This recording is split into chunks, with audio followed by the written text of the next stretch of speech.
Hey, sorry about that, y'all. Welcome.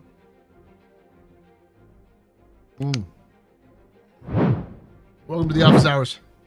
That is not a screen, Paul.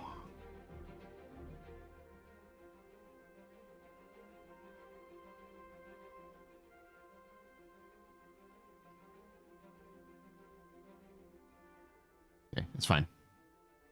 What's up, y'all? Oh, sorry about that. Welcome to the office hours. My name is Paul, Berserker 01 Batman Shelley, your humble host and space bartender here at the Astropub, your space bar at the end of the universe. It's back, relax, enjoy the show. We got a good one for you. Oh, we love you. Thank you.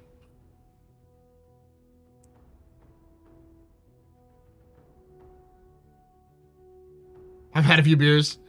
That's fine. I'm gonna get a little serious. We're not quite to the end of the year or beginning next year expectations video, but I'm going to be doing a video, a capsule video on the last update we've got for the year, which is not for 4.5, but I mean the last the roadmap update.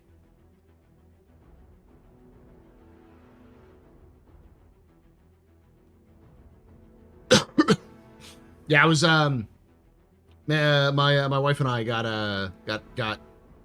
dinner and it was late, so that's why I was coming late.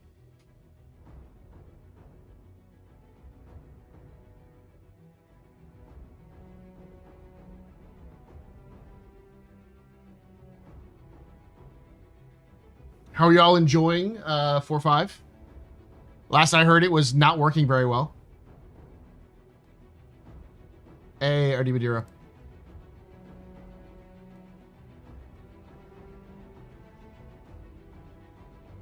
Ortano, welcome.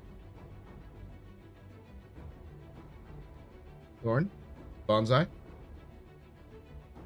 I've heard it's on fire. Works fine for me so far. Okay. So, typical Star Citizen 2025 experience.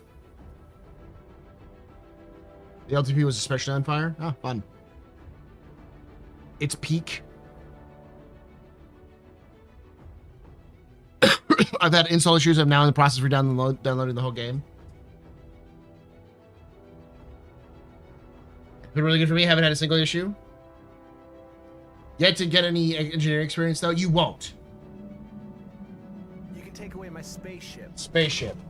You can take away my space suit. Suit. You can even take away my space lasers. No pew-pews. But you can never, ever take away my space game.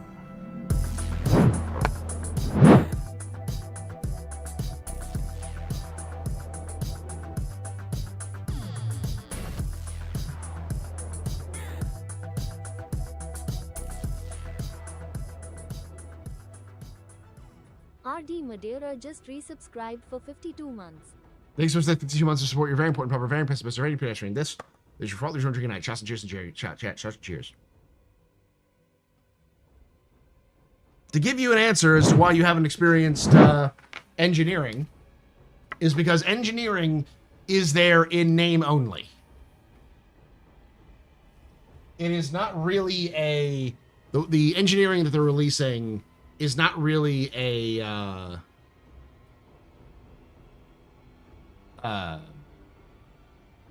gameplay aspect yet. It started off fine, and then as they went along, they just slowly basically made it what we already have with extra steps.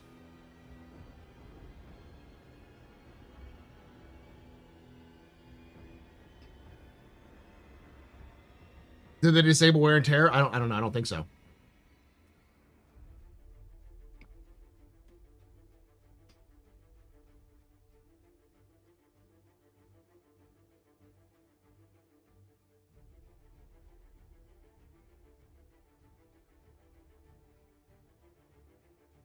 Got in a fight with 5 ships in Asgard with a crew, and we died and came back 3 times. It was fantastic. That's good. The issue is, generally speaking, emergency repairs, even with a crew, is very rare, and you're more likely to just get killed outright, because they've made it so that once your armor is gone, if you shoot at the hull, when the hull goes to if your hull goes to 0, you automatically explode. So it's still got the same basic functionality that we've had forever, which is hull gone, you blow up. Your health gone, health pool gone, you blow up. The difference is that you can repair the power plant afterwards. But if you keep shooting at a ship, it'll eventually blow up.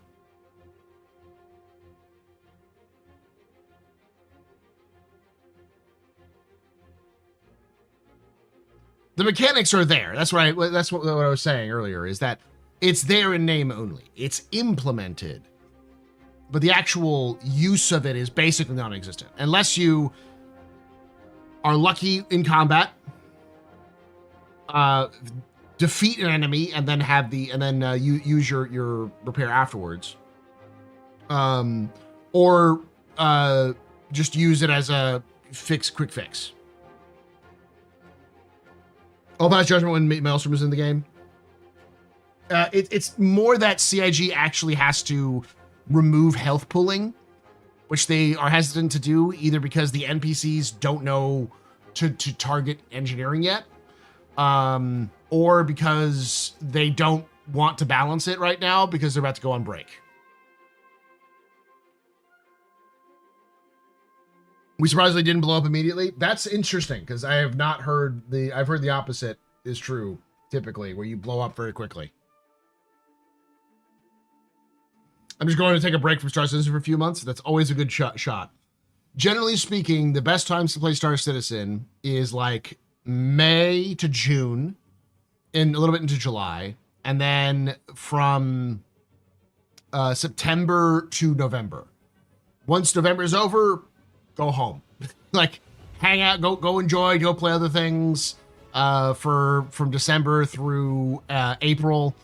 And in the summer, it's a hit or miss. Sometimes we have really good, sometimes we're bad, but generally speaking, CIG takes the entire month of January off. December is usually a rushed out patch that they have to fix in January anyways, so. Do you think that the rough idea that hull damage on a specific section gets distributed through fuses to particular components, and then once those fuses are broken, it gets power plant? I don't mind that idea. I want the idea to be more around what they originally planned, which was piping.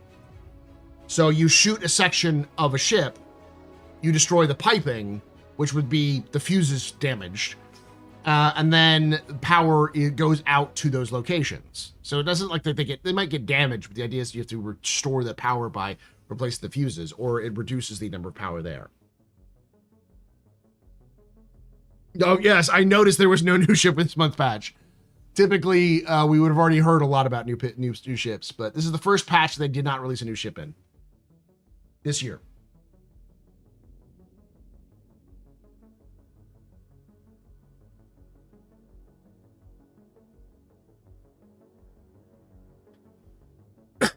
I went nose on with Super Hornet Mark II and found out that was not a good idea. Yeah. Hey, Jojo, what's up?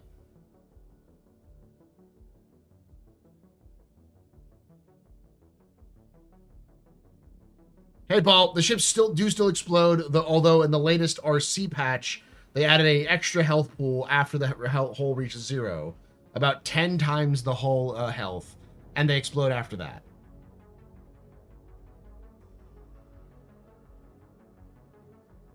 Problem with that is if you make the fuses a kill switch, you make the fuses the ship.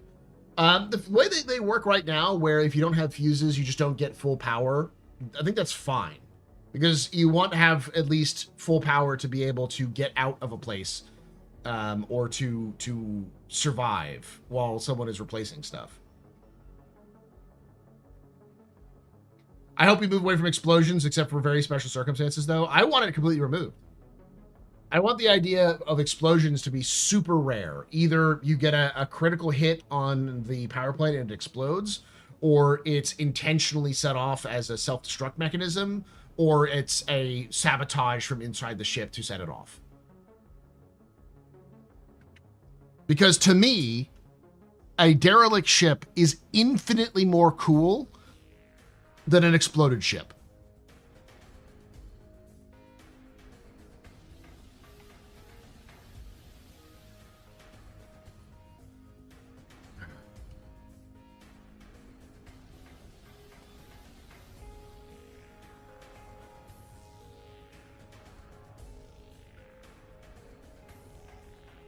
Or you run into an asteroid at max nav speed. I don't even think that should happen unless you manage to smack your power plant right into the asteroid when you did that.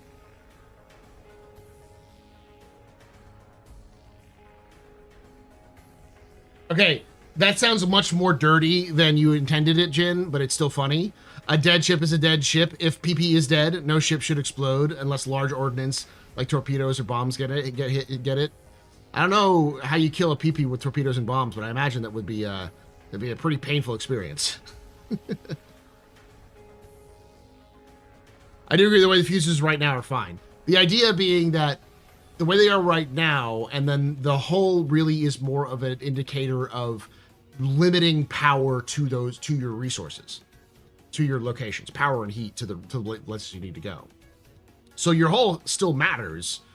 In terms of things even like life support.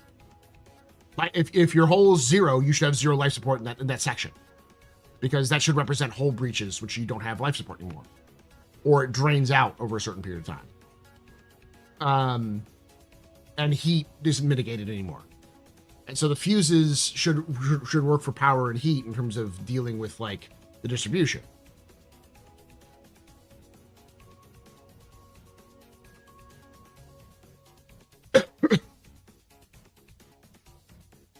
Correction, charting the full power plant while it's functioning near or at full power. Yeah.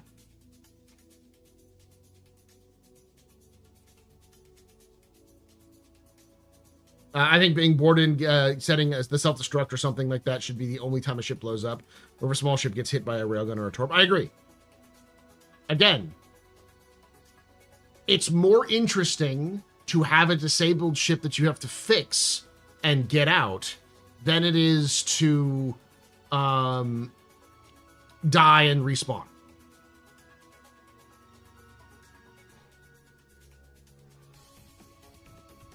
Same, only reactor critical make your boom or like a BSG nuke inside your ship. Again, I say I don't like to, but I love to compare all of this to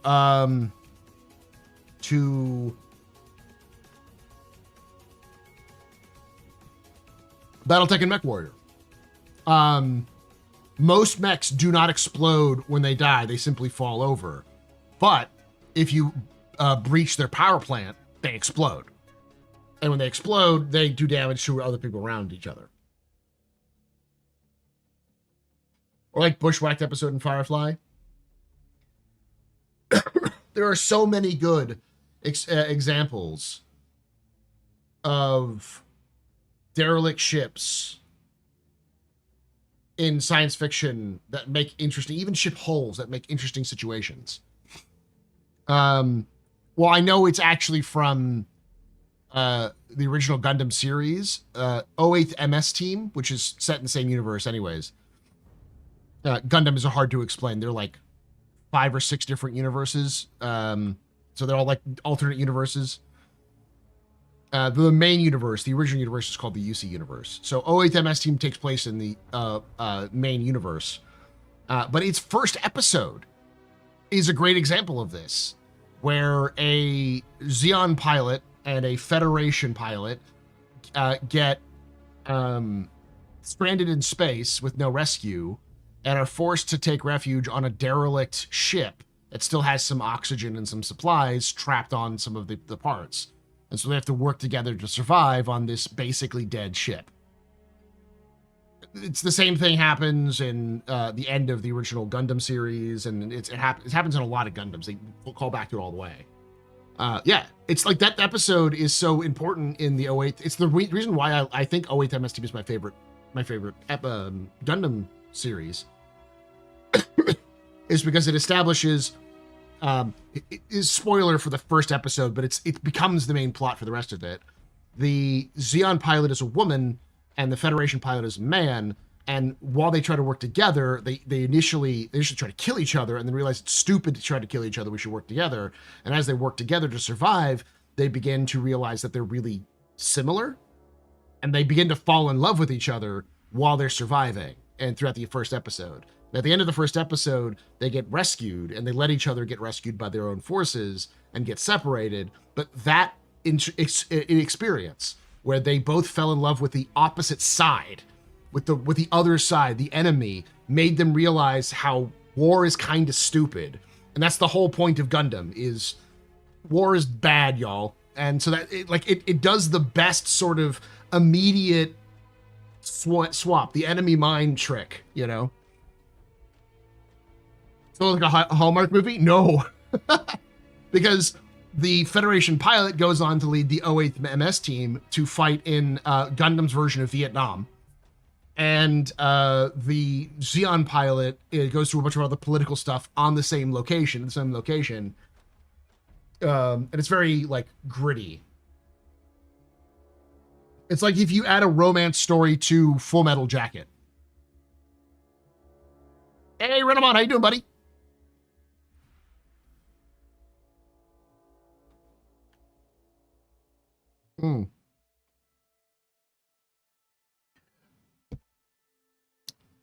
I've also went back and played Ace Combat 7 now that Ace Combat 8 is released. And it reminded me that the Ace Combat's true story is, true theme is, war is bad, but planes are rad. Hey, hello, AstroHub. It's been a while. How have you been? Did you have a good Thanksgiving? Are you enjoying 4.5 despite the problems? And have you tried the VR? I have tried the VR. 4.5 is fine. It's just a typical end of the year. Maybe they'll patch it here before Christmas because they still work over Christmas sometimes. Decent Thanksgiving. It was fine. Yeah, Toonami.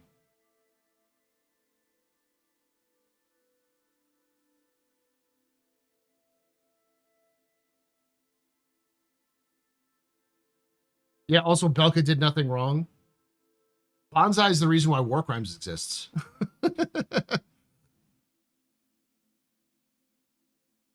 Also, Rock is timeless. Well, while playing Ace 7, I realized it's a Gundam story. Ace Combat is Gundam, but with fighter jets. Complete with the melodrama, over-the-top science fiction gimmicks, an obsession with space and futuristic technologies, over-the-top ace pilots. It's a mecha game, but with fighter pilots.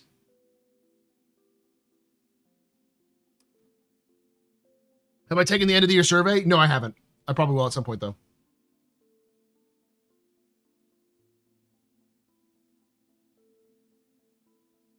It was a little more obvious in the earlier games where you had sci-fi experimental planes all over the place. I mean, 4, 5, 6, and 7, the main bad guys, the main antagonists you fight, all fly experimental science fiction-looking planes. In other words, Macross. Oh yeah, no, it's clear that Macross has played a huge role in Ace Combat and how Ace Combat works. There have been some issues with DCs on Microtech and Hurston. When you step off the elevator, you fall through the lobby floor. There's an IC about it. Okay, that's good to hear. It's but put it this way. For those of you who don't know, I have been an Ace Combat fan for 20 years. It's been almost 20 years. No. Like 15 years. Like 15 years. I didn't play the original games, but I had a friend who did, who told me all about the story, and I was like, yeah, this sounds fucking amazing. I didn't own a PS2. So my first Ace Combat was Ace Combat 6. And that game made me go, I understand entirely this universe now. And so I am super hyped for Ace Combat 8. Let's just put it that way.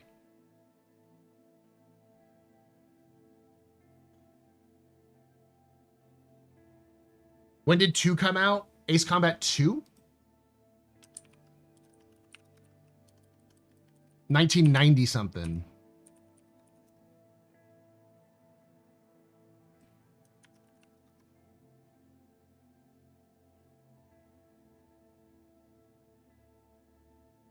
$1997.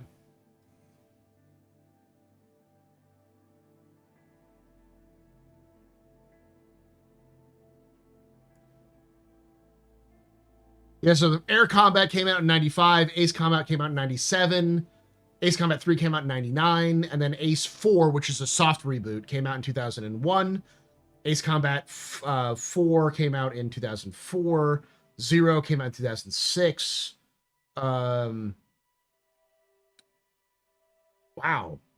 I did not know that 6 came out a year after Ace Combat 0. Holy shit. Yeah, 2007. And I played Ace Combat 7, Ace Combat 6 at release because it was the 360 game. So I've played it. Yeah, it's coming up on my 20 years as an Ace fan. I didn't play Joint Assault or Assault Horizon, and I didn't play Infinity because that was an online-only Japanese game, if I remember correctly. But then, of course, I played Ace 7. It's been 7 years since the last Ace Combat game. We've gone 7 years. God damn.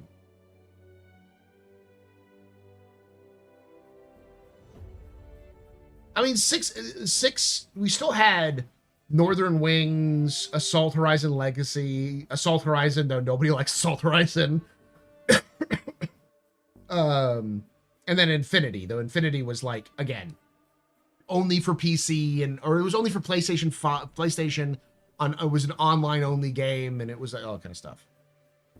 It wasn't, there was no storyline, I don't think, so.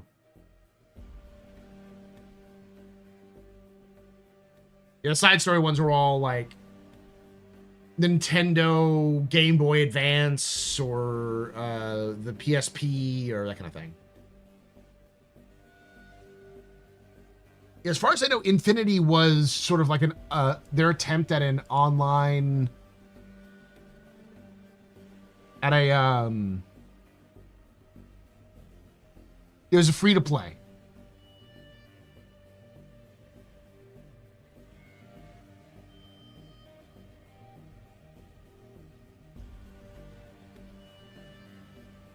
Oh, it's an alternate timeline. Look it up.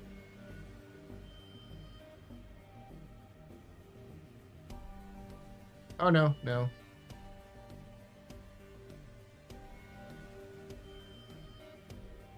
Yeah, it's an alternate timeline.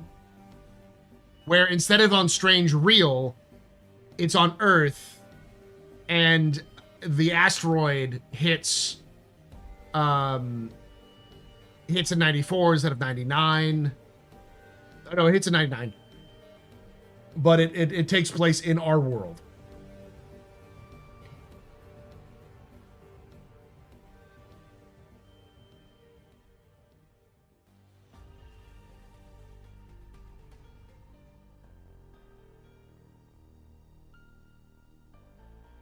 Hot fixes are being rolled around across servers. I haven't tried it yet, Iris. I was playing 40K when it released. Then I went to bed. I hope it's not too bad because I got to get some footage for the person episode for tomorrow and this weekend.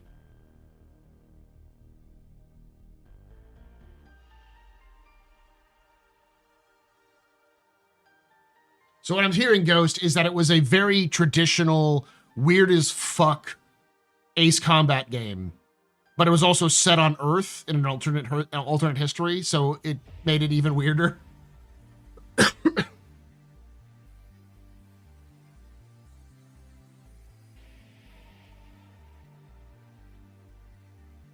I'm killing bugs. Call me the anti-CIG because I'm actually doing something about the bugs. But yeah, so if you're interested, Ace Combat 7 is on sale for $6 on Steam. And if you've never played an Ace Combat game, it is one of the best Ace Combat games ever released. Not the best. Most people still think Ace Combat 0 is the best one.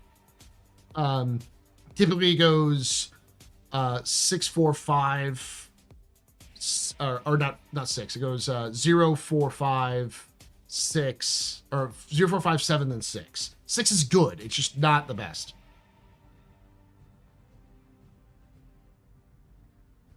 Yeah, 3 is weird. For those of you who don't know, this is an interesting style. As I fell back down the Ace Combat rabbit hole, let me tell you another story about the weirdest fucking decision I have ever seen by a video game company. So I love development stories and stuff like that. You all know me for this. It's one of the reasons why I follow Star Citizen.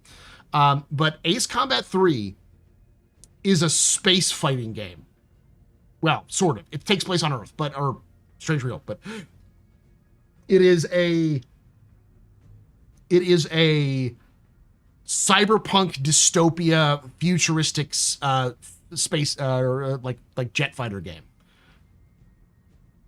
So A7 does work with HOTAS, but you cannot customize the buttons. A7 does use VR, so I don't know if it uses head tracking.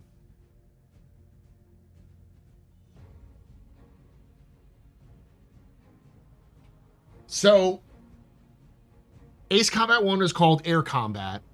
It was fine, but it was an experiment. Let's do a more arcadey version of a typical flight sim and put it on the PlayStation. People liked it, but it wasn't like amazing. So then they came out with Ace Combat 2, which is more refined. It has, but it has actual like planes, where the Air Combat was all sort of fake planes. So it was all like video game-esque. It was like how Star Citizen will take actual planes and then try to like mold them into spacecraft. Sort of what they were doing with Air Combat. With Ace Combat 2, it's like the planes that were around at the time, like, you know, F-15s, F-16s, F-4s, Su-33s, MiG-29s, like all of those were the ones you could play in. And a vague story. Ace 3 is called Electrosphere, and it's the first real, like, story-driven Ace game. It had branching story narratives. It was set to a cyberpunk dystopia where you're going against two different mega corporations for control of the planet.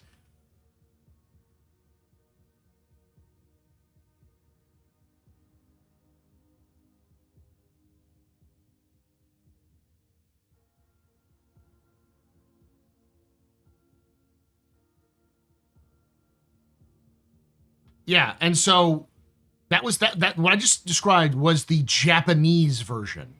So they released it in Japan with these branching storylines and narratives, all this kind of twists and turns with like almost like RPG like discussion sections with like animated cutscene, not fully animated cutscenes, but it's like at the time, like what you'd experience for like a Final Fantasy title before 7, where you had like people and think the original Fallouts kind of thing in terms of RPG stuff. Though not that claymation style, it was more anime style with like discussions, and your decisions would make you'd have branching north.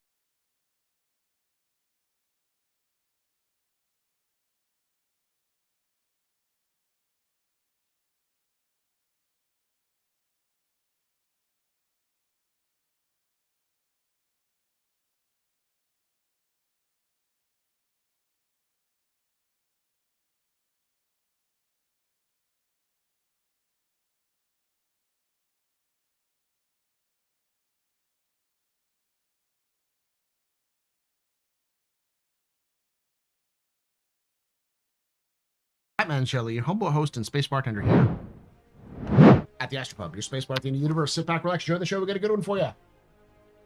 Welcome. We're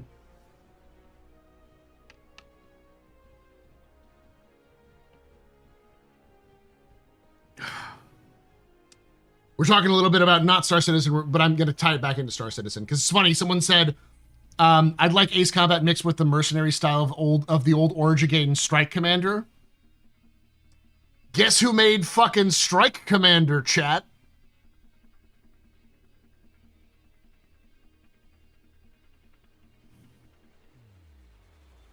Okay, knowledge.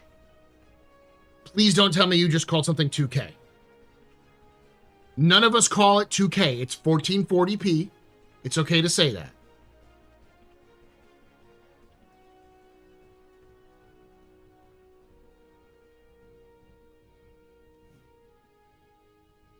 It's the easiest to type out.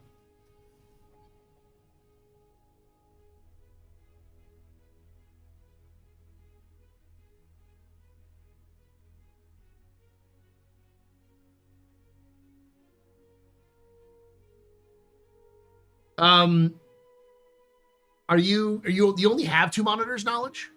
Or are you a mono monitor guy?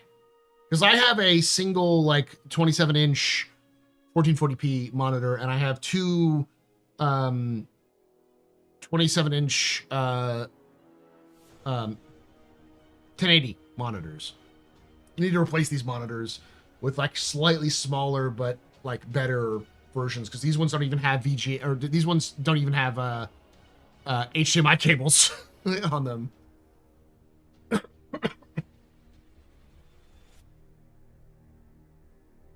With being my 50-inch 4K. I mean, that might be a better idea. I don't know how much you need, because like you probably only play games on 1 monitor. So I don't know if you need 2 1440 monitors. You might just need a 1440 monitor and then a 1080 monitor. If you want to do for like a second screen support. It might save you some money. And then you could put more money into a better OLED 1440. Or 132 curve. That might be a good as well, yeah.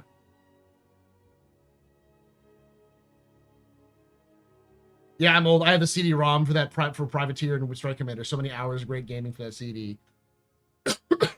Playing and falling down the Ace Combat rabbit hole made me realize that, like, Chris Roberts and Project Aces aren't fully chasing each other, but they're either pulling from the same sources, or they're definitely looking at each other's homework. Because Ace 3 feels like it was supposed to be a Wing Commander clone. Like Project Ace's take on Wing Commander. Yeah, no, DisplayPort is better, but I don't even have DisplayPort on these things. My point is that I have these monitors from when HDMI still wasn't even standard.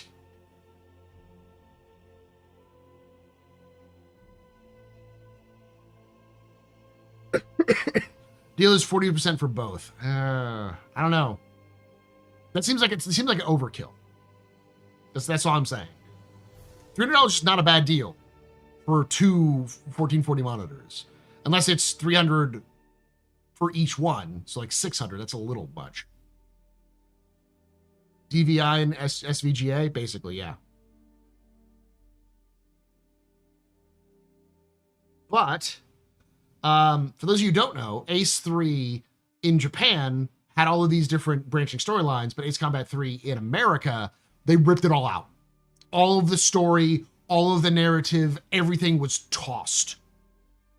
So it was just the gameplay without any of the story.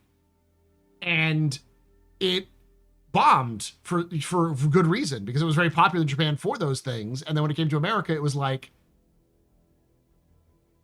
why would I play this? This seems like a backslide.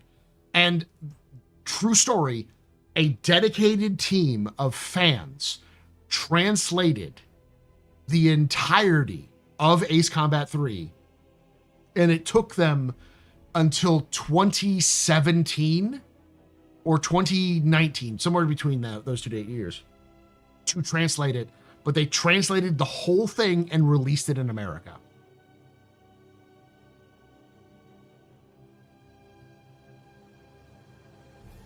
Why did they? Because they thought that Americans didn't want the story. They thought the Americans might thought it was too boring. Remember, Ace 3 released in 1999. So we're like pre-Halo, where like narrative games actually began to get really popular.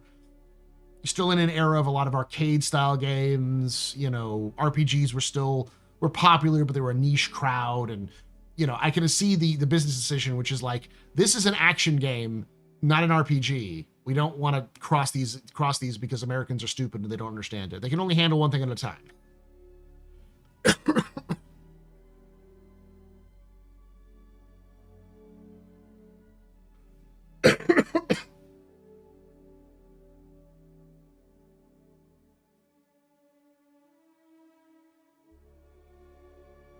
Got my wife decently secondary monitor, $100 Canadian for a 24-inch 14. That's not bad.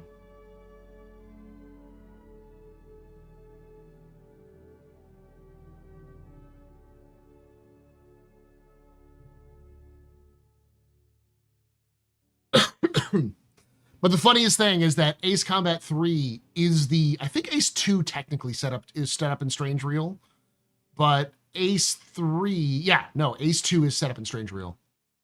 But you fight pirates. It's sort of like a side location. Actually, let me look up Strange Reel.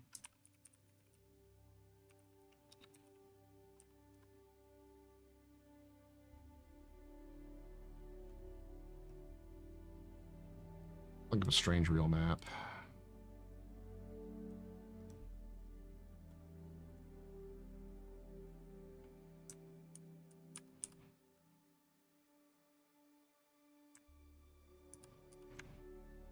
Remember correctly.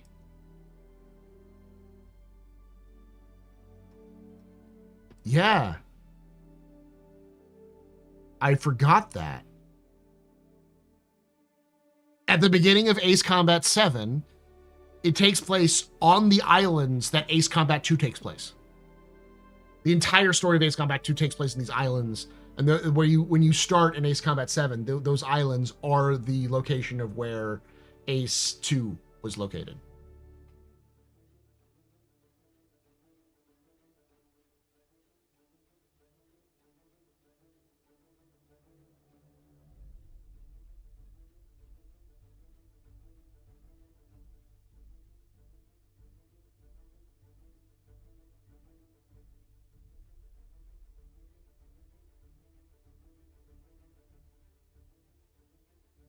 Ace Combat 3, Japanese version, is probably running for the best story. It is, but it's so old. It needs a new one.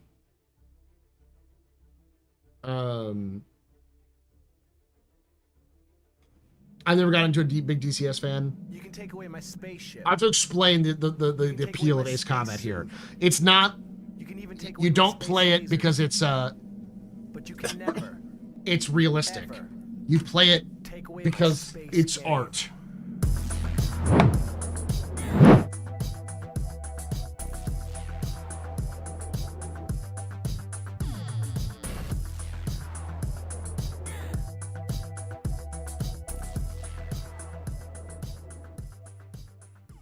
The first tasty just resubscribed for 54 months for the low.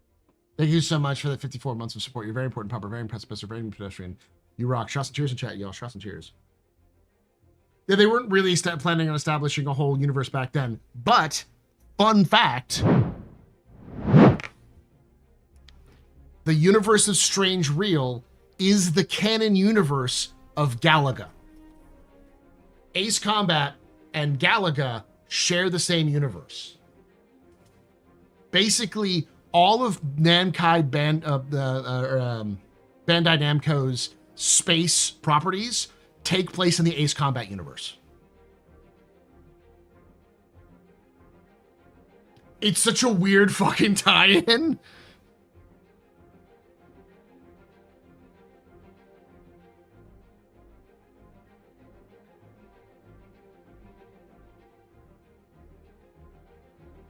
But the more that the Project Aces teams has advanced the story, the closer it's getting to that sci-fi futurism.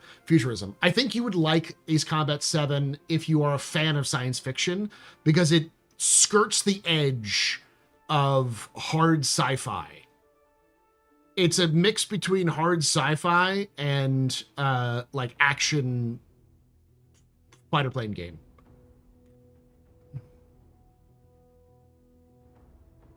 Technically, Ghost 8 is the prequel to 7. 8 is taking place only like 10 years away from 3. Not 7, 3.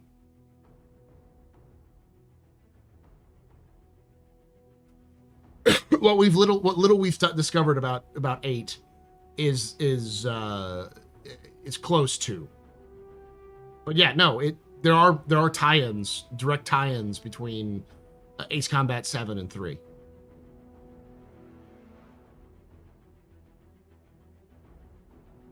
I'm going back to the lore. I'm really impressed with how the writers of the Ace Combat series have managed to tie in all of the figures and all of the games together. Like the astronaut at the end of Ace 7, which is, I'm not going to spoil it too much because you got to go play it, is one of the fighter pilots, one of your co-pilots or your wingmates in Ace 5.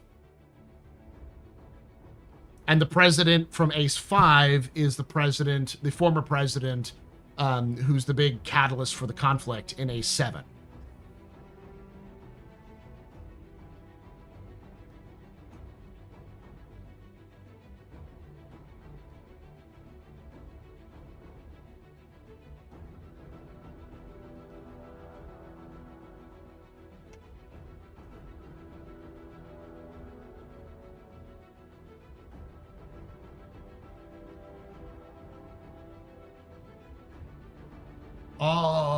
It might be. I don't remember his first name. His last name's Harding. It's President Harding.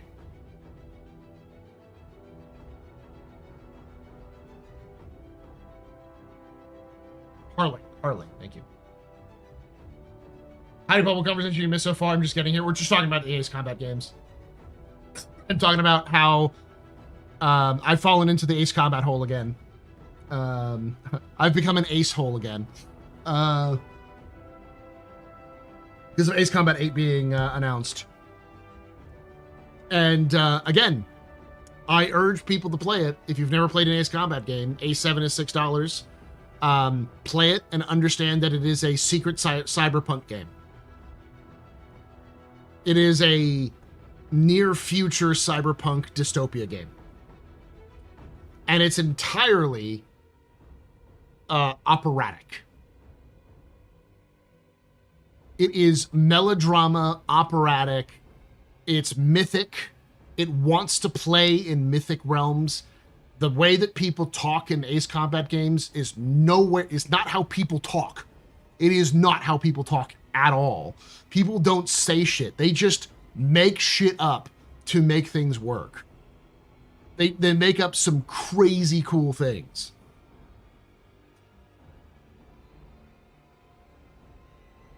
I also have a theory that Harling faked his own death so he could expose the warmongers and the Ocean government. Like, not Anderson. Like, the captain did in Ace 5. It's anime. It's very similar to anime. That's why I said that it's heavily influenced by Gundam and clearly, Macross. Like, Macross is a huge influence on it. It tried to do the same thing that Macross did for the F-14. Because if you don't know in Macross, it's what if the F-14 could fly in space and transform into a robot?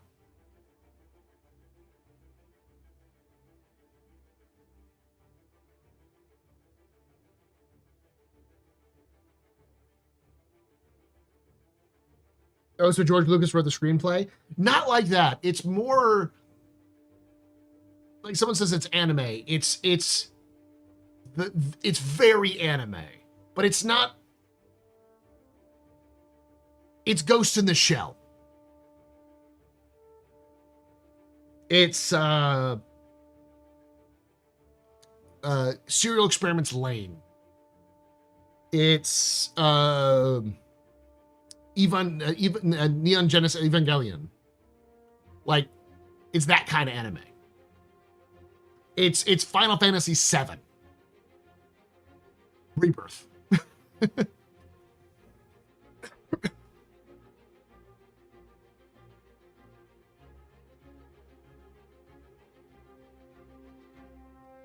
I bring it up because I also think that I wouldn't be surprised if Star Citizen and specifically Squadron 42 ends up feeling very similar to Ace Combat. Not because it's going to be completely unrealistic. It's a science fiction game, so it has little wibbly wobbly stuff.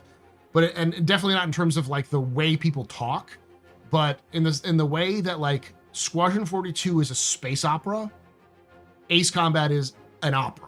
Not a space opera, just an opera. Yeah, Cowboy Bebop, yeah.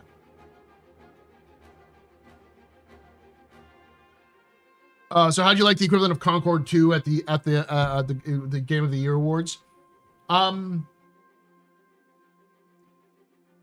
You can't hurt me anymore, Alex. No one can hurt me.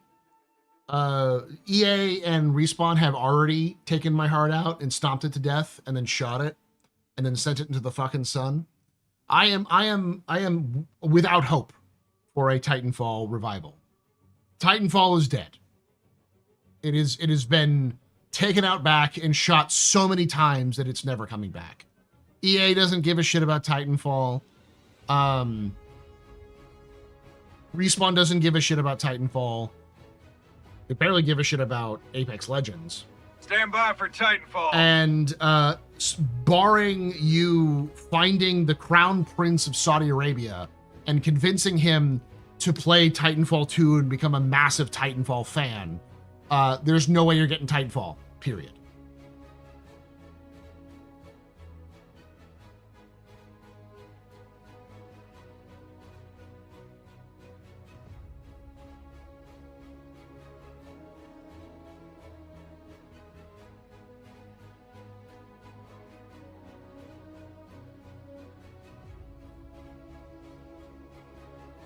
Just look at the dramatic ending of the Apollo vid during the first fight, all the melodrama. There's definitely some melodrama in Star Citizen, that's for sure. What if someone were to come into your chat and say that Titanfall was a mid-game at best? I would say they're trying to rage bait me. I mean, you cannot rage bait me for that. I completely believe it wholeheartedly that people are dumb and they'll say and do stupid things and they can be wrong. That's okay. I want a mech game written by Spec Ops the Line Writers. Oh, damn. Then what's the point of sitting on the IP? Because they can sell it for millions of dollars. They know people still want it. It's just not worth, to them, it's not worth the money and time to invest into creating a new game. But they still have the rights to the IP, so they can sell it to somebody who does want it, if they do want to do it.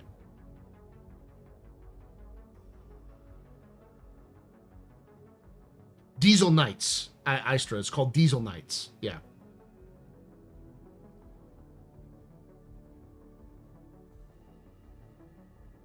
Titanfall 2. Titan knowledge. And it's not, I'm not reliving it based on nostalgia. Titanfall 2, every single time I have seen someone react to say, people will get content creators or just regular people to play Titanfall 2 if they've never played Titanfall 2 before. They play it, and almost like every single time I've seen them play it, they've said Titanfall 2 is one of the best games ever made. Like, no joke, it always happens. And it's so if it's happening to like hundreds of people just from my own observation, then yeah, I'm not living on nostalgia. It's legitimately a banger that EA fucking killed. Titanfall 1 was a better game than Titanfall 2, in the sense that the mechanics were a little bit tighter, the Titan gameplay was a little bit better, but Titanfall 2 had an actual story, and the story of Titanfall 2 is amazing, and the gameplay is still really good.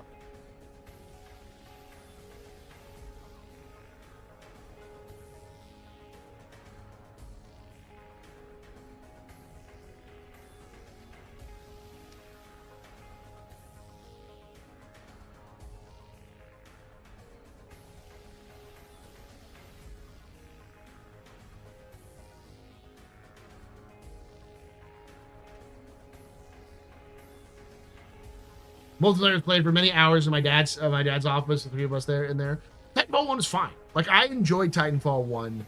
And I was psyched for Titanfall 2 because it was going to have a campaign. Because I liked... It was clear that Titanfall 1 was supposed to have a fully written campaign, but EA rushed it out because they wanted it to come out because they wanted Respawn to actually make something for them. So they did that half-assed online campaign thing that they did with some cutscenes and stuff to try to make it work. And I think, ironically, I think the story of Titanfall 1 is actually kind of better than 2. It's just missing huge chunks of it because it was just set out there.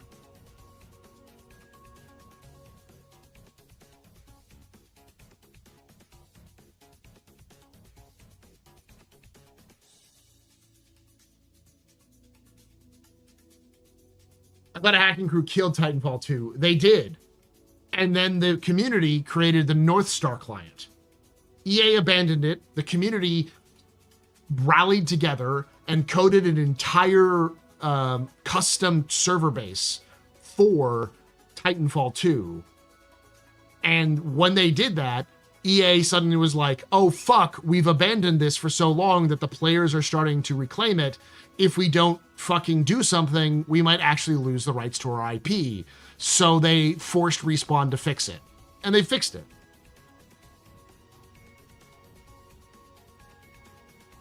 Titanfall didn't do well against the competition like COD, Battlefield, so I agree that living a nostalgia comment. I'm gonna time you out just for that, Luna.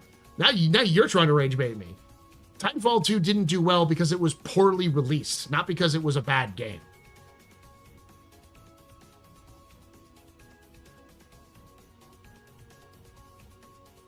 I've gone on over this multiple times. It's one of the reasons why I think Squadron 42's release is critical in terms of a release window. It's basically, it was released to die because EA didn't give a shit.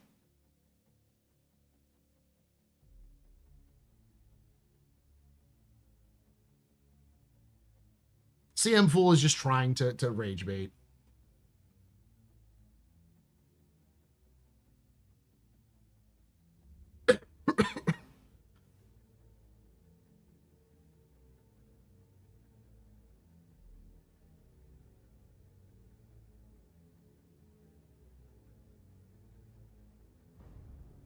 I got tired of making Redeemer jokes and trying something different.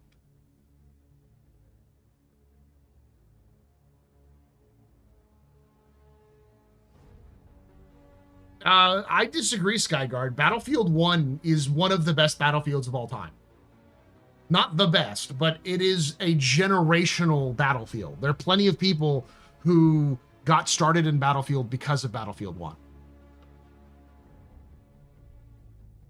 Generally, it goes Battlefield 2, 1942, Battlefield 2, Battlefield Bad Company, Battlefield 4, Battlefield 1, and now the new generation's Battlefield 6.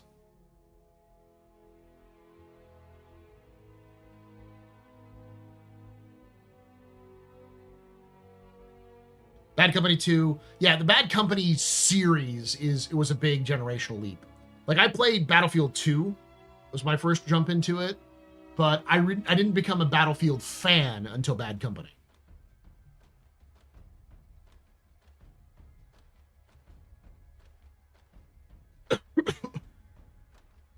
Oh, I forgot. The best Battlefield ever to be made that everyone forgets, and it is my favorite Battlefield of all time, which is 2142. 2142 is still the best Battlefield, but I am biased as shit. It is the most experimental Battlefield outside of Hardline.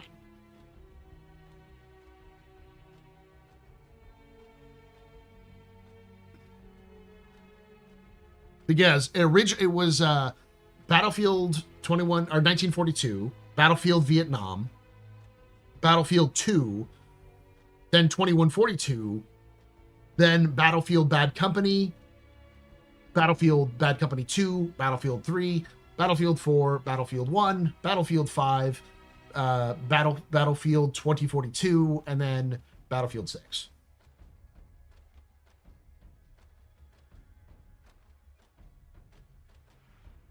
No, I agree, Skyguard. I understand.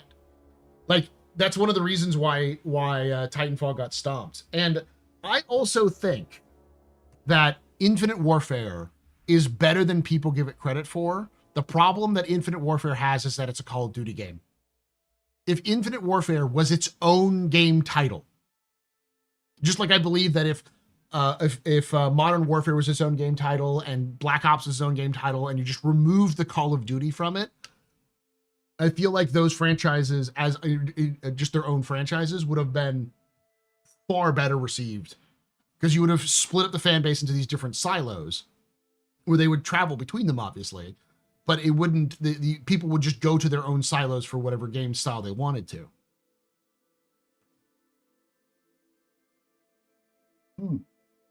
Battlefield 3 was amazing, but Battlefield 4 is like an improvement on Battlefield 3. It's such a huge improvement on Battlefield 3.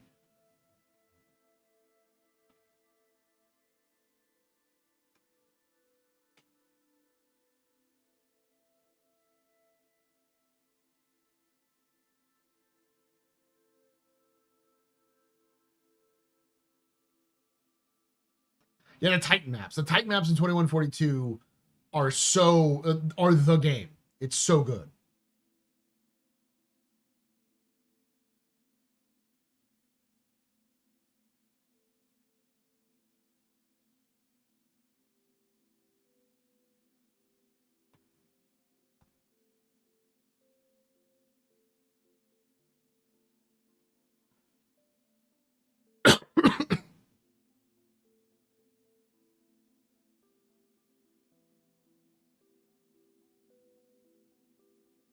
Oh no, Bethesda's on my shit list as well. After releasing basically one game, the DLC that they released isn't a game. That was actually that's clearly cut content that they added after the fact. In the form of Starfield.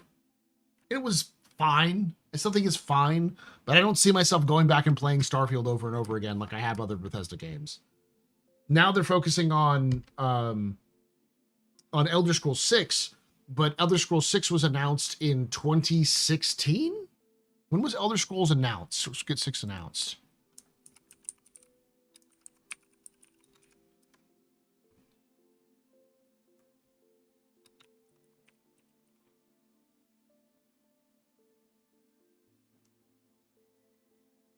(2018).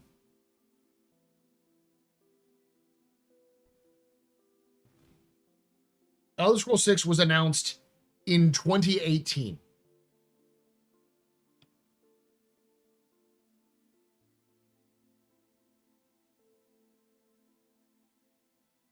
And it's not going to release for at least another 2 or 3 years.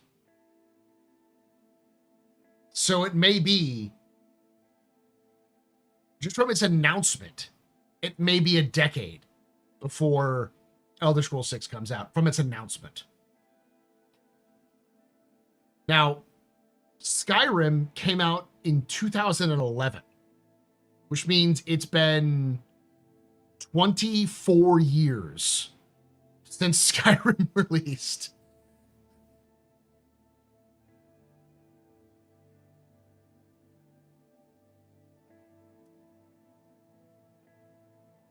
No, 14, you're right.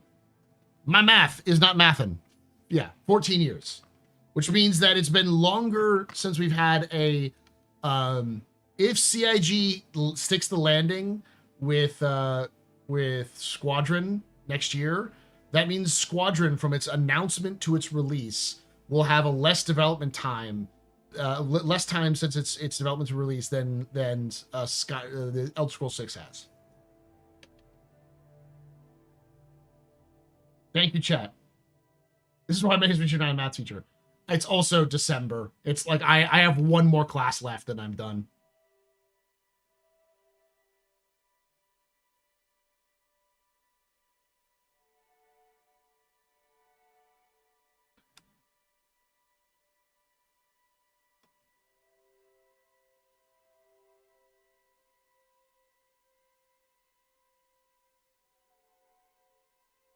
Hey, so how's 4.5 going? A completely unbalanced patch and dumpster fire from what I've seen everywhere, as usual from any holiday patch. Hey, Odysseus. From what I've seen, it's a mix.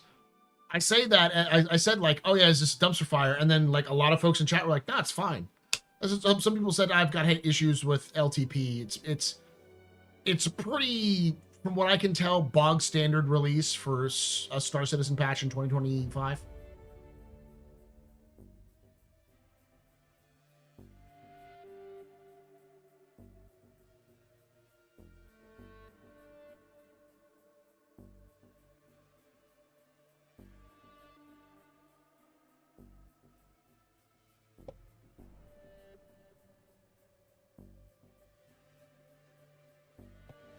But I mean, the point is to give you context.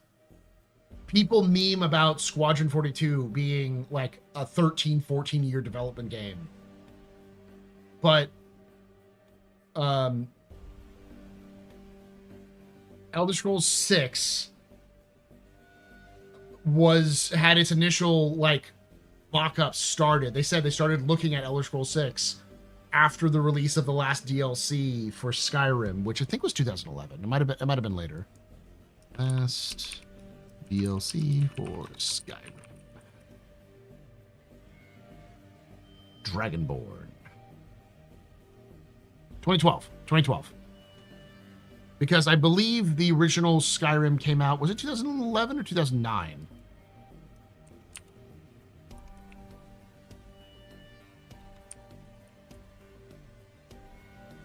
It was 2011. So they mentioned that they started working on Elder Scrolls 6, at least the initial concepts of it, in 2013.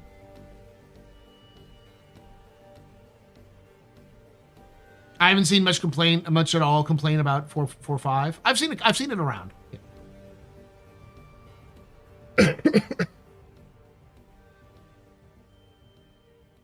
I want to say, why am I thinking 2009? Is that's not Oblivion, because Oblivion came out in 2007.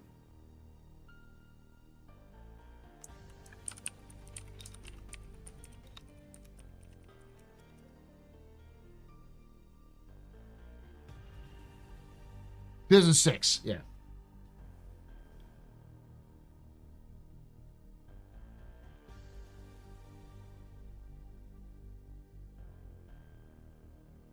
I see. First, I'm afraid of reconnecting 4.5 because I logged out in a ship's bed with all my stuff at the end of 4.4, like my 8 times LL scope on my character, and I'm afraid of losing them, but hey, that's on me. Odysseus, what I suggest doing is log into Arena Commander first, so your character logs in. Make your character go into Arena Commander, so your character logs into the server, and then try logging in.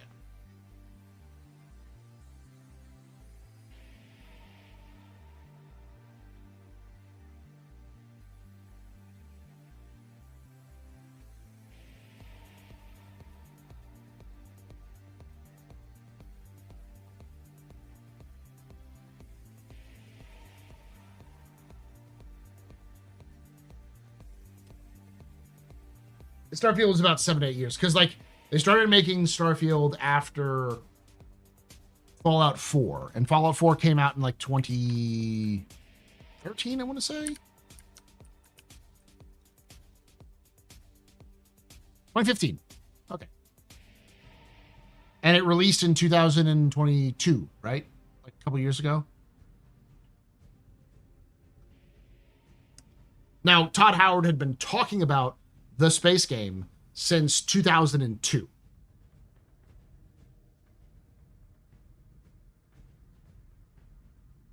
Yeah, just if you're at all worried about the position of your character in the game, in Star Citizen, boot up Arena Commander. Log into Arena Commander, because that populates you into the back-end servers. So it does a lot of those connections and handshakes. And it can fix you from being stuck in places, and that can sometimes help you.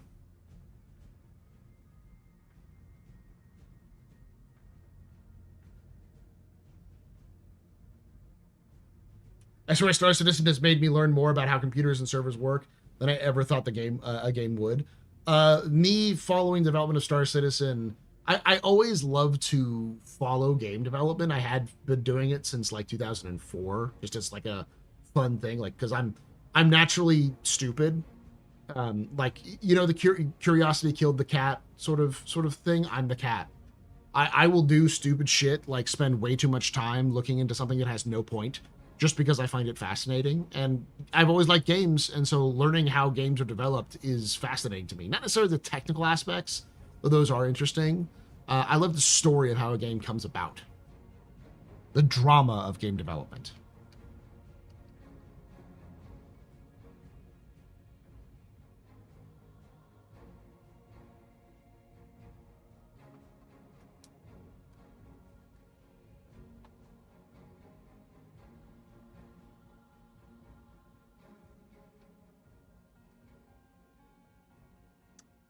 Well, that's a good question. How close is crafting and is base building coming with crafting? Base building is not coming with crafting, but we'll do a capsule later. The gist is they moved the progress tracker. They added to the progress tracker crafting, and crafting's been slated to finish its current sprint in March of 2026. That does not mean it will release in March of 2026. It just means that that's when they're finishing their current sprint. Which means, the big thing it means is that we'll likely see at least an update, if not a preview patch by then. Like a tech preview.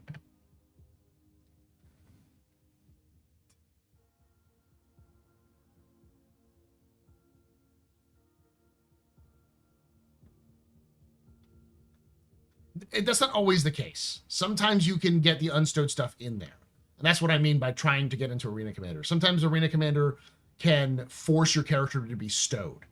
So if you haven't logged in since 4.4 and you go into the Arena Commander, it will stow your character in the verse automatically. That's how it works. So it might be able to, well, not automatically. It can force your character to be stowed. So it might solve the problem. The thing is this way: if it doesn't work, it doesn't work. But by trying going into Arena Commander first, you might work, kind of thing.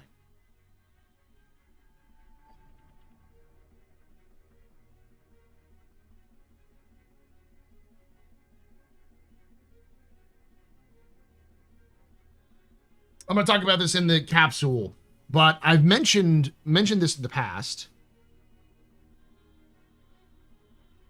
which is, or recently, is that I feel this next year, the theme of this next year is going to be half-assed citizen. I'm intentionally saying it like that to piss people off. And I don't mean it in a negative way, but it's going to come, I know it's going to end up feeling like that. Kind of like cope zones. This is my approach to what it is. It's something that I think CIG needs to do, but at the same time,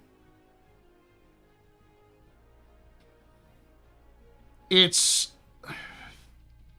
not going to be a fun experience for players.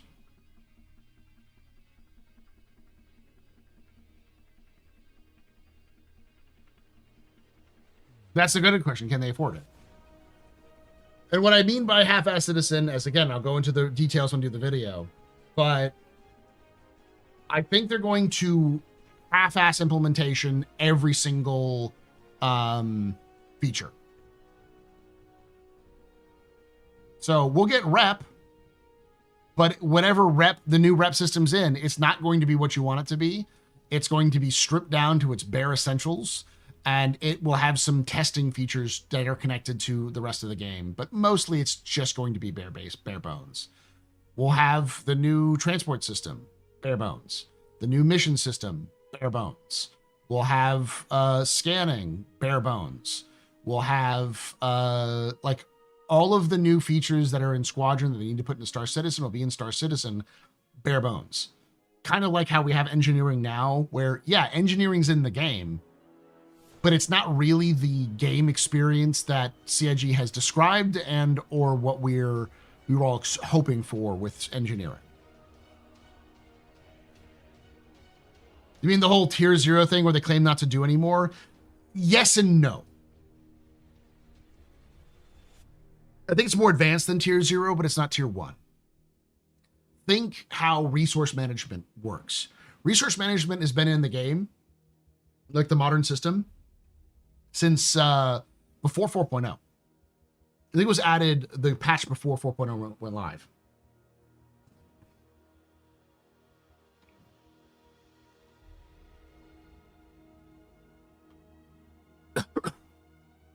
So that has been in the game to manage our power systems forever before engineering came in.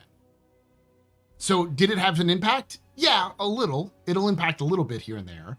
But like people were turning off their coolers and their life support systems because they're like, that doesn't matter. Like life support and coolers don't matter. They don't mean anything. So we can just turn them off and dump that power into other things. Now with engineering, they matter. But life support doesn't really fully matter either. Kind of does, kind of doesn't. And over time, as engineering fleshes out, it'll start mattering. But that gives you an example of like, for almost a year, we had something that basically was in the game because it's important for how things work, but it doesn't really matter. Fuses were in the game for a while, and then it had a function, just not on ships. You get that idea? So I think that's really what 4.5 is going to be. Is it's going to give us, or it has given us, engineering, but not the engineering we want. It's just engineering's in the game. The base functionality, the base frame that they can frame the system on is there.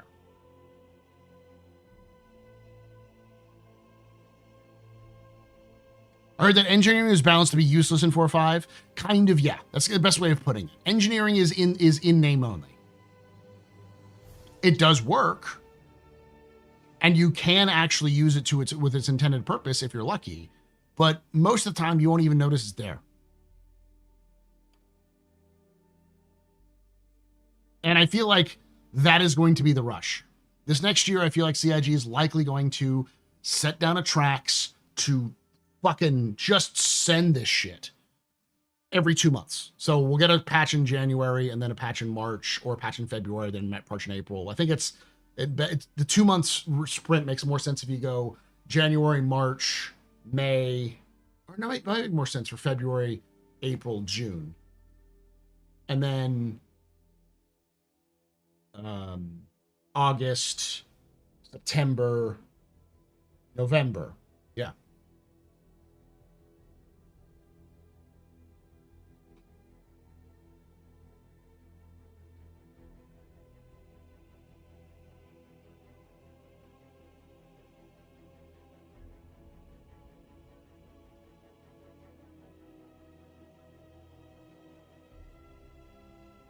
That sucks, Zito. I haven't tried it. I have AMD as well. It didn't show up in my PTU.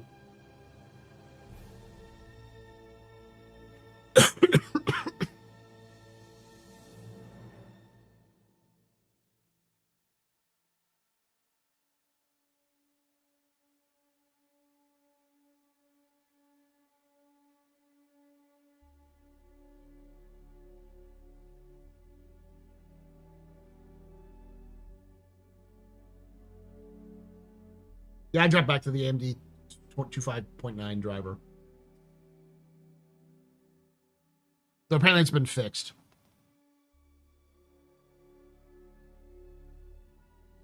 I feel increasingly sorry for the devs facing this grueling pace, coupled with a community that is growing larger and more vocal than ever. I think they'll be fine. I say this is half-assed Citizen because it's going to feel like a half-assed, but it's actually important, because when you have the base implementation of all of these features, then you can actually start making the game.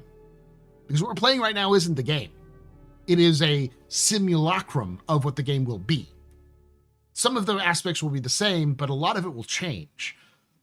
Like, for instance, to give you an idea, how you play the game right now is influenced by a lot of factors, including bugs, which obviously will change, but also things like you can respawn, you can reclaim your ship at any time for relatively cheap. you can regen for free anywhere you want to, so you can use that for fast travel.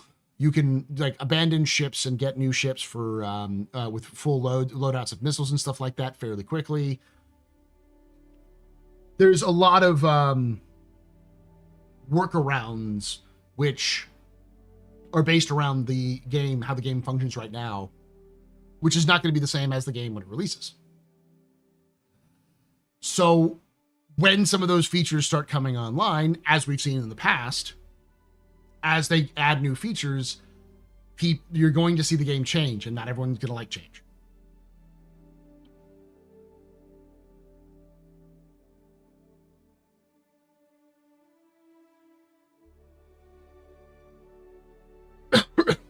Questions. When did they do tweaks to the FPS guns? I feel like some got better, others got worse. Yep, they do that all the time. They do them every other patch, it feels like.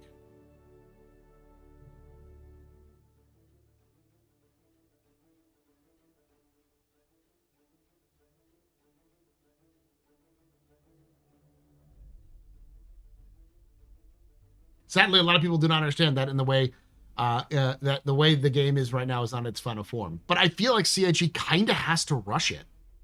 They kind of have to get as close as possible to the final form of the game by the end of next year, because they want the game to be the game that they want to release in 27, 28. And also they want it to be as close as to that game when Squadron comes out.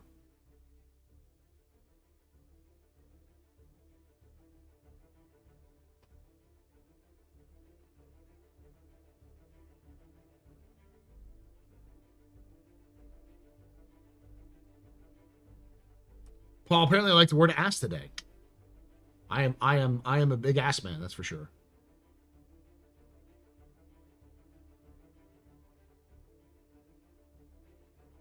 Yeah, that's the point. Even bare bones crafting will make the game entertaining because you can actually start to have an economy. That's the thing. You need to set the baseline for the economy. You can't set the baseline for the economy unless you have all of the basic features in the game.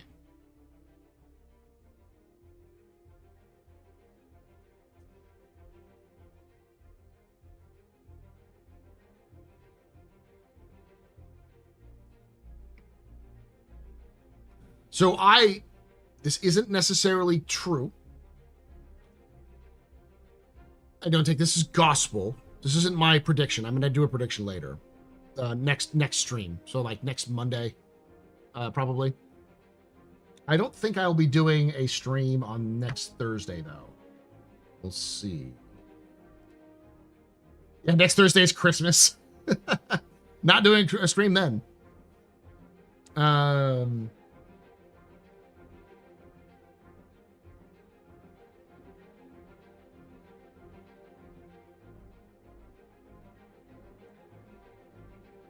So many ways to interpret I'm a big ass man. And to all of those answers, all of those interpretations are correct when you're thinking about me. Every way possible.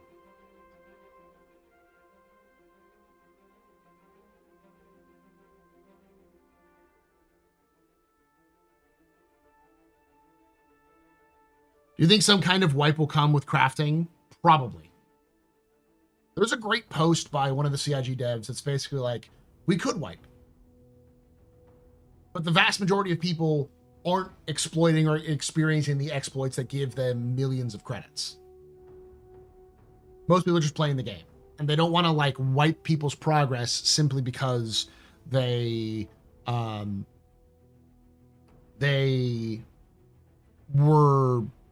you know, because the game itself has some exploits.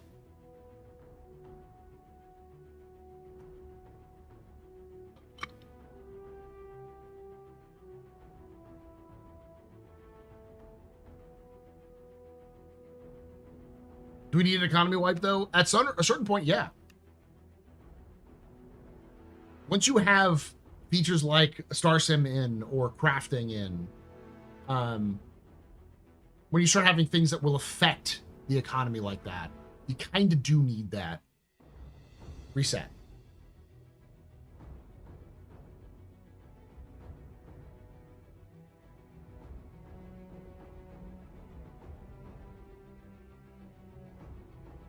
All right, I didn't see it earlier. Paul, you're talking about ancient armies charging into combat, the sound of clapping behinds while a while back had me dying. Hilarious and probably accurate. I never thought about it when you said about it. I love history. Oh, wait, yeah, because like, for those of you who don't know, most, before like,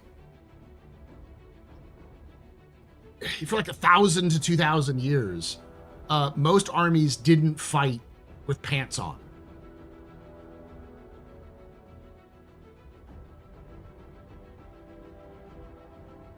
Most armies fought in the equivalent of like dresses. You can call them dresses, just male dresses. And we can actually see some of those remnants in history with like tartans in Scotland, that kind of stuff. Yeah, or naked, yeah. So you can imagine some very buffed men and women running into battle, and you can hear the claps of their ass cheeks as they coming in.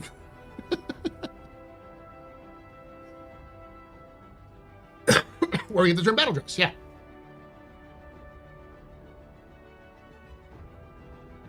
Oh no, I got it. Gird up your loins like men and prepare to hear the clapping of cheeks charging you before they like your likely demise.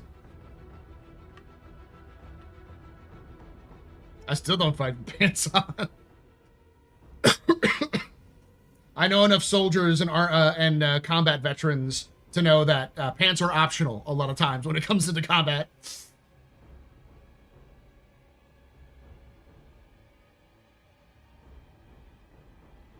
I've heard anything over 2 billion you can't repair.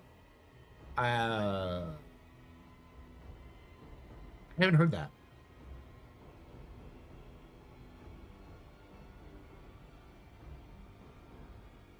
They need to reset in order to watch correct economy activities. They can't even start implementing economy and money sinks with exploits present. Exactly.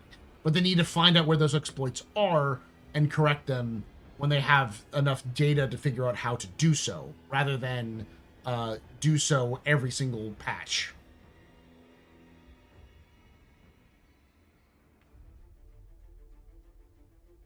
I love talking about history with others. I'm not very observant or creative, so I love hearing from more intelligent minds than my own and commentary on history, real or from gaming worlds.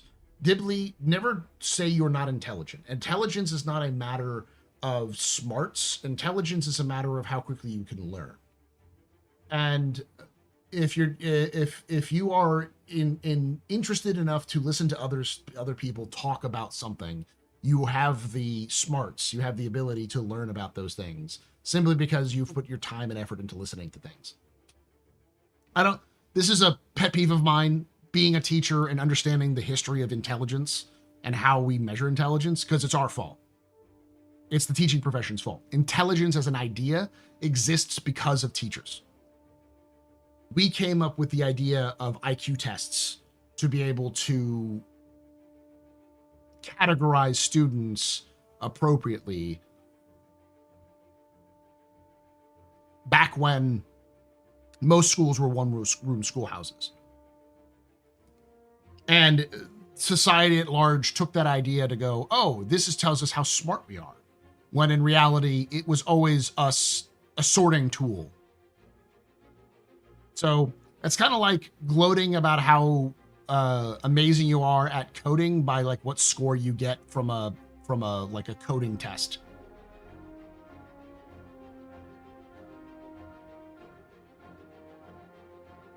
Is that what we call it, commando, when you skip the underwear? Yes. Good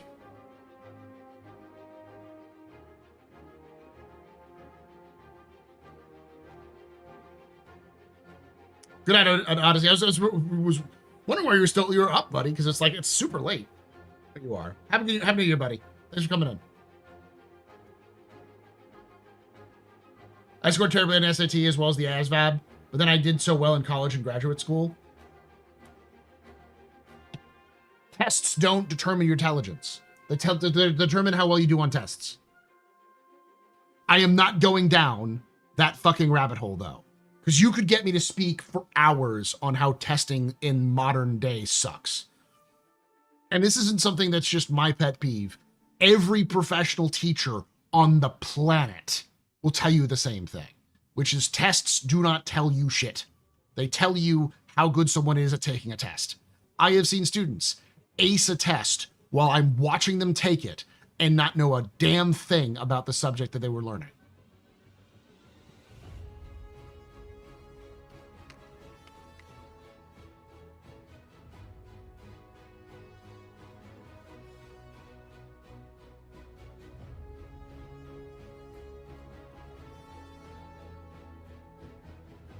Probably because I refused to play Halo 1 and Halo 2 LAN parties with my classmates until I hid in the library for 3 hours in grad school to get set for the next 3 days of school and tests. Then I drank whiskey and owned my noobs for Halo 2. Yeah.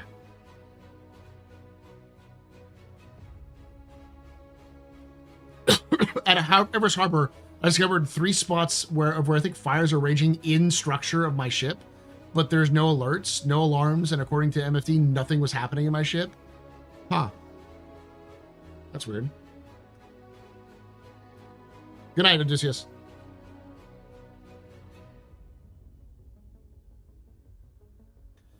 If there's no damage going, it's probably an audio bug rather than a visual bug rather than a actual like fire.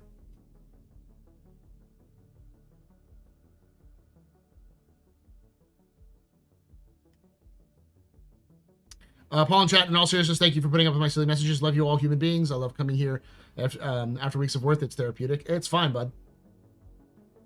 I just was using you as a learning lesson, like a teachers do. Because it's always important to remember that intelligence is not something you measure for something that tells you how smart somebody is. It tells you how quickly someone can learn something. It's like the old saying, intelligence is knowing that Frankenstein is not the monster, it's the scientist. But wisdom is knowing that Frankenstein is the monster. You can take away my space suit. You can even take away my space lasers. No pew-pews. But you can never, ever take away my space game.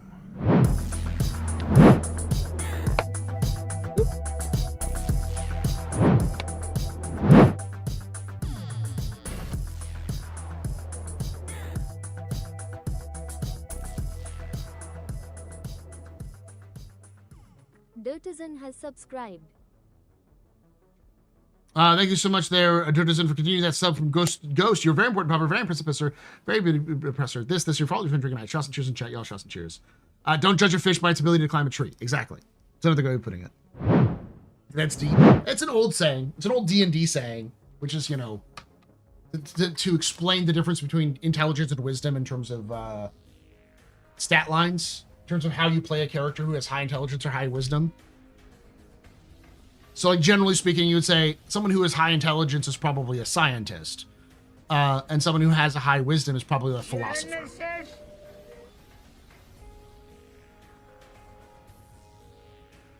Okay, should I report it? Yes, you should. I tried to use Zig's firing signature, even opened up all the doors into space, and they continue to burn. It's a visual bug. I would report it just to let people know that it's there. Let them know.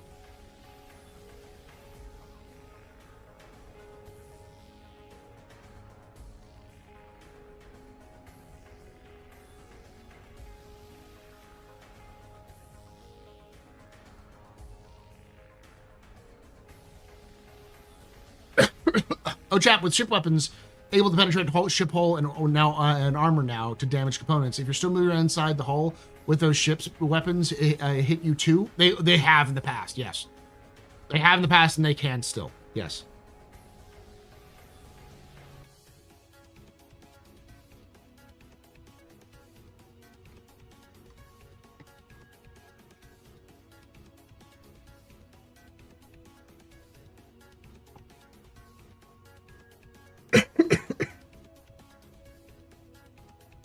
So, to finish up my talk, my TED Talk, I'm very excited about Ace Combat 8. And while I may never actually do this, I might end up falling down the Ace rabbit hole so hard and releasing a Astro Historian video on Ace Combat, the history of Strange Reel and Ace Combat. Not complete history. I'm not going to go over every single exhaustive detail, but the broad overview of the events that happened, the different wars, the different squadrons involved. Probably lead up to Ace 8, simply because I love the Ace Combat series. And while it's not technically sci-fi, motherfucker, it's sci-fi. Holy fuck, is that a sci-fi game? Unless the U.S. military has been able to add pulse lasers to the F-15, and I didn't know about it. Unless Sukhoi has developed Su 238s with railguns attached.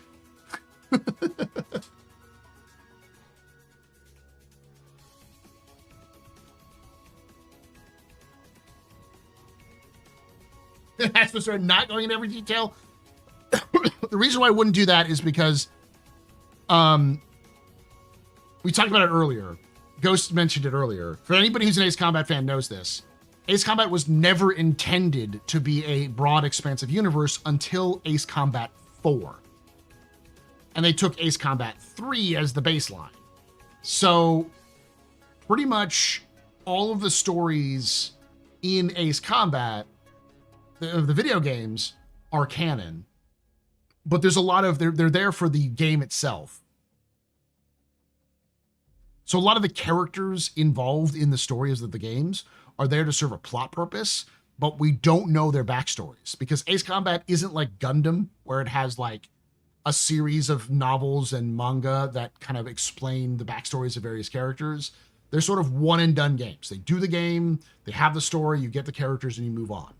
And the problem about Ace Combat is that it's an ensemble that doesn't make any sense as an ensemble, because you're dealing with dozens of characters, all with their independent motivations and storylines. Some that only show up as like a little portrait in your screen. Yeah, a portrait in the corner of your screen and a voice over lines.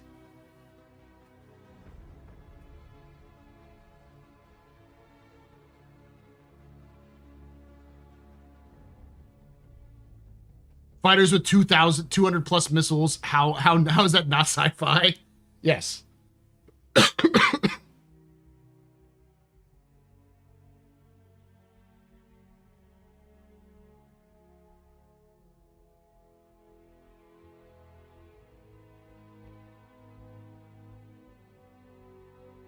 Laser weapons are used in Navy boats as anti-missile systems, so laser PDCs are real. That's what I'm saying. Yeah, no. The thing that's replacing the Humvee. Let me look at the name of it again.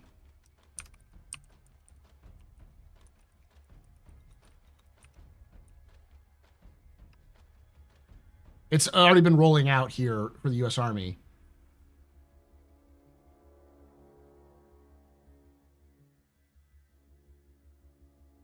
The ISV, I think is what it's called.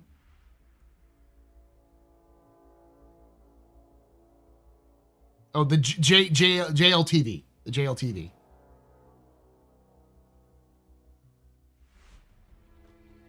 It might be the ISV.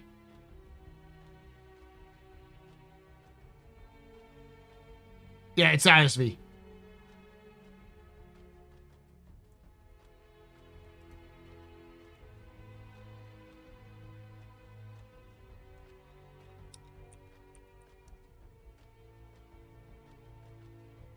The M1301.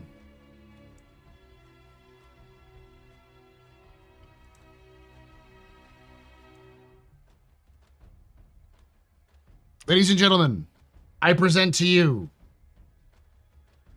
the Warthog. Sorry, the ISV. It is literally a Chevy Colorado that has been modified for military use. Yeah, it's a Chevy Colorado. It's cheap as fuck. And they put a fucking laser on this thing. They put a laser on this fucking thing. Not much armor. What armor? There's no fucking armor on this thing.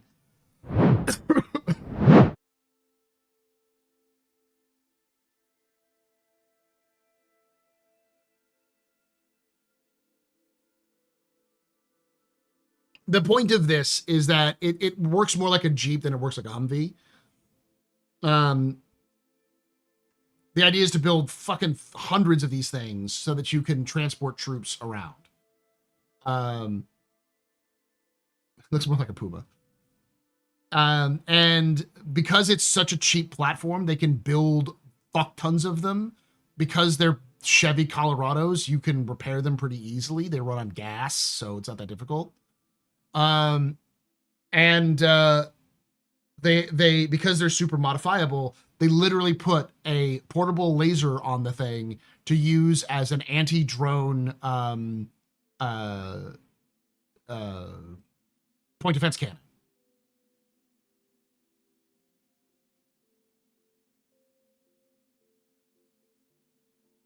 So there is a version of this that can shoot down missiles and drones with a laser beam.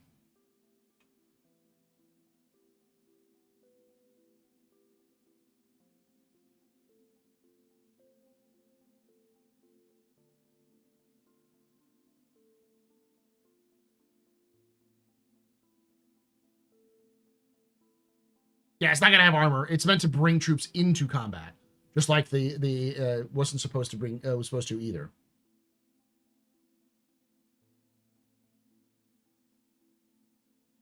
The idea behind this vehicle is it gets you from point A to point B fast, but it's cheap and easy to work. So STV Mark II, effectively, yeah.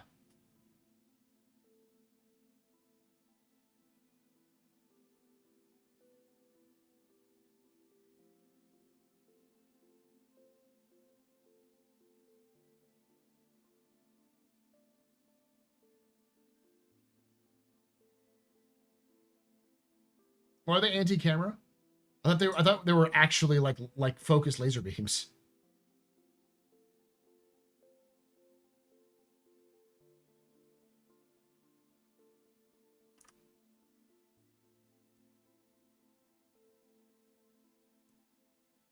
This is the anti-laser version. This is the laser version right here.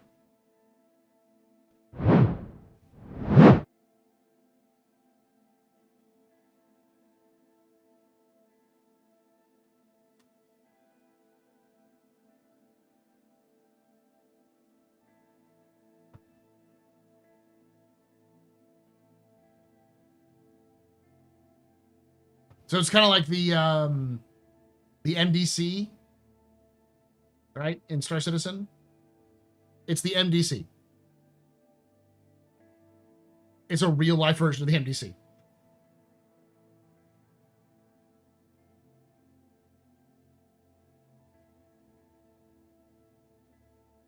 I think it may be a microwave projector instead of a laser, but I remember seeing it as a laser one. Let me see if I can't.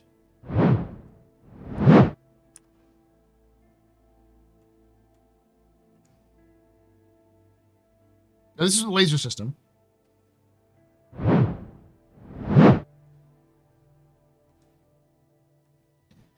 This is says equipped with a laser system. Command and control variant.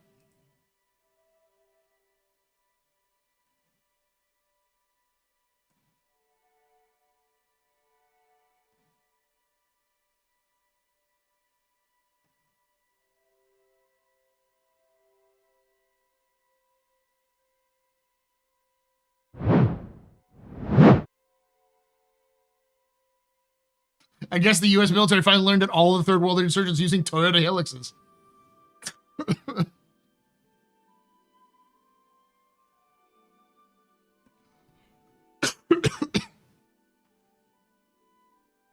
Yeah, it's called the Amp Hell. The Amp Hell is the directed energy weapon. The C2 ISV is the command and control.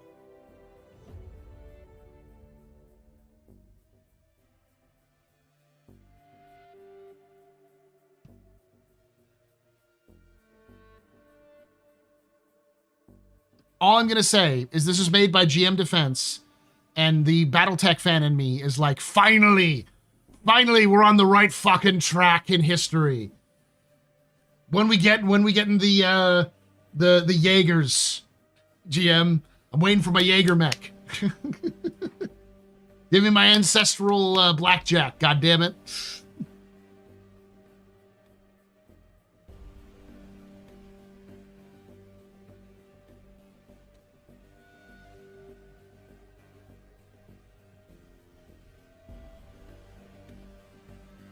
E4 Mafia? Ah. Love it.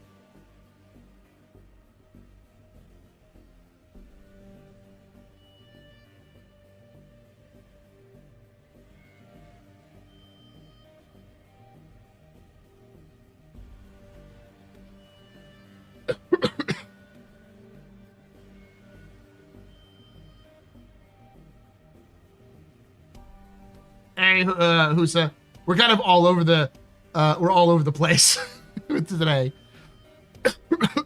Wait when the Atlas comes out.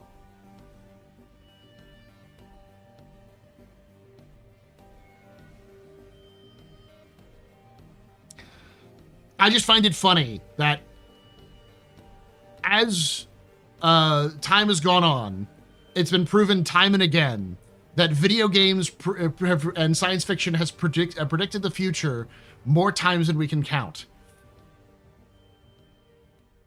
And I'm beginning to wonder, is it a case where somebody sees a science fiction thing and decides to make it in real life? Or is it somebody decides to make something and it ends up just being like a science fiction thing we've all heard about before? Because again, this fucking thing, the M1301, is a fucking Warthog from Halo. It is the Warthog.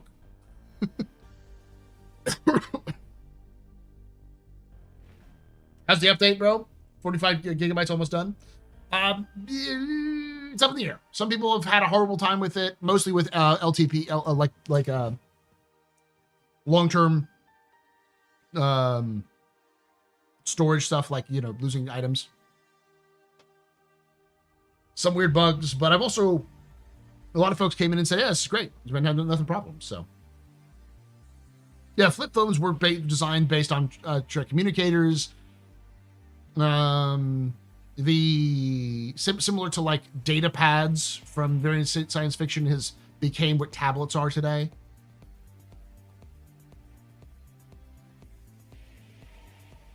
Give me BT 7274. Yes. Exactly.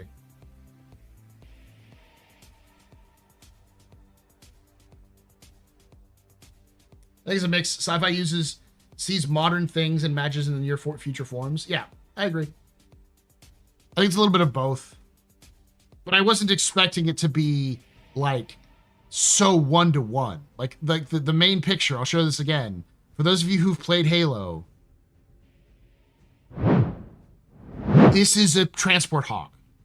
Like down to the way they put the seats on the sides and the back. This is a transport hog. This is how the hog that can carry a bunch of people in Halo, I think Halo 2 and Halo 3 mostly. This is what it looks like. Almost exactly. I was not expecting it to be that close when I first heard about it.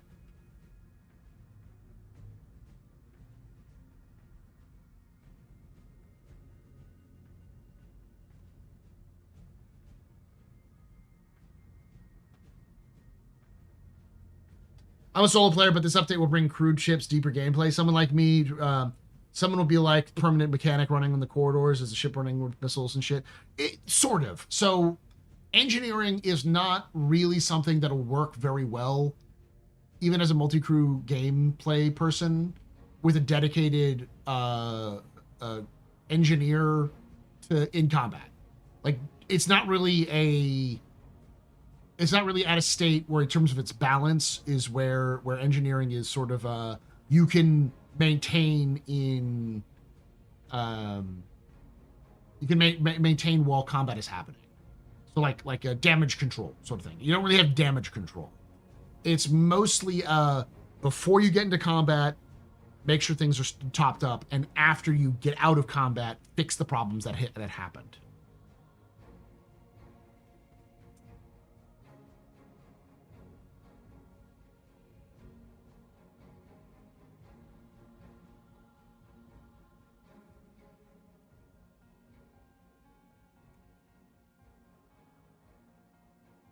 Design for recruiting? Nah, I don't think so, Parker.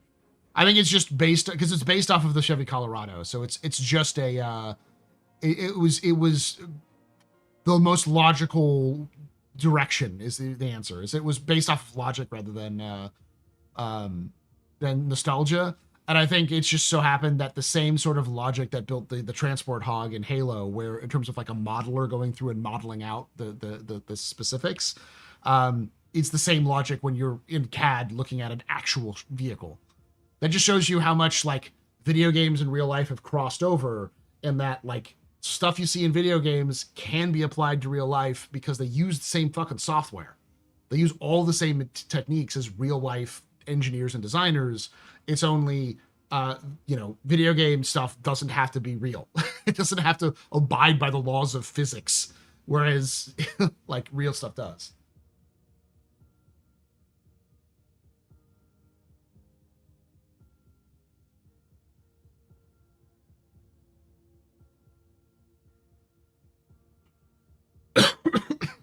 Once batteries come in, I think engineering will start to become a little decent. I do think that engineering needs a little bit more diversification. It needs damage control, and it needs an engineer. We need that chief engineer. Someone said leave the doors open in battle so you fire can't keep burning in space. It will overheat your overheat and damage your components. You can't. Basically, if you evacuate all of the air from your ship, it will stop the fires, but it will not stop the heat buildup. And heat buildup will do damage to your components.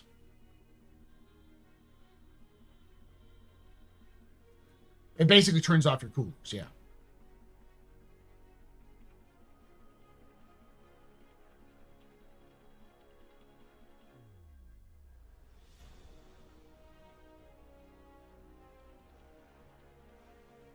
More subcomponents with variability.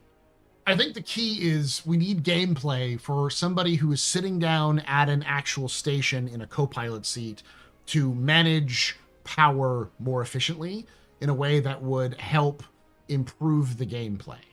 Something that will allow for micromanaging to make sense. And then you also need players to run around and hit things with hammers as things get bad.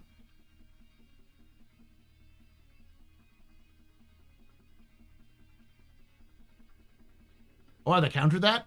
Yeah. They countered that because they're basing heat distribution off of actual zero-G environments. So, like, one of the reasons why, if you take a look at a picture of the ISS, for instance, you'll see a lot of things that look like solar panels. Not all of those things are solar panels. A lot of those big things that look like solar panels are actually radiators, because radiation is the only way you can cool off in space. There's no convection or it's convection or I always forget the three states of heat.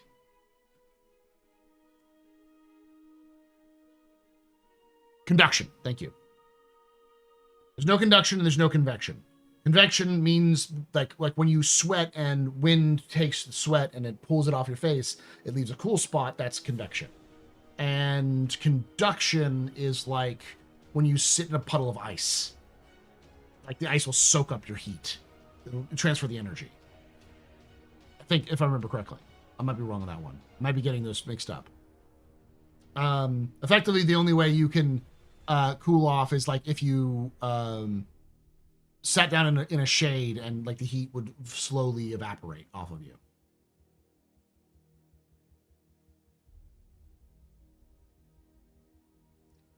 Space isn't cool or hot. Space is a vacuum. Because in away from solar radiation, it can get to really low temperatures. But if you're directly in the path of the sun, it gets to extremely hot temperatures, even in space.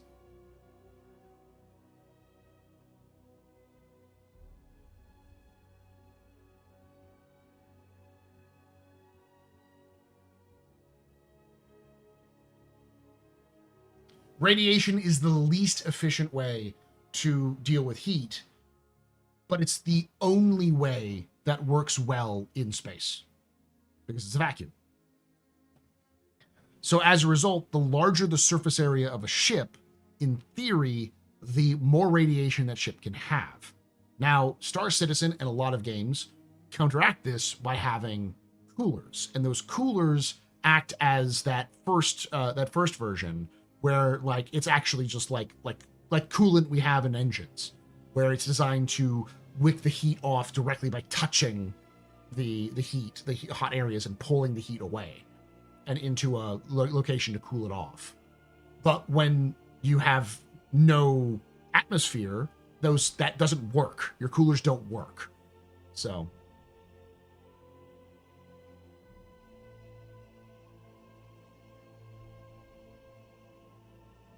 what you're saying is space heatsink for NVIDIA 600 series. Heat sinks are actually a great way of putting that. Yeah, if you have the old fashioned fan heat sinks, it's kind of radiation a little bit.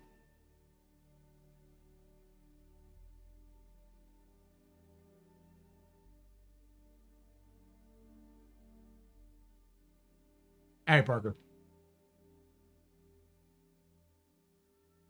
Cat, thank you for your service. Sending hugs. Gonna play log. Thank you, Husa, for coming in. Hey, Grackle.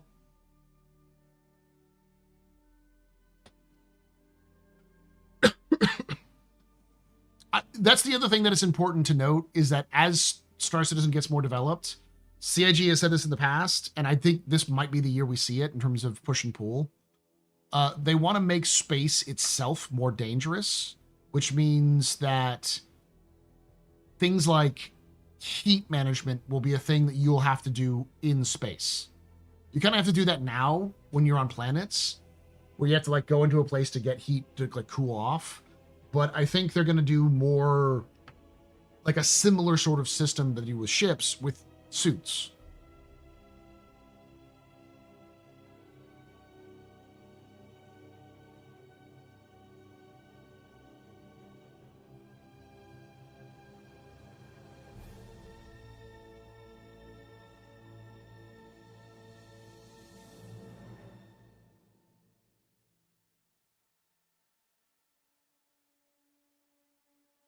Based on lore that is undervalued, will we see ancient ruins on planets? Yes. There are two places you will likely see ancient ruins in terms of non-human ruins. One is Terra, the other is definitely Hades. Now, there's plenty of ruins in terms of human ruins that are ancient in the sense that you'll be able to find places that are like 500, 600 years old. In places like Hadrian, even places like Castra, you'll be able to find like abandoned forward operation bases that date back to before the Tavaran War, kind of thing.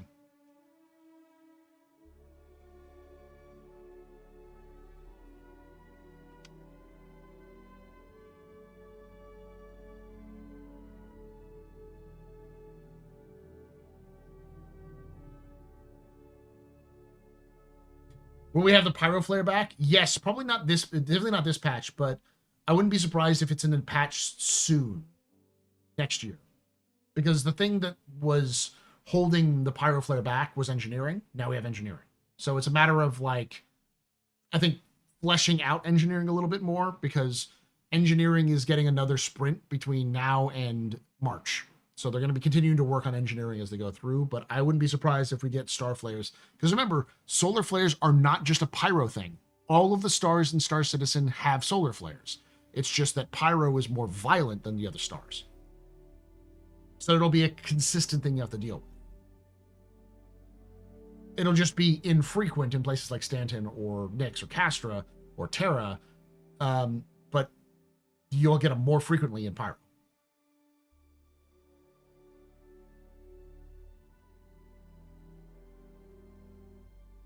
What is it called? This is a cool thing. You're talking about solar flares, soul flares all the time, screws up Wi-Fi. Is it a Carrington event?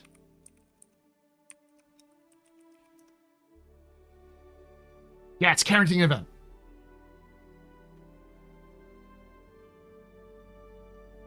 Named after Richard Carrington. On September 1st through September 2nd, 1859, a solar flare, a CME, coronal mass ejection, smashed into Earth. And on that day, it set telegraph systems on fire.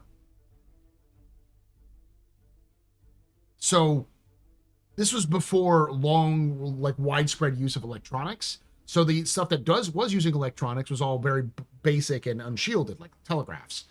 And it like nuked telegraph poles that were within the telegraph lines that were within the range.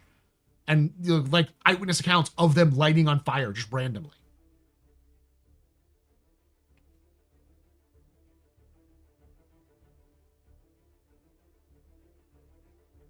Yeah, things were staying powered even when unplugged. That's how massive it was. Yeah.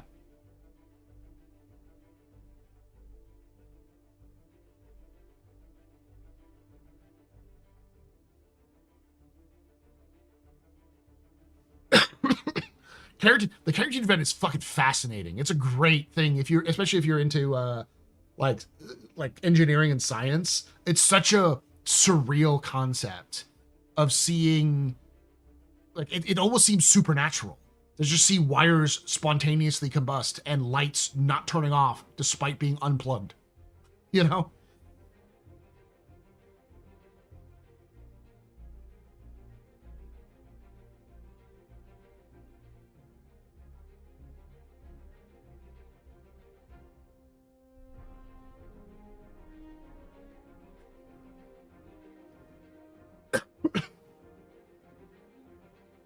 To be honest, today's electrical grid isn't all that shielded. It's more shielded than it has been in the past because people have been freaking out about another Carrington event for like 3 decades now. I remember hearing about the Carrington event worries back in the 1990s, where people were saying, like, as sort of like a conspiracy theory thing, like, what if the world ended in a solar flare? And it was like a lot of astrophysicists and actual electricians being like, electrical engineers being like, no, this could happen. It happened before. We know it's called the Carrington event. We know how it happens now because we've observed the sun and know how it works. And we understand how electricity works a lot better. So we need to start fucking shielding all of our shit or we're all dead.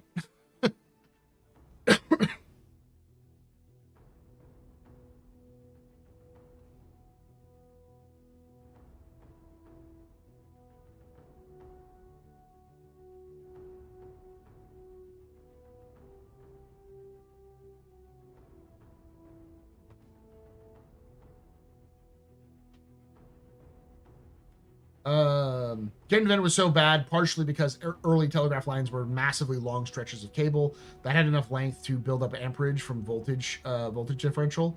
Nowadays our grid could handle it. Yeah, our grid is a little bit better. It would still cause disruptions, and it depending on places where you are, it may cause permanent destruction to certain parts of grids, but it wouldn't kill everyone. But it would still be bad. It would cause a lot of chaos.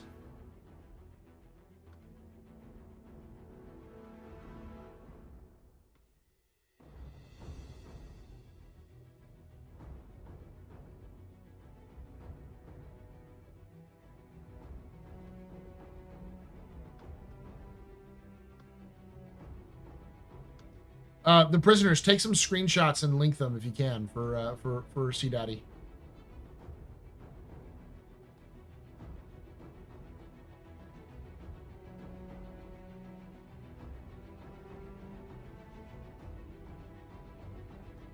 Remember those times when you were a kid and you got a call on your cell phone and you heard a ticking on the speakers in your stereo computer speakers? That's how shielded electronics are from interference. I can still do that. It still happens to me. But only if you put the phone right next to an electronic. And that's a lot of power being put right next to a lot of power, and it's like right next to it. A solar power is a lot, but it's going to be spread out. The solar flare, but it'll be spread out over a larger area. So it would have to have enough buildup over that large area to be able to affect those large areas, which isn't as much. 。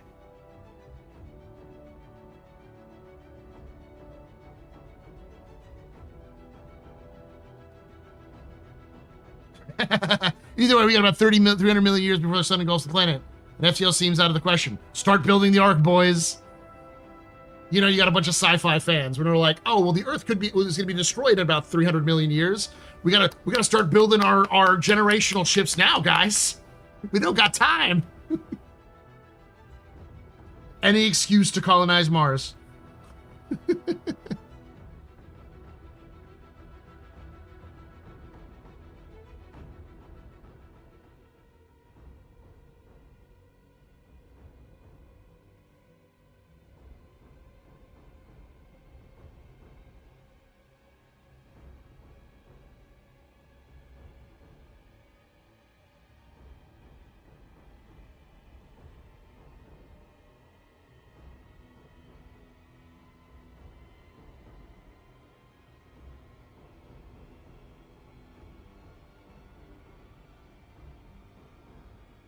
Yes, Alex, that is true. The greatest defense we have against solar flares are sun-observing satellites between Earth and Sun, with whose we've already protected Earth from near-Carrington events. This is the reason why we should be funding NASA more, because NASA has lots of satellites that they want to build and have built, which have done amazing things. We have an observatory in that same location between the Sun and Earth, where we can actually observe the blind spots that we've had for a long time for asteroids, and we've been able to identify lots more asteroids that could be dangerous to Earth. And in fact, it's one of the reasons why we've been able to find a lot of these interstellar asteroids, like Oumuamua and the latest one, which is still around, I think. I3, I think. I forgot what it's called. I3 is fascinating. It's cool. Hey, Victoria.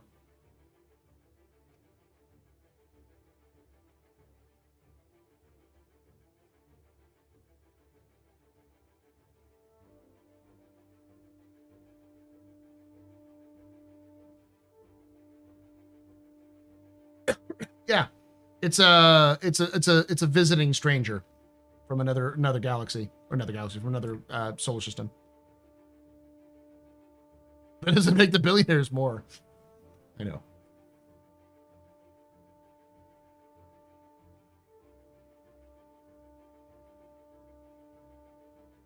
So we can't have nice things. We just need to find a good scam like we did in the Cold War.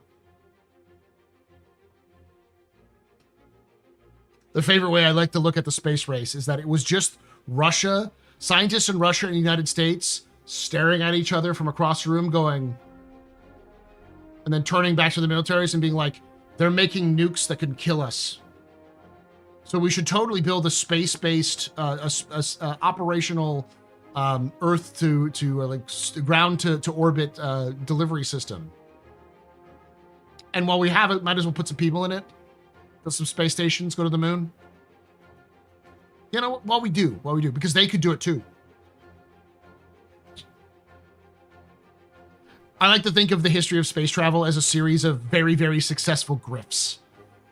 A bunch of scientists with a very, very particular obsession of space, managing to scam the fuck out of governments to get them to pay for things. Atlas, that's what I'm thinking, yeah.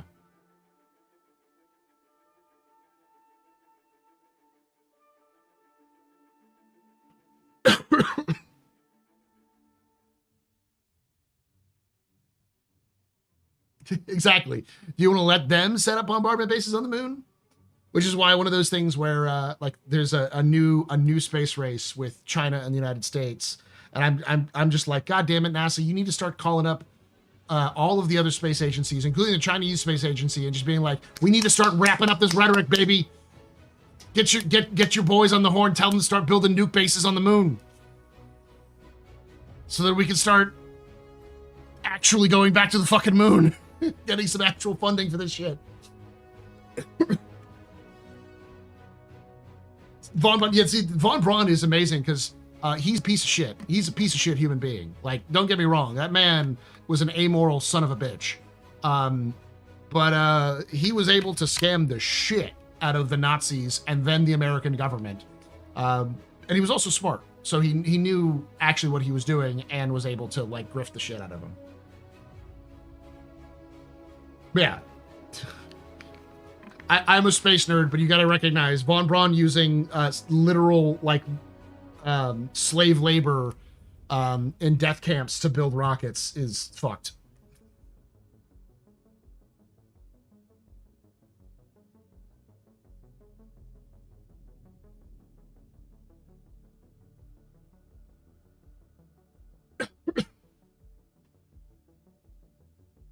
Viper pilot.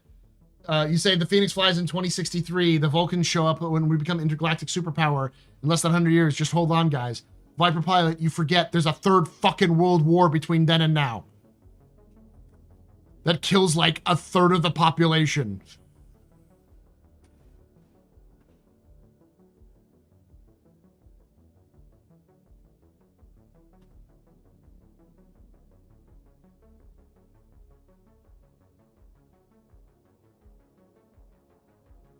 Your dad worked on, oh, you worked on the MOL? Nice. Kept him out of Vietnam.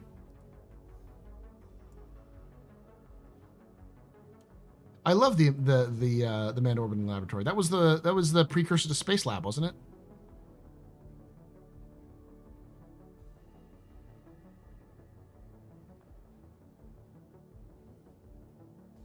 Oh no, I remember the MLL. It was the Air Force project. They basically never used it because spy satellites were better.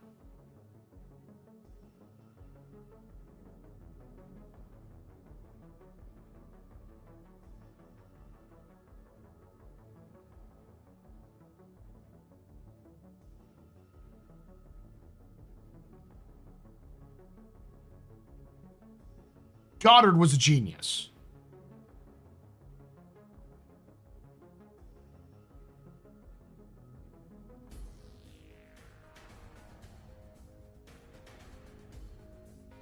This is for all my American friends. Robert Goddard was a man before his time. There are a handful of space pioneers whom every space nerd needs to know. One of them is Konstantin Tsiolkovsky, and the other one is Robert Goddard. Because basically, von Braun was brilliant, but without him stealing all of Goddard's notes, he would have never gotten where he was. Because von Braun stole the fuck out of Goddard's notes.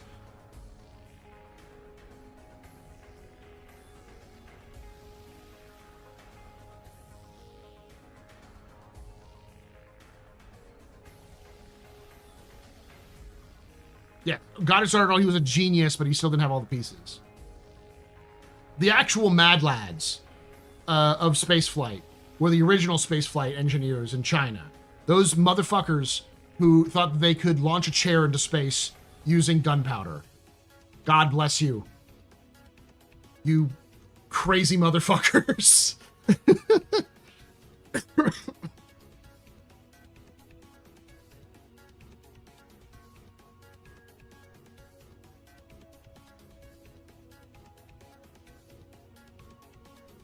We never really really respect the amount of experimentation that the Han, the Song, and the Yang dynasty.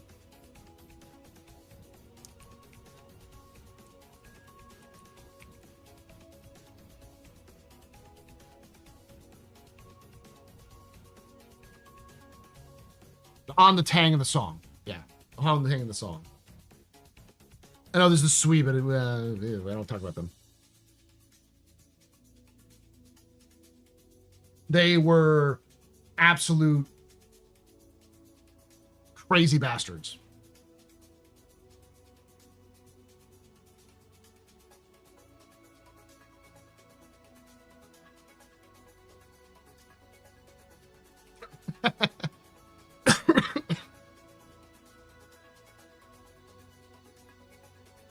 Consta who? That's Zeon Daikun from Gundam.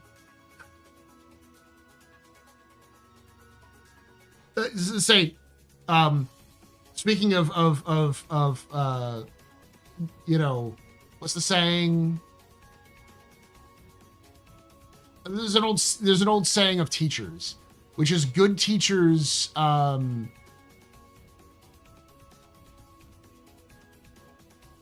good teachers copy each other. The best teachers steal from each other. I am a big fan of the creator of Gundam. I always forget his name, though, because it's like a sea of names that I forget.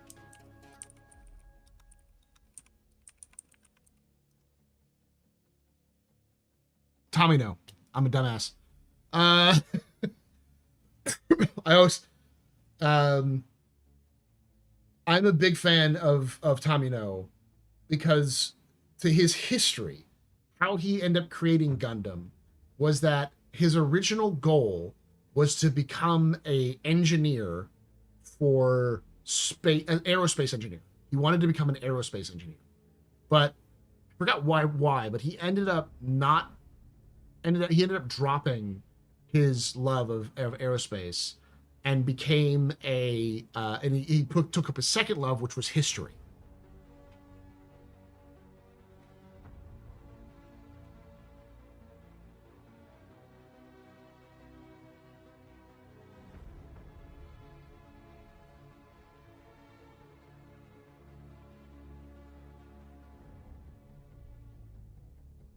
Thank you. Good artist steal, great good artist copy, great artist steal. That's a good way of putting it. Yeah, there we go.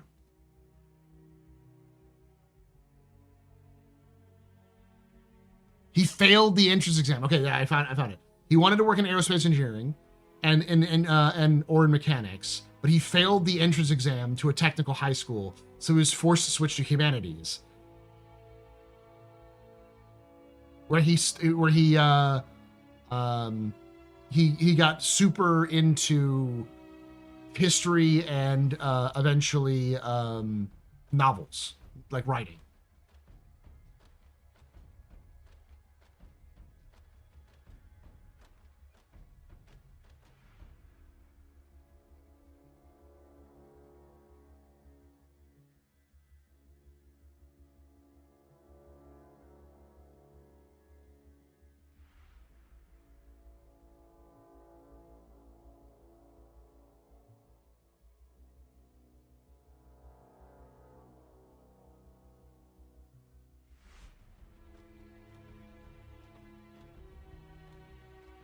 And so I say all that because all of Gundam is stealing. Gundam is Tomino taking bits of science fiction that he fell in love with from a bunch of different places and then combining it with actual science that he learned because he became fascinated with aerospace. Which is why I have absolute respect for the man, because he created my love of hard science fiction with bullshit.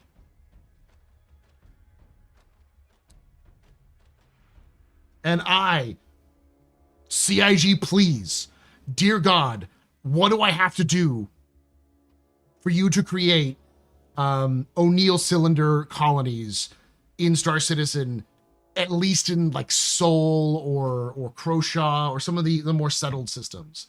Please, dear fucking Christ, please. And it's not even like, oh, we're just Gundam. Babylon 5 was an O'Neill cylinder colony. Like, just give me an O'Neill cylinder colony, God damn it. They're so fucking cool. Elite has them. Why can't we?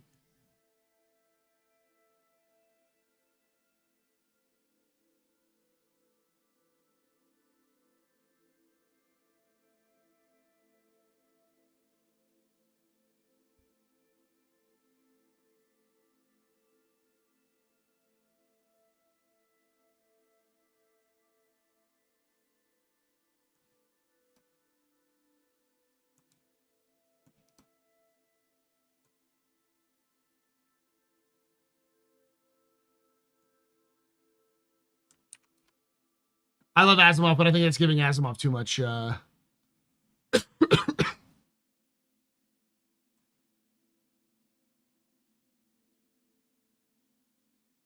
Giving him too much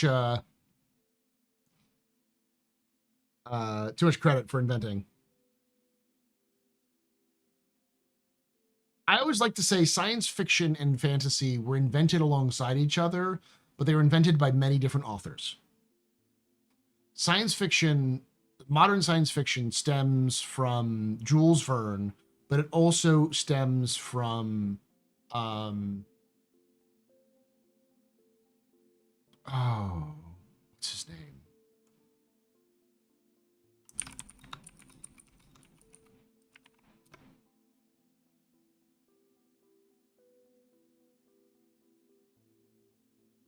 H.G. Wells. Jules Verne was French, and so a lot of his ideas are very French. And H.G. Wells was British, so a lot of his ideas were very British.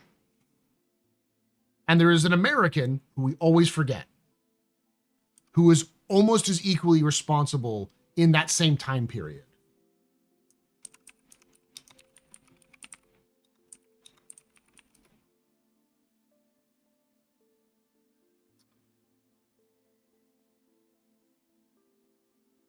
Who is Edgar Rice Burroughs? No, Mary Shelley did 100%. Great Aunt Shelley did invent sci-fi. She is the godmother of all science fiction and horror, hands down. But there's plenty of things that you invent things, you know. There are plenty of things that are invented. The Wright brothers invented the airplane, but no planes today look like the fucking Wright Flyer. You know? John Carter of Mars, yeah.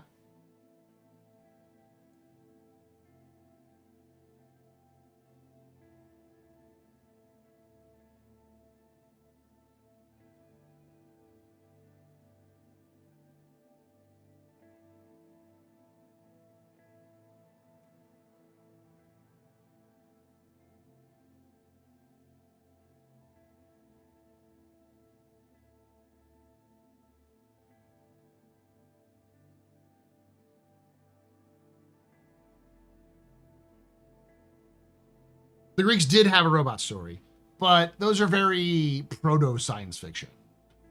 I would argue, and this is Professor Shelley arguing about storytelling, which is that the modern version of science fiction only exists because of the Industrial Revolution. We take it for granted that technology advances in our own lifetimes, but many of my audience is older than me, and I'm not young.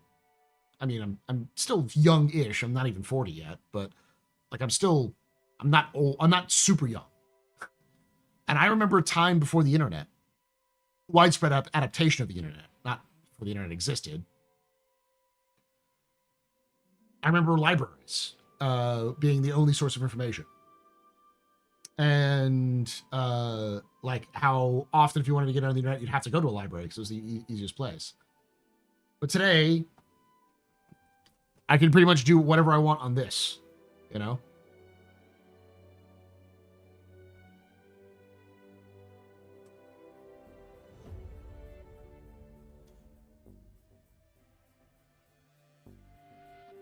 And so when you start seeing the Industrial Revolution, which is around when Mary Shelley was writing Frankenstein, and because Mary Shelley's Frankenstein is a direct response to the Industrial Revolution, is when you start seeing people imagine what might be in 5, 10, 20, 30, or 100 years down the line. There's always been people like that in the past, but it wasn't until the 19th century that people started to go, oh, fuck, we are advancing very quickly.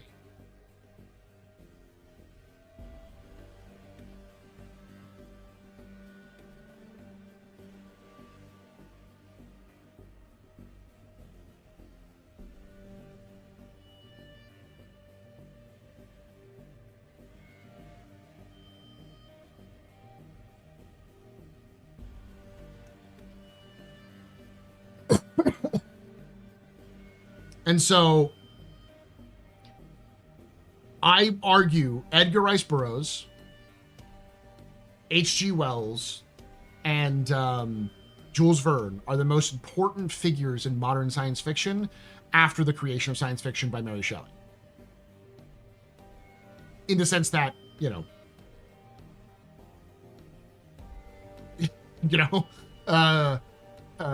science fiction has always existed in some way, shape, or form, but in terms of like modern science fiction.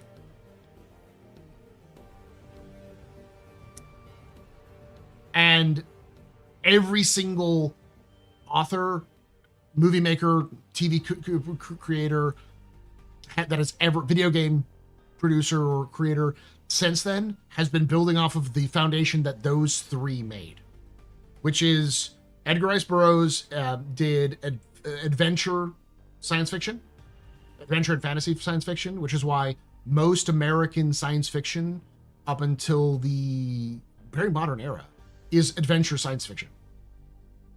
Buck Rogers, adventure science fiction. Flash Gordon, adventure science fiction. Though Flash Gordon's British, if I remember correctly. Even like Superman, adventure science fiction.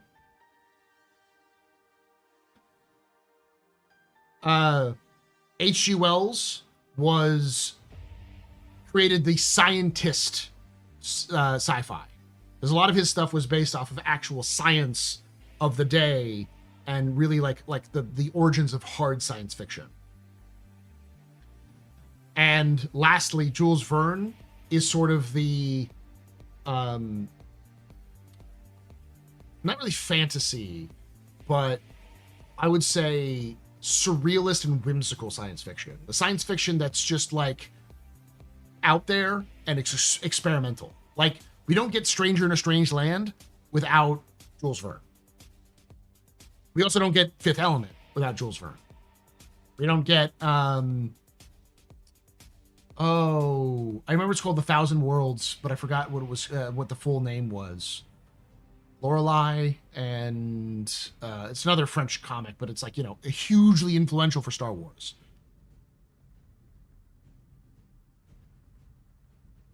Valerian, yes. Yeah. Rip to one of the great goats, Gil Gerard.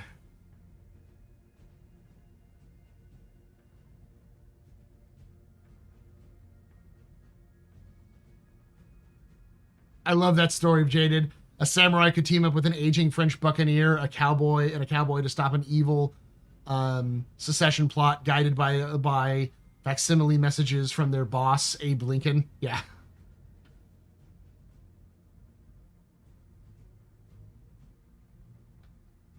So Valerian is older than all of them. Valerian was originally a comic book that was written in the 50s and 60s. And it had a massive effect on Star Wars.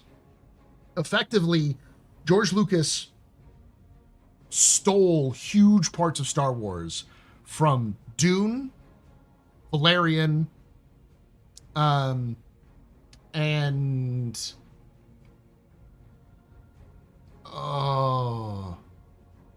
like Buck Rogers. Those are the three things he stole from.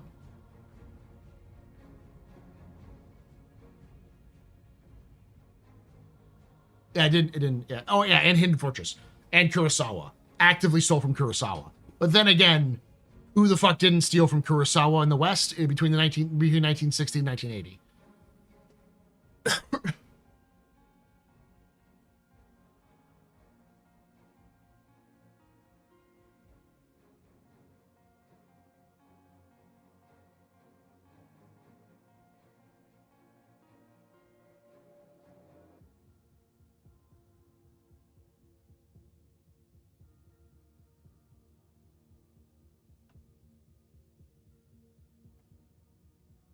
I forgot about Kurosawa, but yeah, no, like if you enjoy any westerns made during the spaghetti western era, they're all Kurosawa films, or not all Kurosawa. Some of them are just other Japanese or Korean or Chinese filmmakers, but they're all samurai or Eastern filmmaking. They blatantly ripped them off intentionally because they were like, we can just use this and remake it into our own western setting.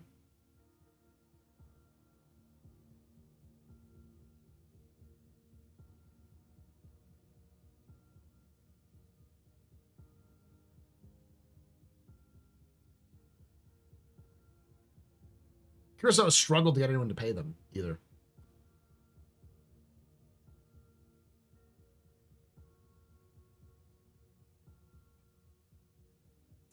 I actually hate genres. That's another pet peeve of mine. You all know very well, which is the moving target of themes. Like, what is Star Citizen? Can someone tell me what genre of game Star Citizen is?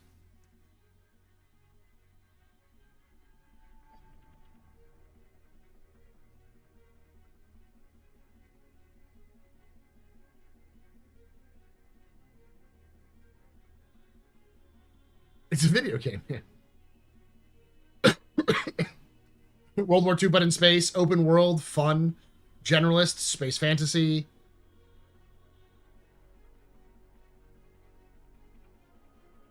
Tragedy and comedy. It's yes. Adventure, Chris Roberts. For gameplay, MMO. But like, if you said the word Star Citizen is an MMO, most people would play it going, oh, so it's like WoW. Or Knights of the Old Republic. Or Elder Scrolls Online. It's like, it's not like any of those at all. This is not an MMORPG. It's science fantasy, yes, but it's also sci-fi. It's not purely science fantasy. You don't have crazy shit like Star Wars, but you get close. There's enough like realism in there that it's sort of still there with science fiction, with like, science fantasy. It's an adventure game, but it's also not an action adventure game. There's a lot of downtime and doing other things. It's a survival game, but it doesn't have a lot of survival elements. It's got things sprinkled through it. My point is, you can do that with literally every game that has ever been made.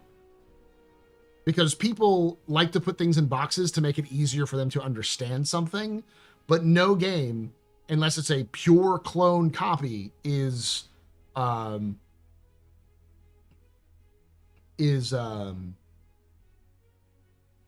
perfect.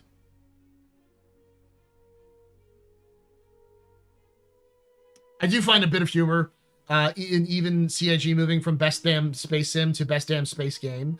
The reason why Solo, and this is an important point to remember, is that when Chris Roberts pitched Star Citizen and Squadron 42, space sim meant something very different than it would even 2 or 3 years after Star Citizen was kickstarted.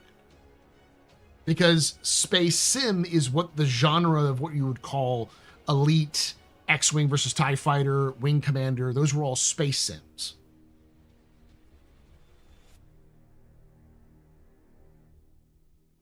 And so it was originally going to be a space sim. And then as it sort of evolved, it became more than a space sim. But also people were like, oh, so it's DCS in space.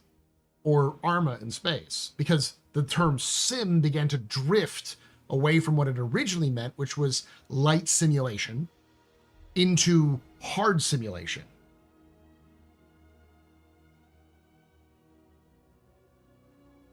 In my opinion, that's saying Star Citizen has no identity. I disagree. It has an identity. It just doesn't have a genre.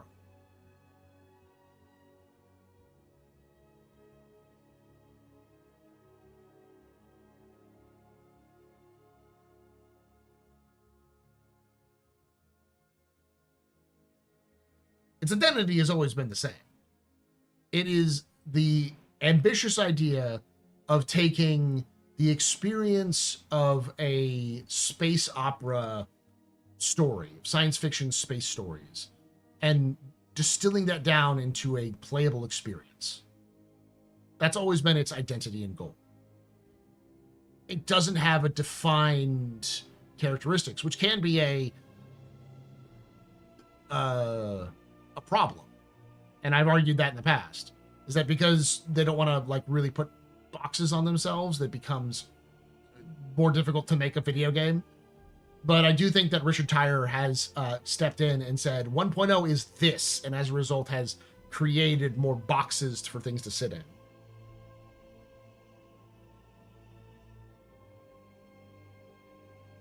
Star Citizen early days definitely felt more sim than it does now, for sure. as things evolve, things have been changed.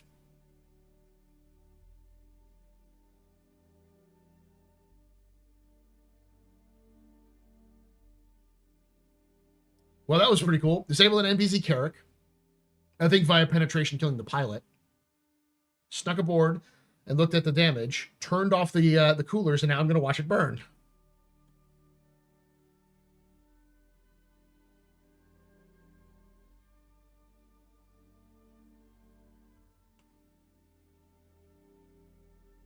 Starship isn't a clipper of space games. It's trying to be.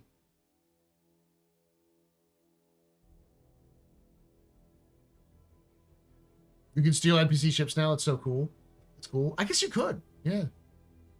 You could in the past, sort of. I'm not disappointed in PU. It's pretty much close to my Kickstarter expectations in 2012.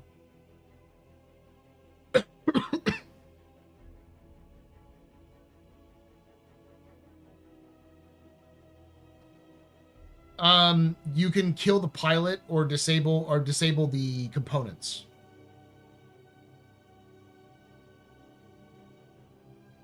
You could for a while, but you couldn't soft death a ship and then fly it around. You could soft death the ship and pillage it, but you couldn't soft death the ship and then bring it back to life.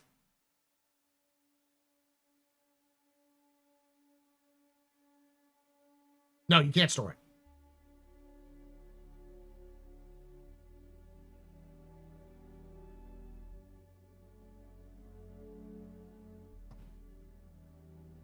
Trooper will get more engineering, crafting, trade, base building, and eventually Death of the Spaceman. It may return to a more of a sim feel. I do think if they get push and pull, because I don't think of many games of the genre, I'll say, because Luna has a problem when I say scale.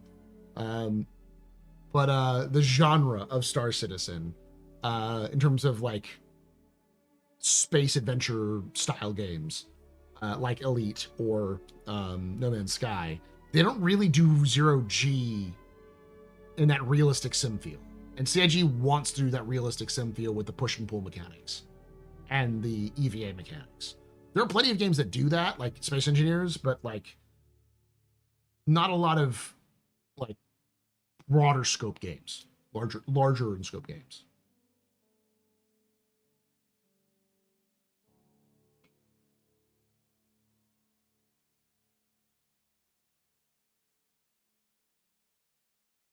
XenoThreat, you're talking about solo. 5-minute rundown of the lore surrounding Pyro and XenoThreat.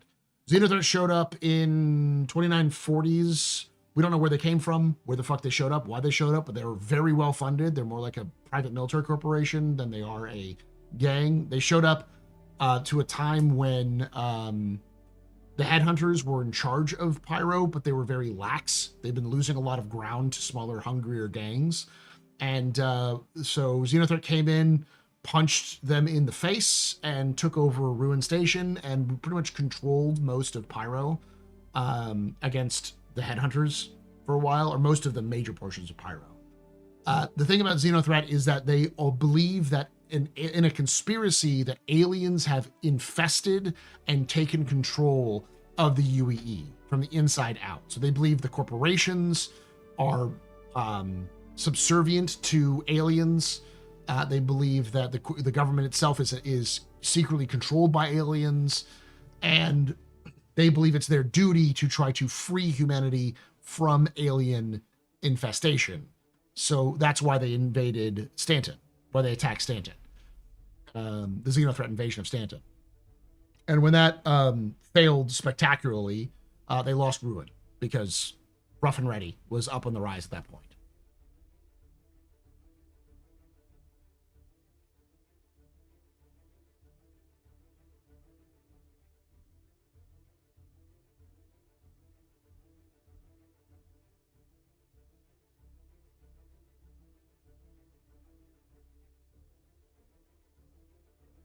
Hard Space Shipbreaker is the best EVA by far. It's one of the best EVAs for sure. But like the scale of that game is much smaller than Star Citizen. It's that small area of space, kind of like how Elite, or not Elite, Space Engineers is very similar in that kind of sense. But like push pull resource management for EVA boosts, stuff like that, all that stuff is very unique to Star Citizen's approach, if they can get in.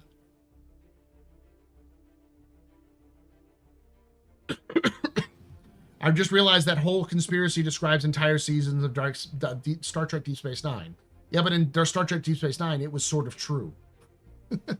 In this case, it's not true at all.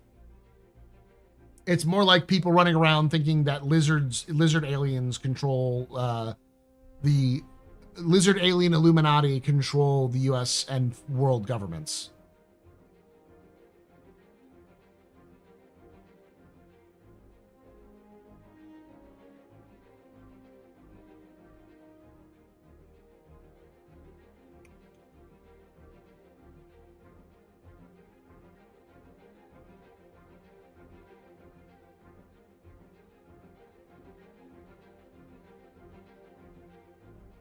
Wonder how realistic that'll end up being. We haven't seen it for 2 years now.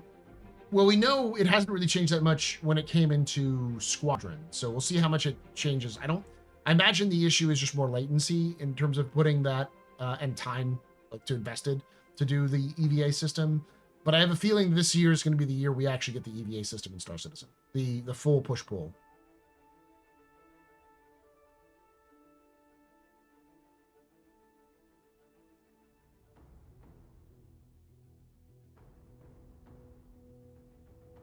That old trope. And why freaking lizards? I didn't think I'd have to explain this to people, but I guess I do. I forget the name of the guy's name. He's British. He's pretty popular because of this theory. But his original grift was that he believed he was the second coming of Jesus. And when he got embarrassed like publicly for trying to spin that grift, he decided to instead pivot towards aliens and came up with the conspiracy theory that the world has been invaded by lizard aliens who are shape-shifting reptilian aliens. And he's been managing to make a living off of that forever. It just stuck.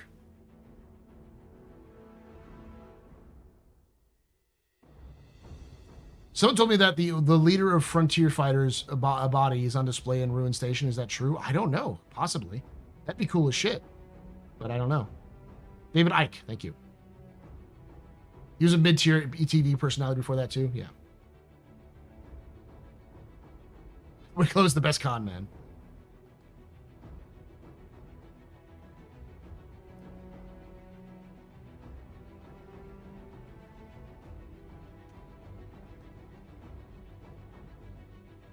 Is it Checkmate? I'll have to check that out.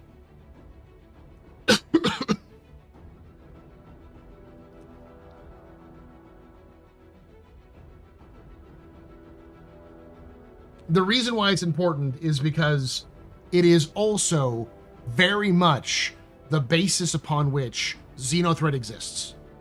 XenoThreat exists under that same idea, the David Icke idea of shifting lizard aliens control the government. That is how XenoThreat exists. And it's also one of the major sort of underlying plots for the Plain Truth.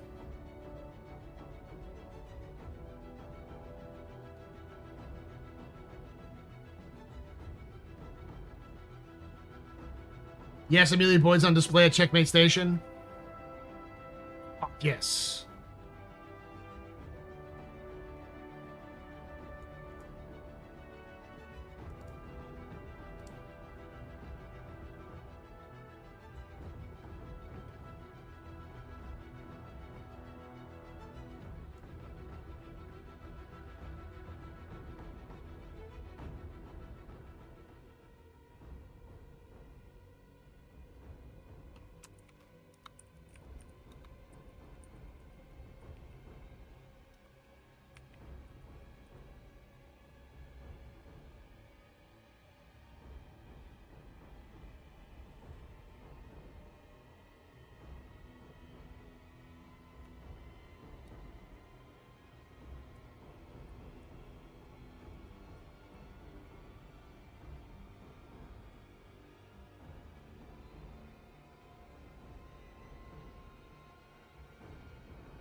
What? Headstorms has splayed her corpse? What do you expect? It's the headhunters.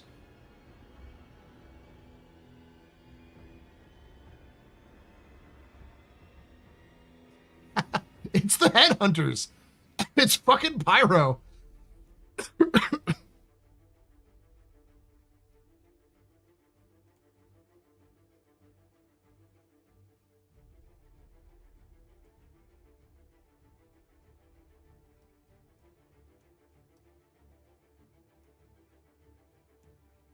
I'm stealing this, by the way, chat. Here you go.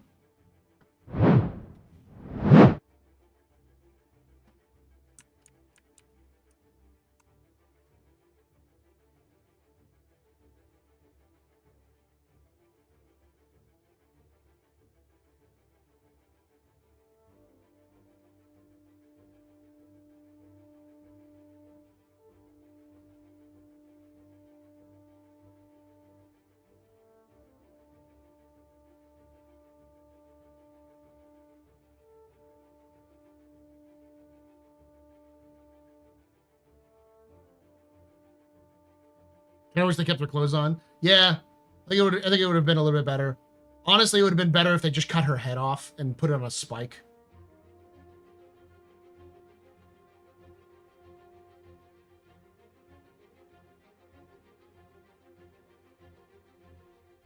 So with regen, does that give CIG an out to rerun her missions for the future? Possibly, but you only have so many regens. So. I just came in to cut her head off and put it on a spike. Okay. Welcome to the gastropub.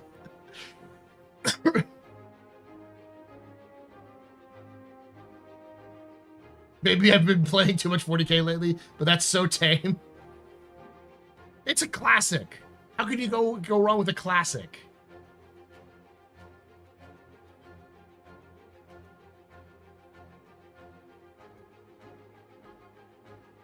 I could have said full Impaler. You could have gone full Vlad the Impaler. But I don't think they have the tech set up for that kind of mutilation and butchery.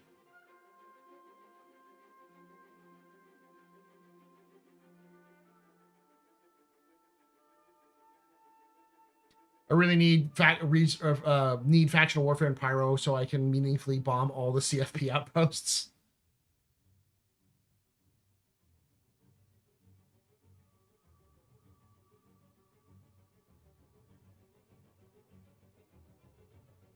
Giblets, pirates' corpses used to be stuck in cages at Harbor's entrance. Her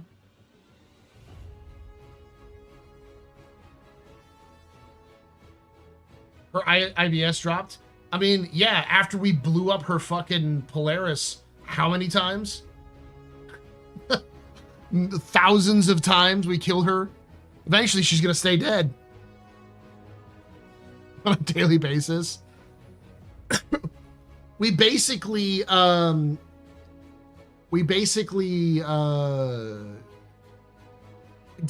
a worse version of Groundhog's Day for her.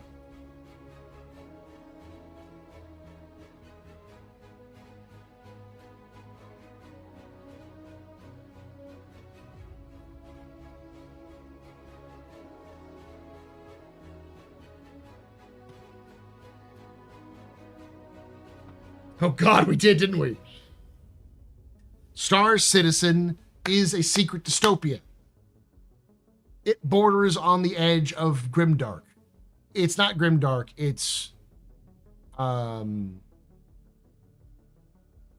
noble dark, or whatever the term is.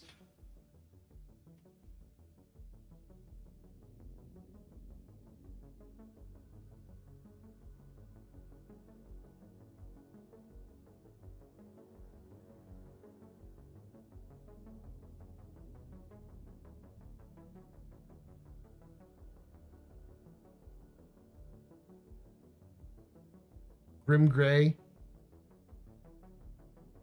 Wait, did we officially grief Amelia Boyd? Yes.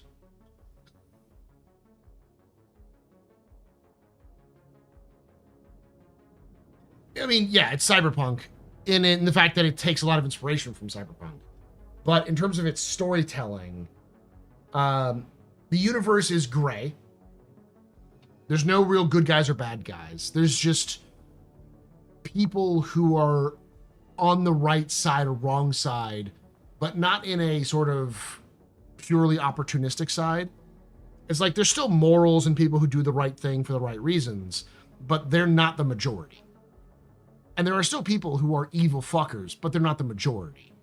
It's like the majority of people are just somewhere in between, with good people doing good things and helping things out every so often, and bad people coming in and fucking things up every so often.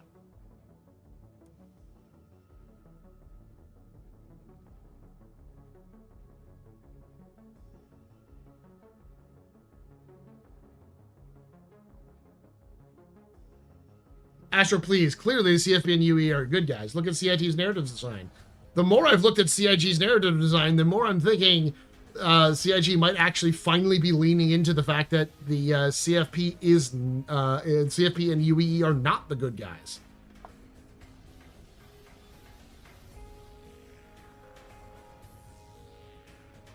Like, think about this. One of the major factions you actually end up smuggling people to when you do those smuggling missions for the Dead Saints is the CFP.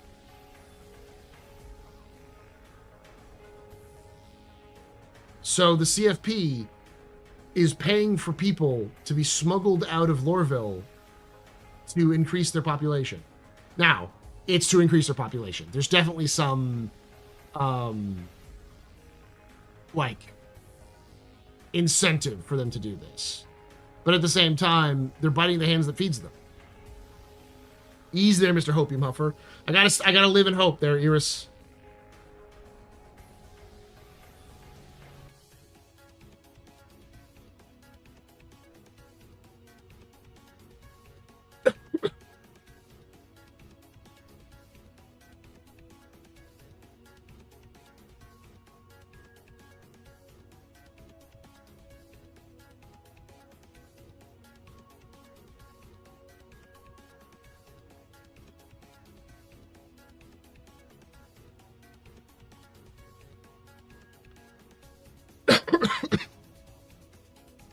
The UE also keeps buying Frozen Vandul for reasons. Yeah.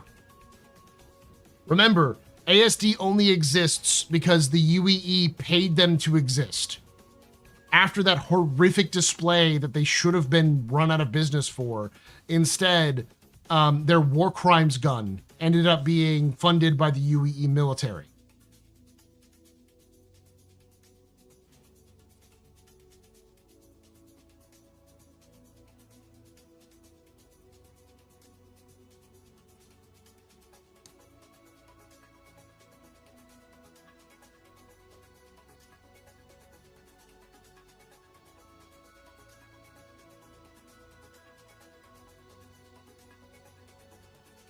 It's not a war crime the first time.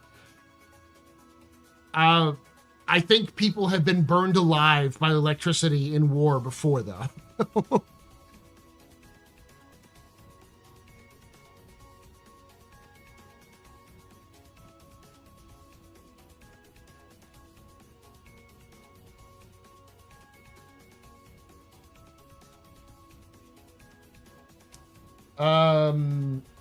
What's the other one?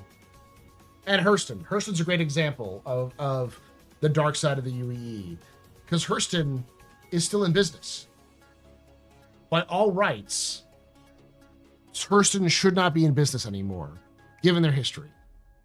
And CIG had all the opportunity in the world to make Hurston a more recent addition to the verse, but they didn't. And they've continued to link them back to the past and link them to horrible people.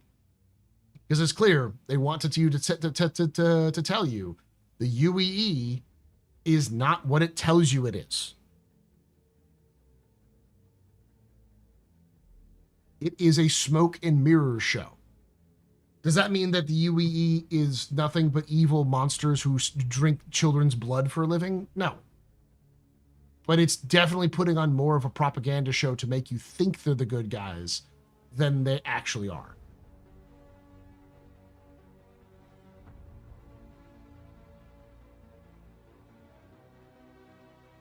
What screams utopia about having an entire solar system owned by megacorps who half of them completely disregard the planet's ecosystems that they own?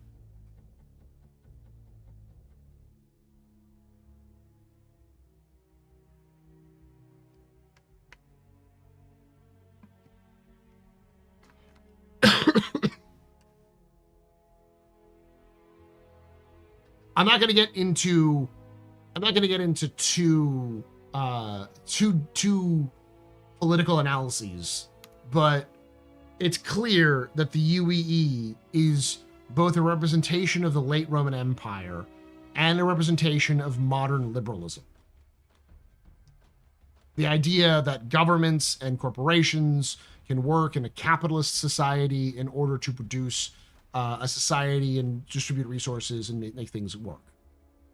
And CIG's writers and designers don't want to take sides in telling a story about that. They want to expose how that world works. So they try not to preach, they're trying to display. And talking with Dave Haddock about this, that was one of the things he came across, is like, we don't want to preach at you. We want to tell a world that feels realistic and is more morally gray, so that you have more options, because it's better to do that kind of thing.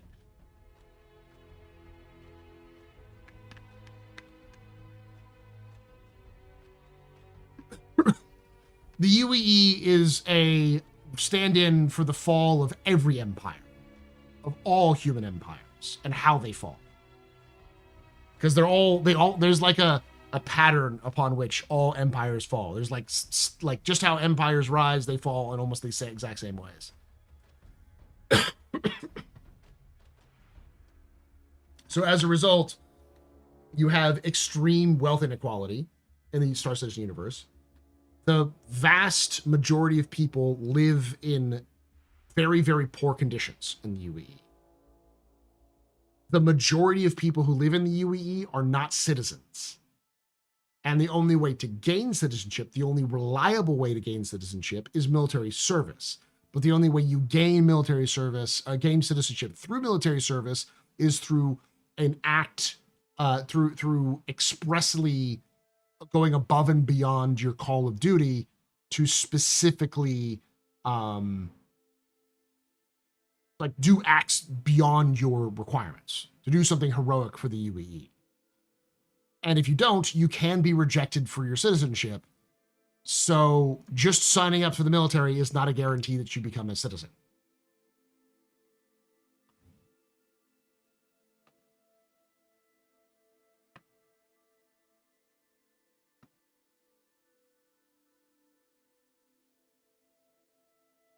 Right, which is why the UEE and its sub-factions are the only factions CIG are allowed to meaningfully support. You can support outlaw factions all over the UEE.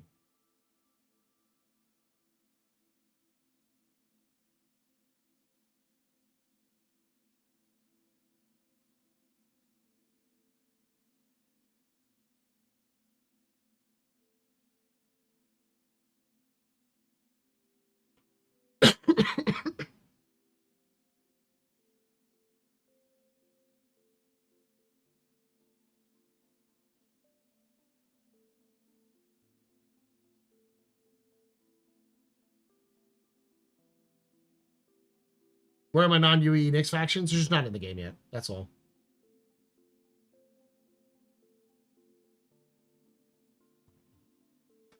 As I always say, don't associate lack of content for lack of intent.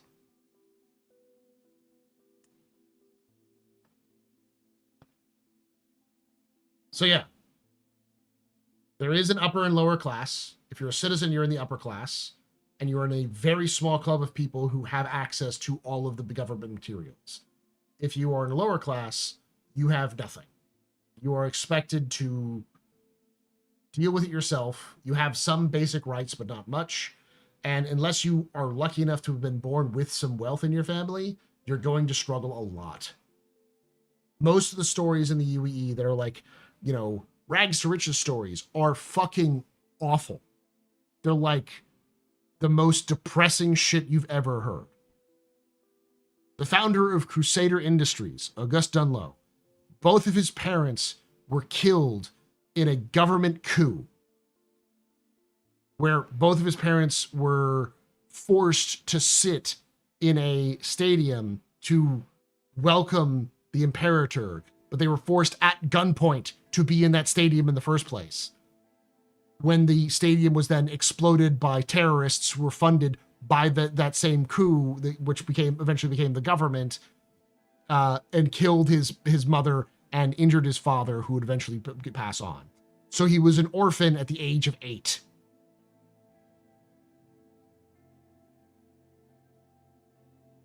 He had to survive assassination attempts after overcoming these obstacles. He had to survive assassination attempts because he became an anti-Mezer revolutionary.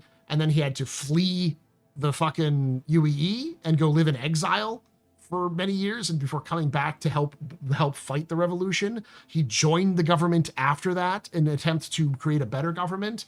Found out that cynically that you have to have power to wield power, and the way you wield power the best is if you have money. So he went out to go use his business degree to get himself a company so that he could get power to make the changes that he wanted to on his own. Like, Crusader exists as this philanthropic endeavor because because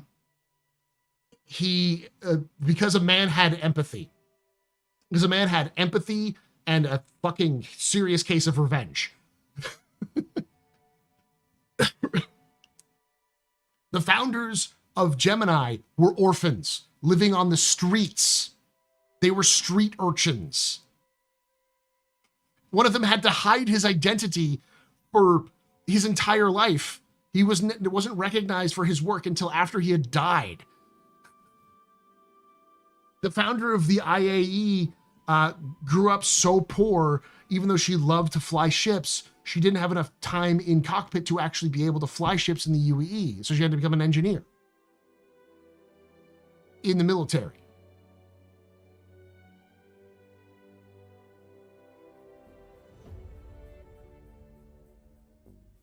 Do citizens get life insurance? No.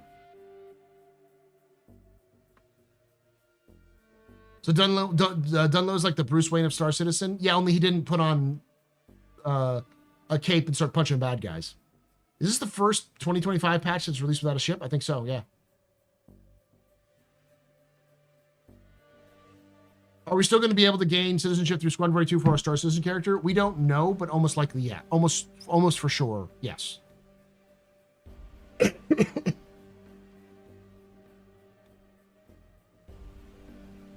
There's a reason why if you go to the health clinics today and you look at the crowds of NPCs around the reception, you always hear them talk about the regen crisis, because they literally spent their entire life savings into getting regen capable, and then regen failed.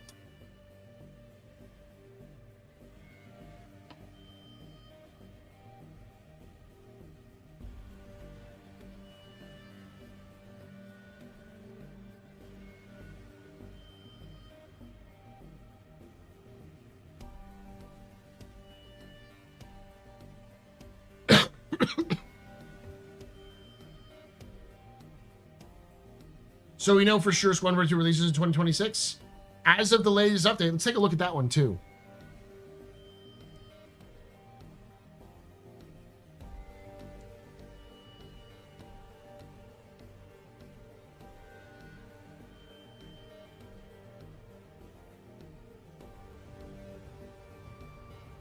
So this is a little different, but I'll show it to you.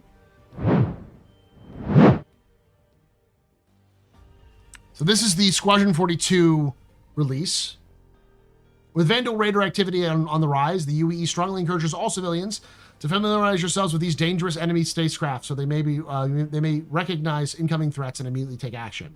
The accompanying guide details known as Vandal ships that have been engaged by UEE Navy. We strongly advise all civilians to study not only the specific ships, but also the broader traits of Vandal design, as enemy silhouettes and weapons configurations may vary between clans. Pay particular attention to arched wing structures, sweeping curves, and distinctive blade-like points. UEE Naval Intelligence presents the images with minor redactions for classification purposes. And if it comes down here, talks about this, keep exploring, and it says still launches in 2026. This was released today. So they still have a plan to release it in 2026. And this is the Vanduul identification. So, fun fact, their cruiser is 486 meters long, and their Corvette is 419 meters long.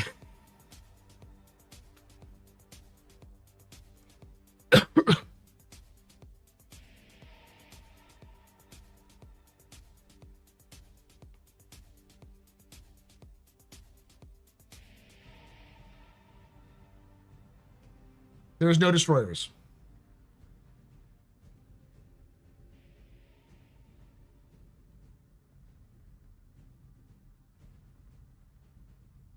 Kingship, they don't have a size 4. Oh, they do. It's approximately 3,445 meters. So 3.5 kilometers in length. Yeah, this is not to scale. That's right. You're right. That's not the scale, but it's still, it says 468 and 419. So we're only like 50 meters difference between the lengths. The driller is crazy. The driller is 2 kilometers long.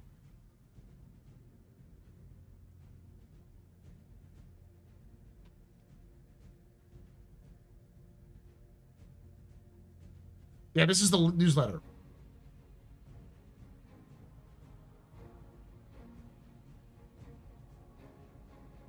I do love the fact that the Vulper, I think it's the Void is what it's called now. The Void Heavy Bomber is 124 meters long.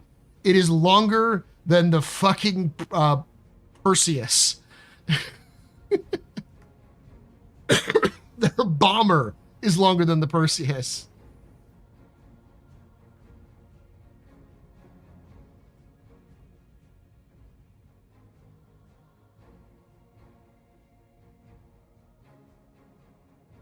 Yeah, they're heavy bomber. They don't have a regular bomber as far as I can tell, though.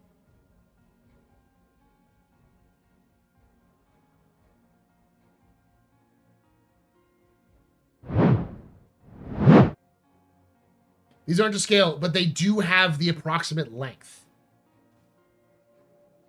So like right here, approximate length is 486 meters, right? Approximate length for their Corvette is 419 meters. It's a little bit bigger than that. It's 86. That was 56. So it's 70 meters difference. Yeah, but they're not to scale because this thing is, this would be much longer if it was actually that scale.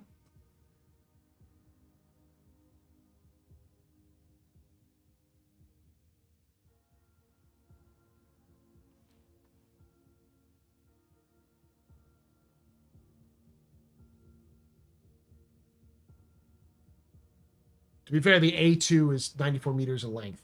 Yeah, but this is more equivalent to the Retaliator than it is the A2, the Void. It's a torpedo bomber.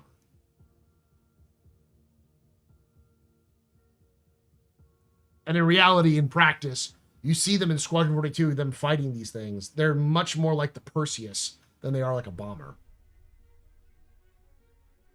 They look like their armor holes are chitinous. They might be.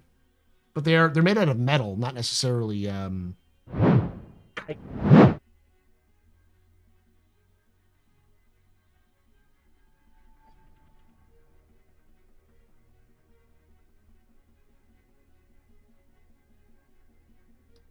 Very big bomb or lots of bombs? Lots of torpedoes.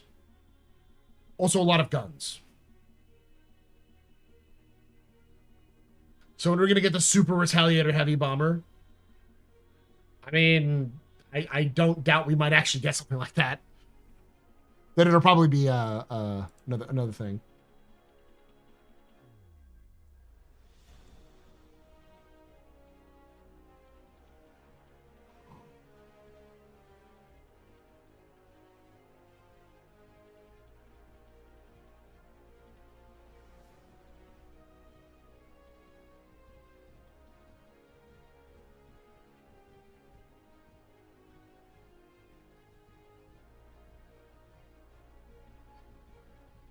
This is interesting.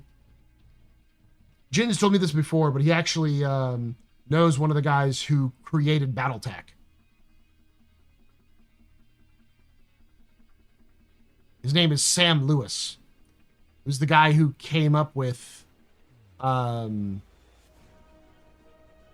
technical readout 3026. He designed the Savannah Master hovercraft.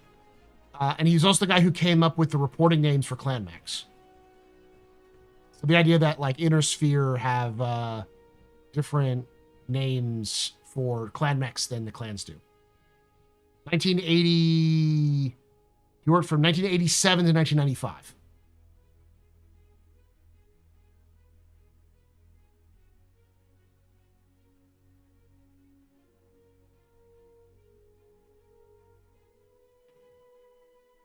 He was the vice president of FAFSA, of FASA. Awesome. That shows you how close he was. Yeah, Battletech's still alive, but like the original, like he was part of the original founding of that. Under the Kingship was big boy. When I saw the image and how it came out, I was shocked at the actual length in meters. It's 3 kilometers, 3.5 kilometers. The Bengal is nowhere near that size. It is, I think, half a kilometer, if not a kilometer long.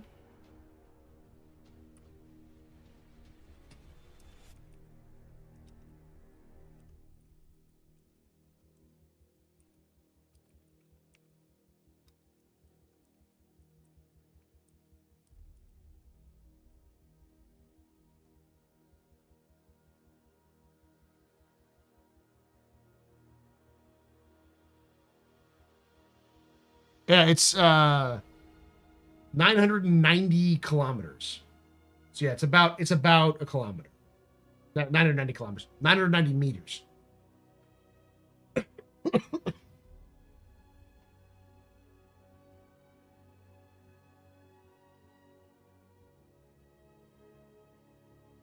right, I'm gonna get some water so my voice doesn't shoot out, and then let's do our capsule to round this out. Right back, chat.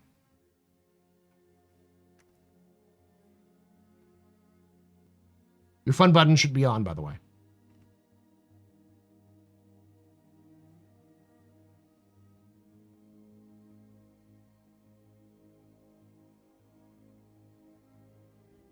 Weapons free, y'all.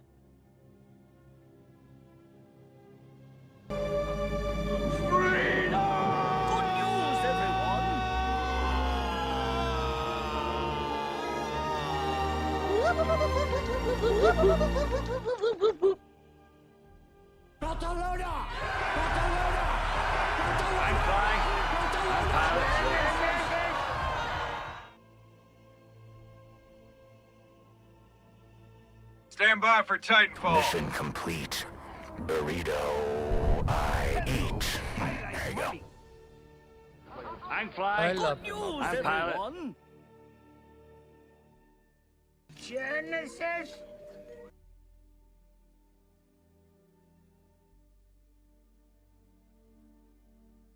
Mission complete. Burrito, I eat. There you go.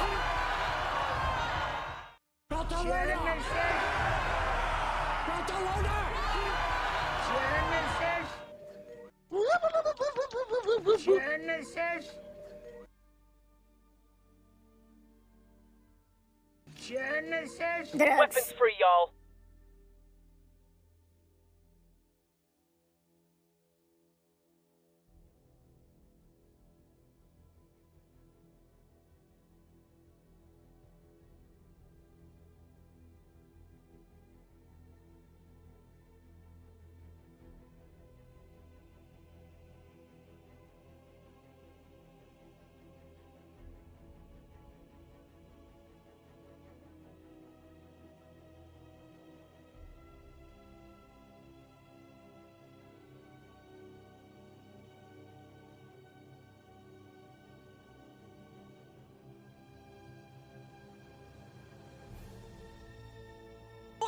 confused, everyone.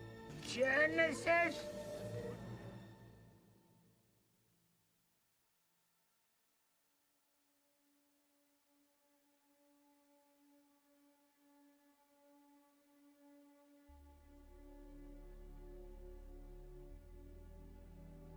I love democracy.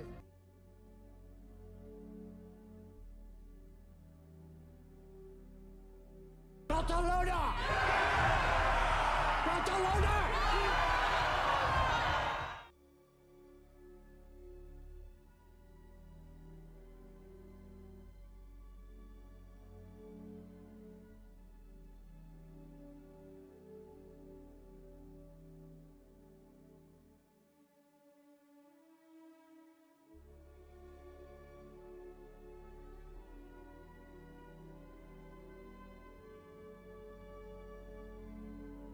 Words. Distress bacon.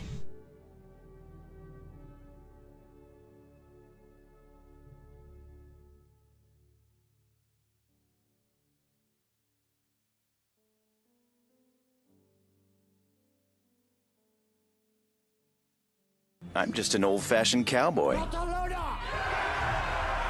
Barcelona!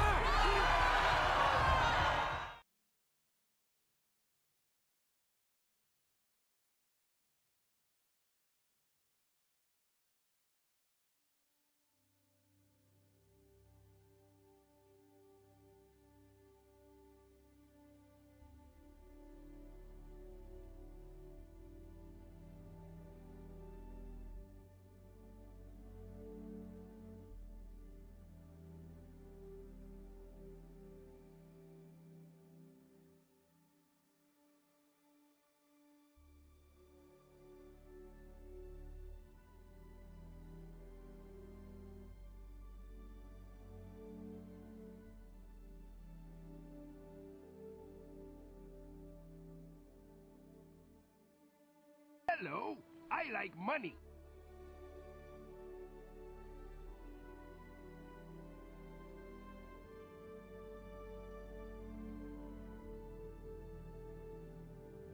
I love democracy.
Barcelona! Barcelona!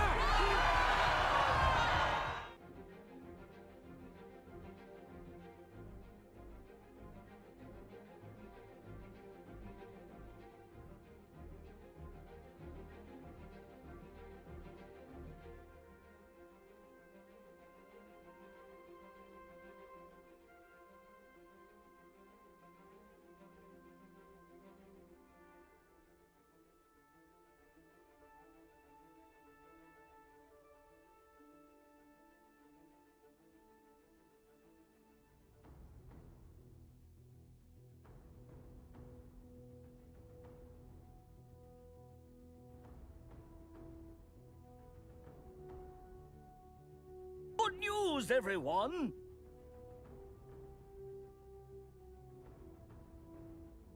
Weapons free, y'all.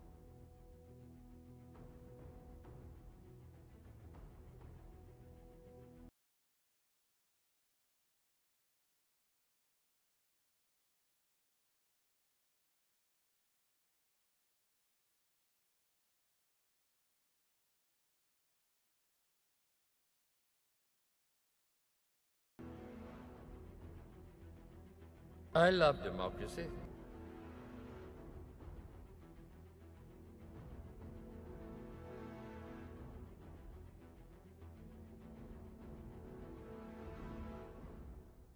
Two words. Distress bacon.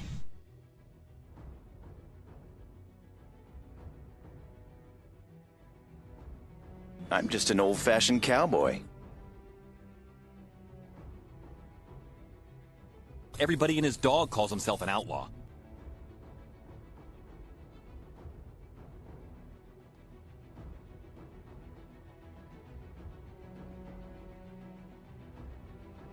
Hello, I like money.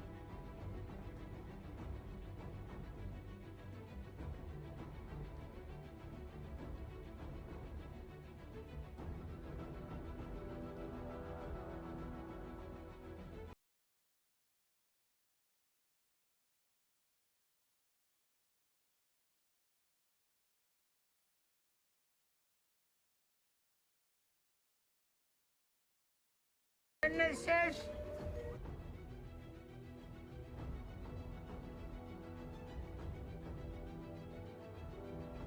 Drugs.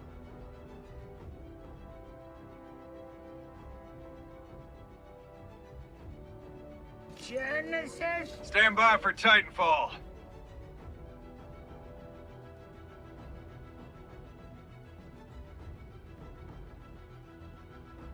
I'm fly. I'm pilot.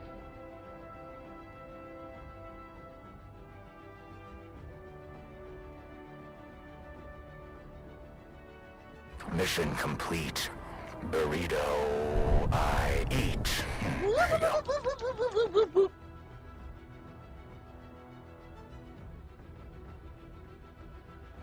Good news, everyone.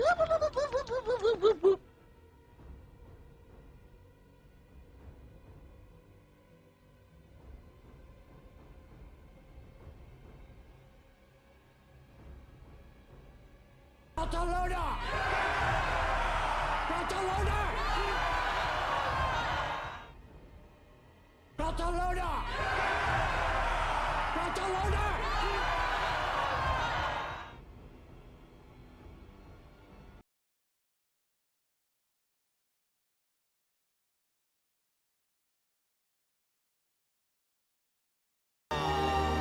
Stand by for Titanfall.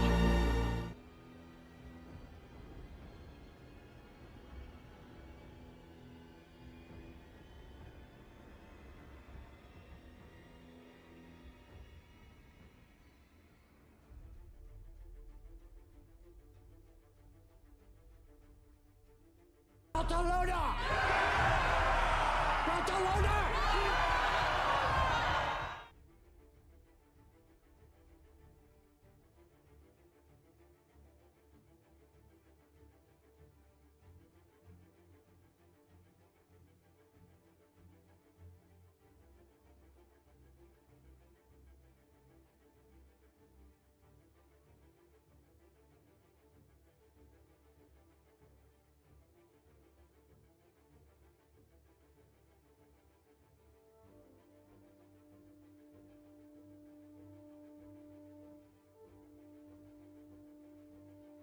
Good news, everyone!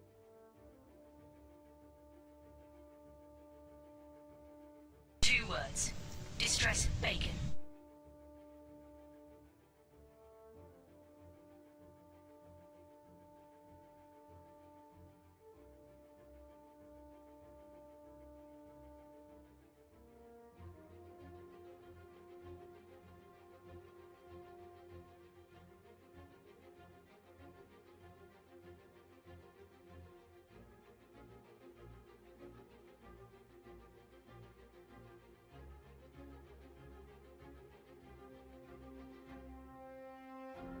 Drugs.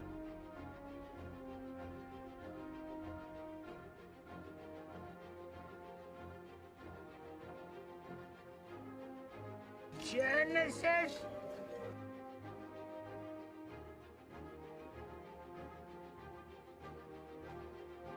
Genesis?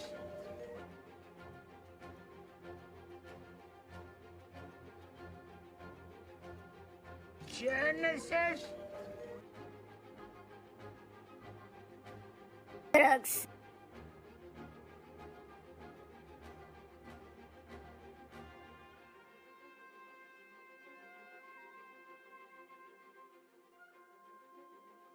I'm just an old-fashioned cowboy.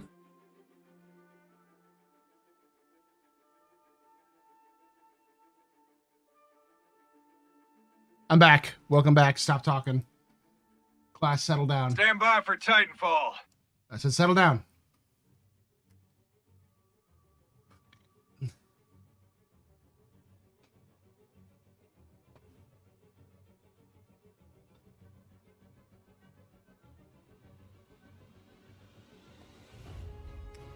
All right.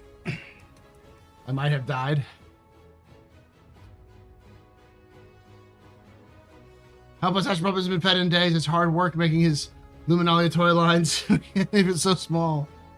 All right, I'm gonna turn off all of your fun buttons and everything just so we can get started on Good news, YouTube everyone. alerts. No, not desktop audio. Sound alerts. There we go. Link for the Squadron 42 newsletter? Sure. Y'all should have your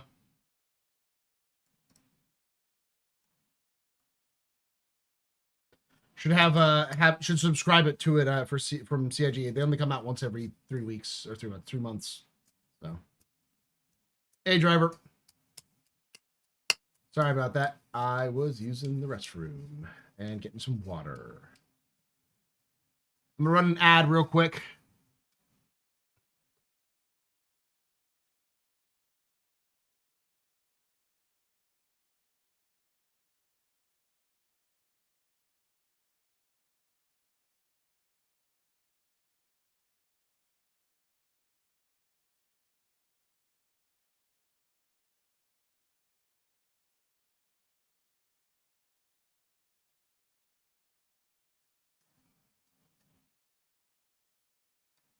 So essentially, a kingship is like a retribution with the bangle strapped to its nose, kind of. Though it's more important to say the retribution is the kingship. It's literally based off the kingship.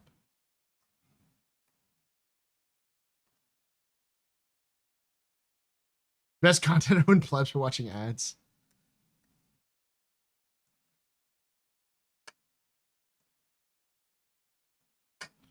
Up.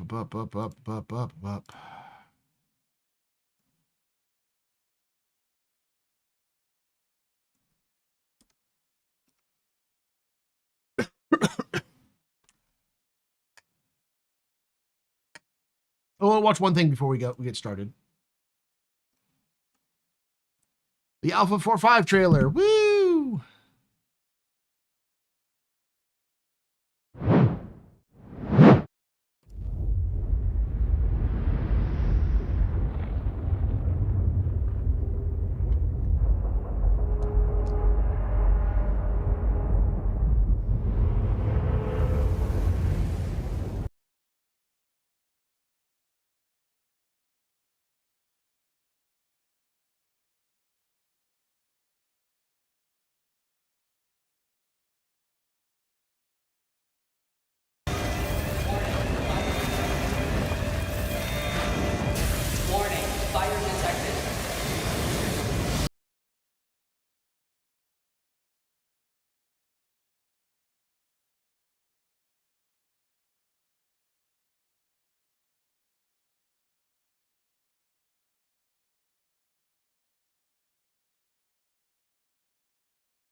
I do like these trends. That's two patch trailers in a row that have no combat.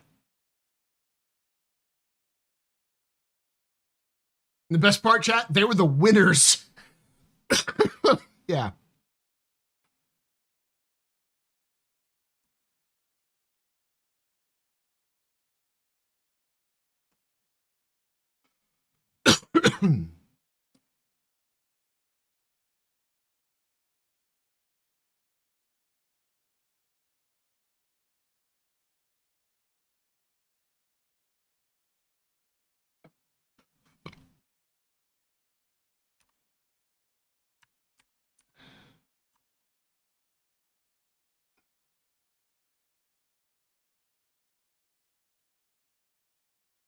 All right, let's get started.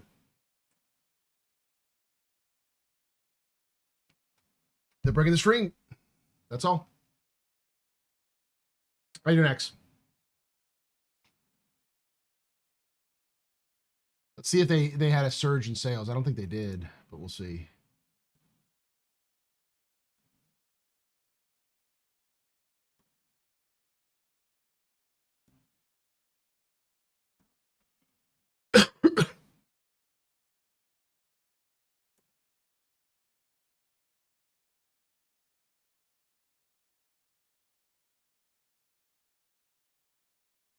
You got pops for the stream tomorrow? Awesome. Do you mind if I dip out tomorrow, X? Only because I have Tomato wants to do a wants me to do a Citizen Roundtable thing. He has that available. So it's like, oh, Citizen Central. So it doesn't look like they had a huge bump in sales from the release of the patch. It's at 11 million though, so it's beating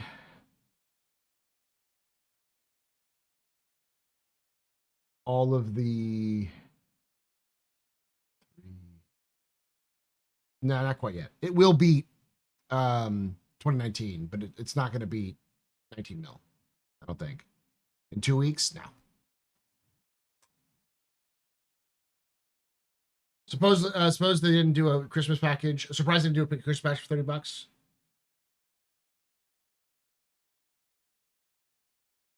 Thank you, X. Yeah, but in case you missed, it's usually the beginning of the year, not the end.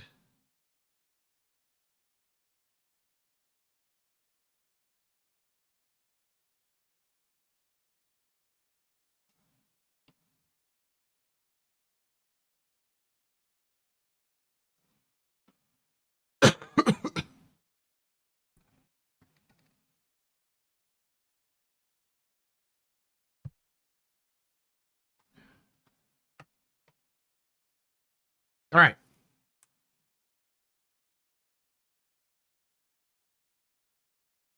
Let's do this. Capsule time, chat.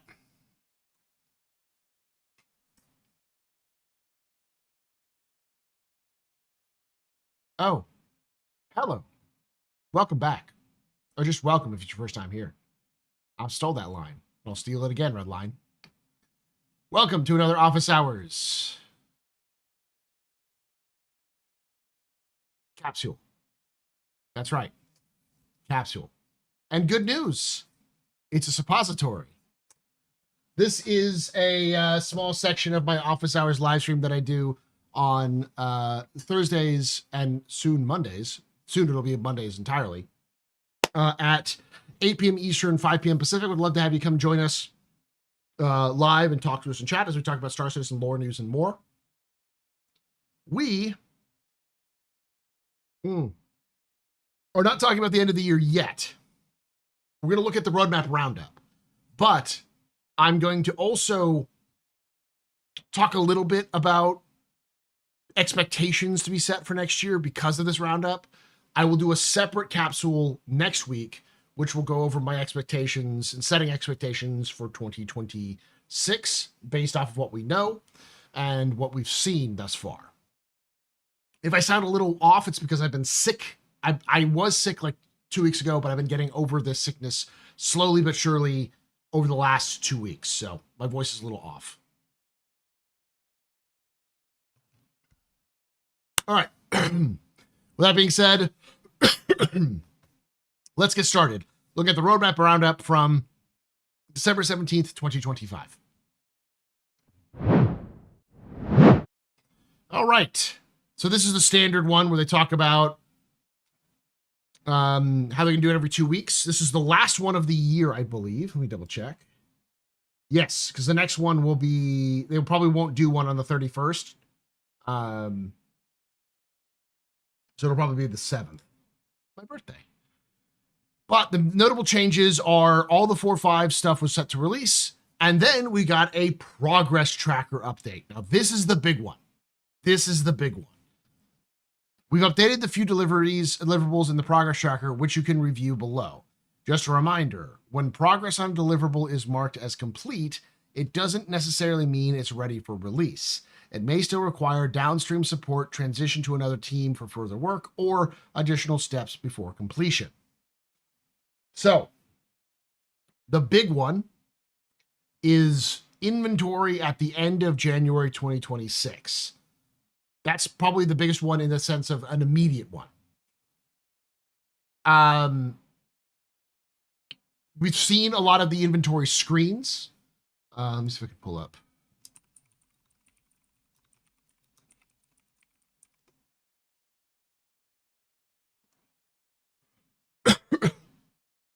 Here we go. I'll pull this up.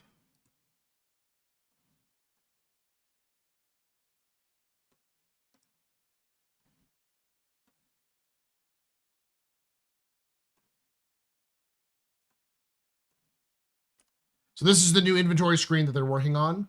We know that they've been working on it for a while now, and it's gone out of just concept. It's into the development stage. So it's likely we're going to see a lot of this stuff for the first time next year. Like that's what I would take away from this right now, is that this is the first thing they're going to be working on next year that's going to have a release. It's important to notice a couple of things. One, the tiers. The tiers of goods is going to be part of this. It's got equipment, it's got capacity, filters, stacks, quantities. So like a lot of this stuff is all about not just what we have now, but planning for crafting and beyond. All right. Now, the next two are interesting. Engineering, March 2026. Engineering is out right now with Star Citizen Alpha 4.5. But that isn't the last of engineering. As a lot of people have discovered, myself included, have talked about, is that it's sort of not balanced. Good bones, not balanced. And it really needs balance.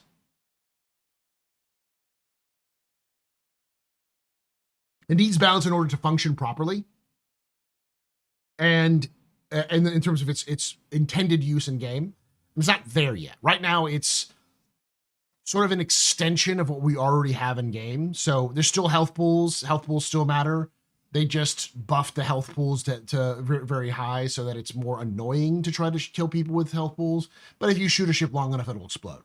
That's still the same thing versus trying to hit their power plants to disable them faster. So, lastly, we've got inventory, or not inventory, crafting.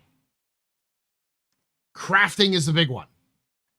Crafting is what people have been hoping for. CIG did say that they were going to try to do their tech demo, their tech preview of crafting by the end of this year. No indications it's going to happen. So it'll probably be early next year when we see it. But it's saying March of 2026 as well. So as I said earlier, for a progress tracker does not mean this is when it's finished. It means when a sprint is done, when they sit down and they reevaluate what they need to do. So there may be more work they need to do beyond these things. So that doesn't mean that crafting's coming in March, but I think it will mean that we're going to get an update on crafting in March, be it just an ISC, SCL, or even a tech preview or a PTU release, one of those things. That's March is when it's going to start to coalesce together into more information specifically. And because they already said they wanted to do a tech preview by the end of the year, it's likely at the very least a tech preview. Crafting is big. Crafting is going to be one of those major points that's going to help create the player economy that CIG wants to build, and it will allow for things like base building to exist. However, this is where I hit the no fun button. You know, the button that CIG hits every time Star Citizen gets fun.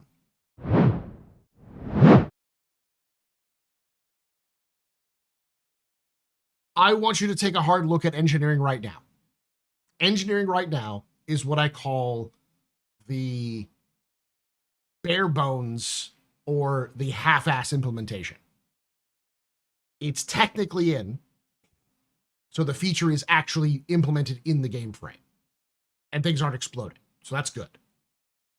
However, it's not really impactful for gameplay yet, and it's probably going to be a while before they balance it out to make it work so they don't have to have this weird keep shooting and it'll explode mechanic. You know, the more what is it called?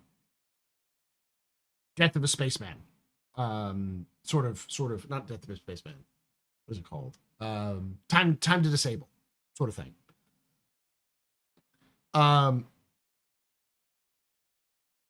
So that's what I'd expect with crafting. Whatever you're expecting with crafting for first implementation, cut it by half. Like, make it even simpler than you can think of as simple. We're going to have likely like a single crafting bench that you can use, and it can only produce a certain number of things, like 4 or 5 things, and they're probably not going to be very useful. They'll probably be like weapon ammunition. And you can only feed it a very specific thing, like feed it RMC, if that. It might just be infinite use, free printing money thing, kind of thing. Because we don't know how they're going to implement it yet. They just want to implement it. So that's me saying, I expect this coming year to have a lot more features, but don't get too excited because it's likely just going to be like engineering, half-assed. I'll talk a little bit more about that when we talk about the expectations for next year, when I do my capsule on Monday. So thank you for watching. Thank you for coming on. If you did like this, I do this on Thursdays. We hang out with chat, talk about the Star Citizen lore, news, and more. We talk a lot about Star Citizen, but we also talk about other things. Like we talked about today about Ace Combat, because I fell down an Ace Combat hole. We talked a little bit about game development. We talked about how science fiction vehicles can often inspire real world vehicles, and we talked about influential science fiction authors and stuff like that. We talk a lot of cool stuff. So come hang out, talk about Star Citizen and science fiction with us. Hit the like button, subscribe for more content, hit the bell icon to be notified of the release, and down below in the comment section, am I insane? Do you think that me thinking that crafting is coming in, you know, say March or April next year, is that never's going to happen? Or do you agree with my half-assed citizen belief? Let me know all of that down below. And like I say every time, hope to see you someday in the black.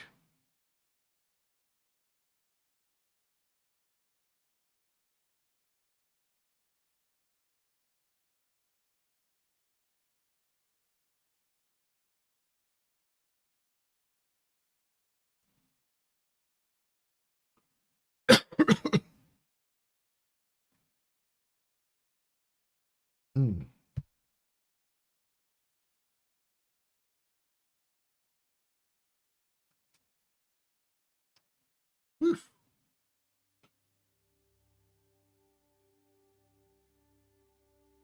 One take. Yeah. It was a shorter one. I wanted to get it out there because crafting is always a good attention grabber.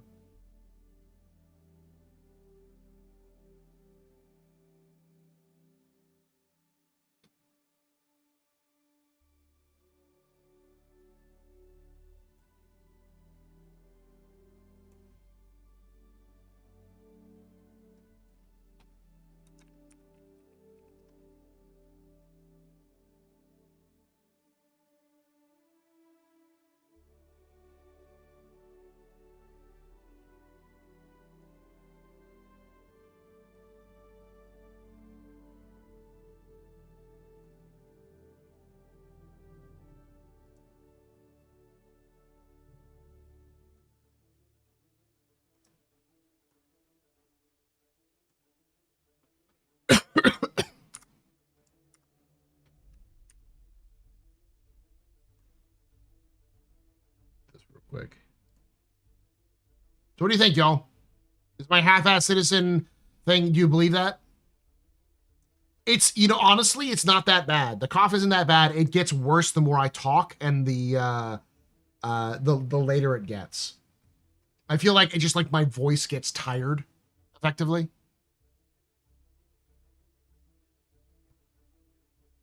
I also seem to get a lot more, like my nose gets stuffed up more often.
It's hard to judge anything for 2026 timeline. As far as I know, they haven't announced anything, even down to what sort of cadence they're going to keep. They said it's not going to be the same as this last year. They're going to slow it down a little bit. My belief is they're going to try to do two months. They're going to release a new patch every 2 months, so they can slow down a little bit. But they have to keep up a high cadence because they also clearly need to do features into the game soon. They need to focus on features. They know they need to focus on features. And the fact that crafting has been mentioned multiple times now says it's closer to release than you think. That could still have CIG all over it. They could still delay it like 17 times like they've done in the past. But I would like favor more. It's probably coming out sooner than we think. Especially with the Clipper coming out, stuff like that. Couple of leads here, but these half-ass implementations feel like they're trying to get around to some kind of decency hell, get around some sort of dependency hell. I think that's a little of a leap. I think the half-assed implementation is more about timing. What they need to do is they need to get it out, and because they need to get it out, there's a crunch to when they need to get all of these out.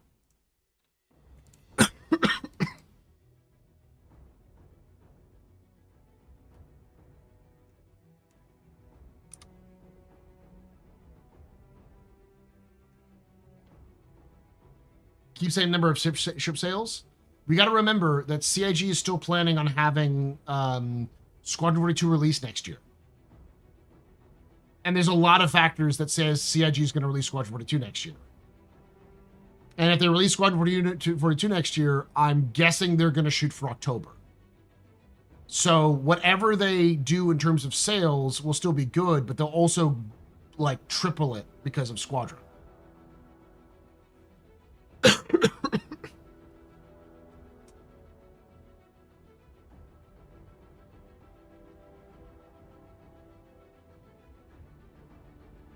Engineering met combat changes, and there were literal explosions. Better to fix that earlier than later.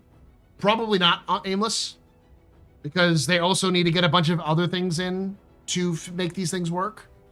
CIG just doesn't have the luxury to sit down and work on something for 3 months, only to release a new feature, which will then break everything, and then have to work on that for another 3 months. So that's why I say it's going to be half-assed Citizen, because it's going to feel like CIG half-assed everything in there and breaks everything, and the balance sucks, and they're just moving on with the next feature they're adding. And so a lot of people are going to be pissed. you're going to see likely a huge drop off of players in the next year if they do what I think they're going to do.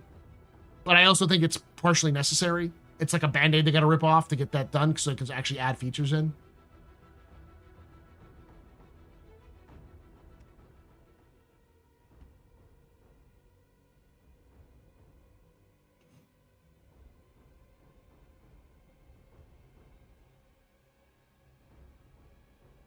So back to pre-2025 Star Citizen. Yeah. Which will cause a drop in funding. There's no way they keep up this pace with 150 mil. There's no way they make 150 mil next year through Star Citizen alone.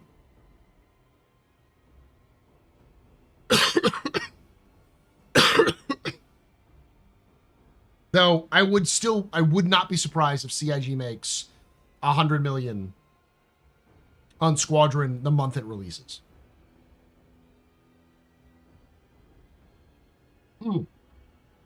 They're breaking $1 billion next year for sure, yes.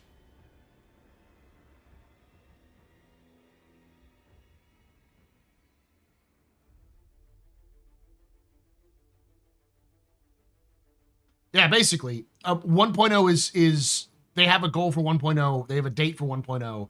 We don't know what it is, but CIG has mentioned things like 2027 or 2028. And they probably want to get the game into a somewhat stable position for 2020 for release before Squadron comes out. So they probably want Star Citizen to have most of, if not all of its features in base implementation for Squadron when it comes out. If you don't do it soon, Fish, you won't have a chance to. Those things are going to go like everything's going to disappear in the next 6 months.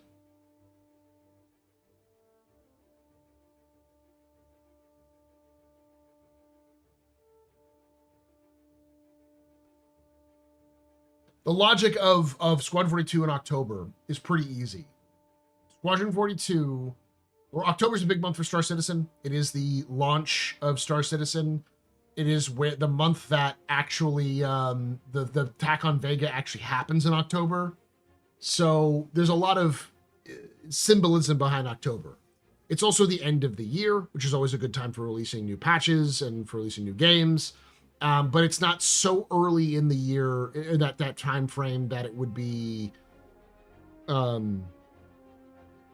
risk not selling well, and it's not so late that it has to go up ahead against heavy hitters like GTA. So if it releases in the beginning of October of 2026, it will do well.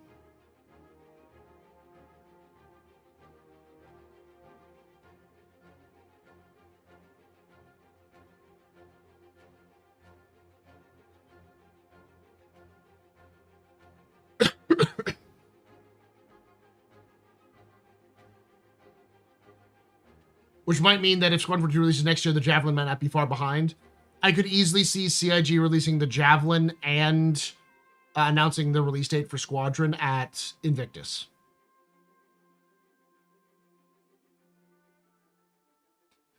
Paul wanted ancestral blackjacks, but all we got were hand-me-down 5090s.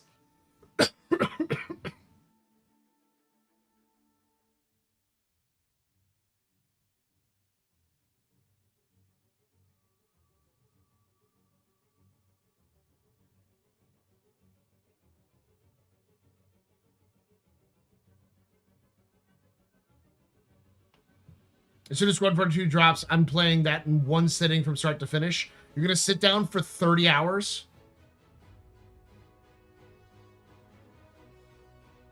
It's like a 20 to 30 hour game.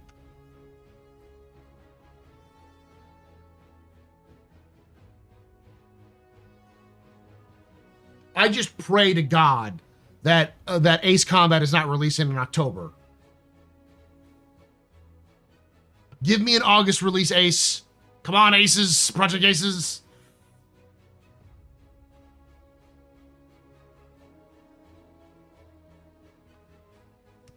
Says the man who does 24-hour live streams, like once a year. If you're not used to doing 24-hour live streams, doing a 20 to 30 hour straight session will ruin you.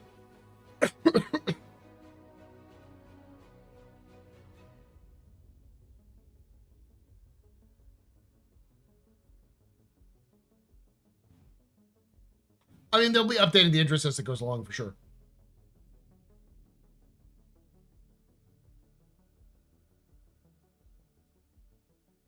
But we know that Squadron 42 is going to be on multiple platforms. I don't think it's going to be on consoles, but it will eventually be on consoles.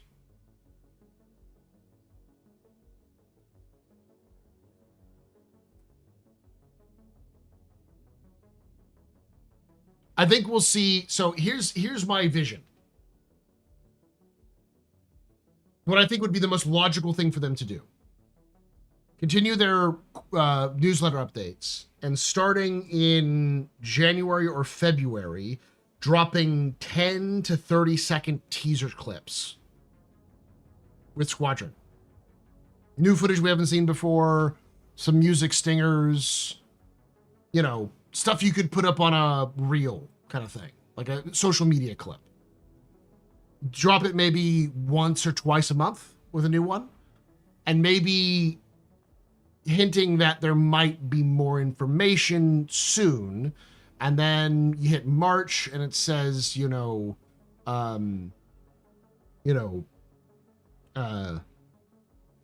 to know more or something like that.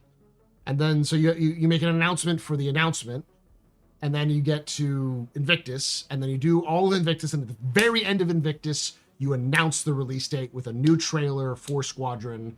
And it's like October 9th, 2020. What's the Tuesday in October? Like October 6th, 2026.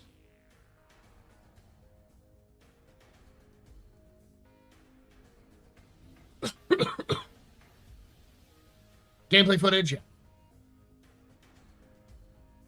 Did you see the news about restrictions on the sales of the 5070 16 gigabyte card? I've heard about that, yeah.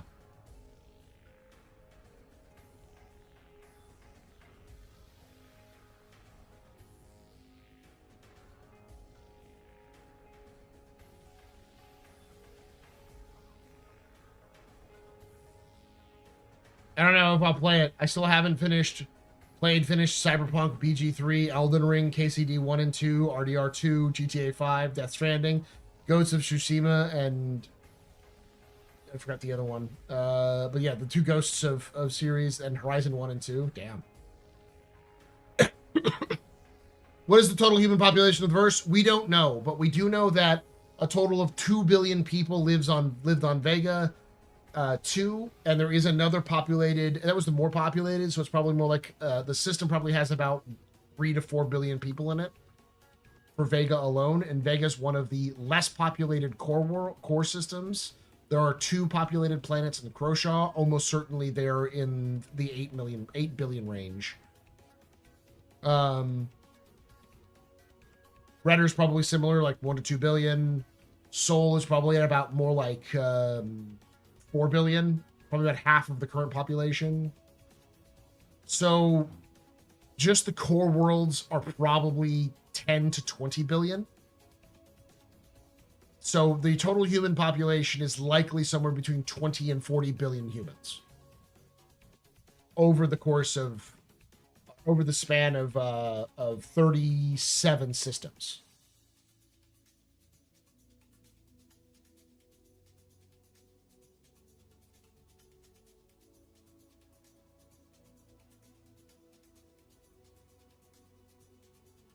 That is true, Darth Tux, and I've been pushing that. But I think October is probably their best case scenario.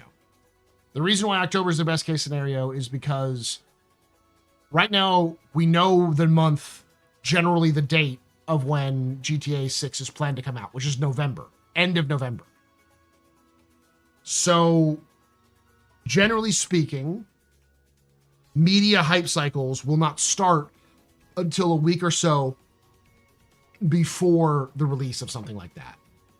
They'll exist, but they won't dominate outside of niche circles until closer to the release.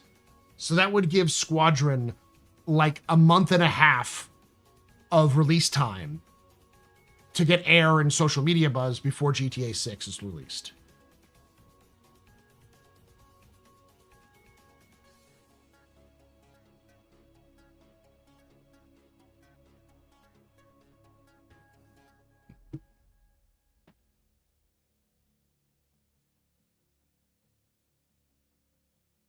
Probably, but October 6th is the Tuesday, that first Tuesday in October. And most games like to release on a Tuesday, so.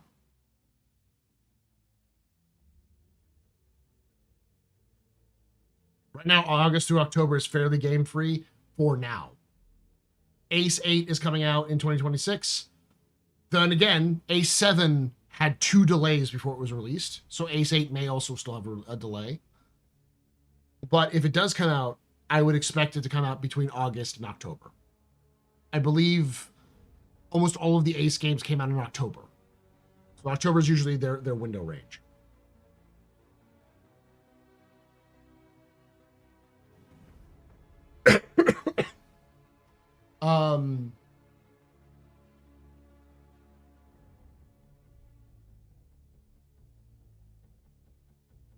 How many UEE ships have yet to port over to the PTU from Squadron 42?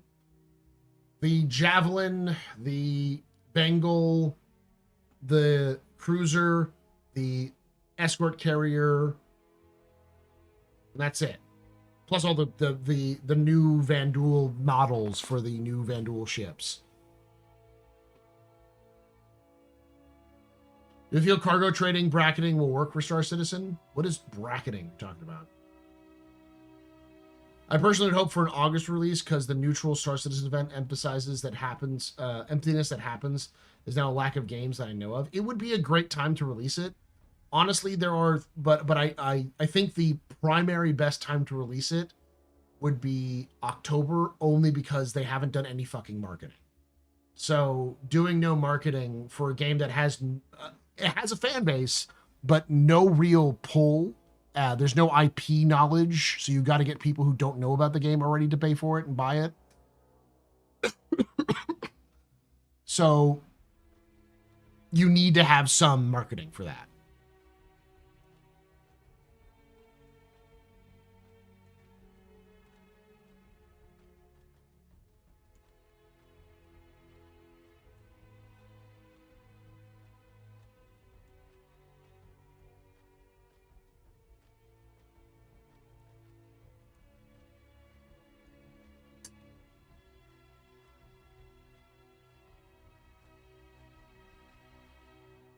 I disagree, Dell, but I also agree.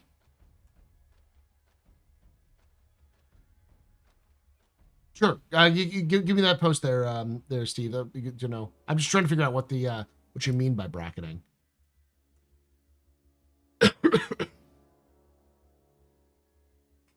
So they need at least 9 months. And so 9 months means the marketing has to start in February. If they're releasing in October. If they're releasing in August, it would have had to have started in November. They didn't do that. If it was releasing in June for Invictus, they would have had to start at CitizenCon. They didn't do that. A big portion of the player base already has it too. Yes and no. I don't think I think people are overestimating the number of people who actually own Squadron, because they stopped selling Squadron a while ago and there's been a lot of new people coming into the game. What are brackets? Okay. They're back-end groupings of commodities which help reinforce rarity, volume, and supply resources to diverse. They don't have an official names. For now, we're just calling them bracket by its crate. If something is easy to mine in large volume, like copper, then locations have or need copper should reflect that. Since gold is rarer and harder to find than copper, it's in a smaller bracket. For now, the simplest way to differentiate brackets for traders is by maximum crate size purchasable to help them hear some insight. Max purchasable crate size, example of good good ship to trade these, examples of competitive goods, examples of casual goods. So 3224 Caterpillar, 576 or larger should get steel, tungsten, pressurized ice. That's for competitive goods, and for casual goods would be helium, mercury, and silicon. I should put this up on the screen so you can follow along with me.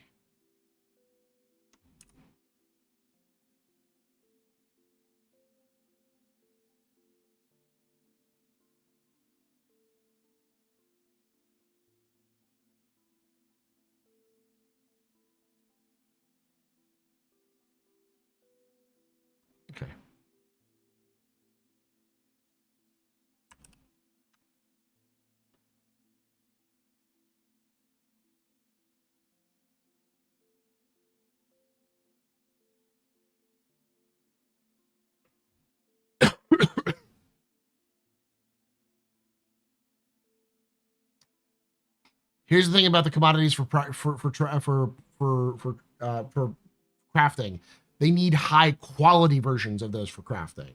They can get some basic ones to get up experience and that kind of stuff, to get like knowledge and such, to get like science research, but they do still need all of these other ones.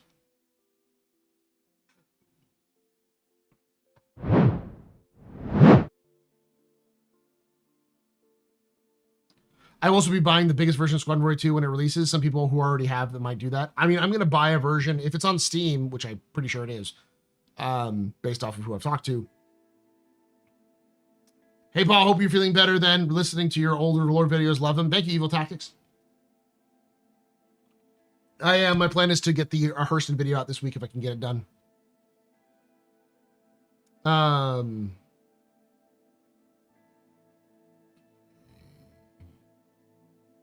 Zero point to getting bigger hauler ships. Caterpillar full of pressurized ice has the ability to make around 20% more profit per trip than Starlancer Max full of bioplastic. This in turn is around 20% more than a Cutlass Black full of fresh food, and so on. No matter how efficiently you trade, there's a cap on how much you can make trading 8s in the appropriate size ship. If you jump from 8 to 16, you will make more profit running 16s in ships appropriate to that size. Wait, what the fuck? So, does this mean that your goods are going to be... the price of your goods is going to be based off of what ship you're carrying them in? Or is it that 32 SCU crates are now going to be more valuable than 16 SCU crates of the same thing? So higher volume equals more profit?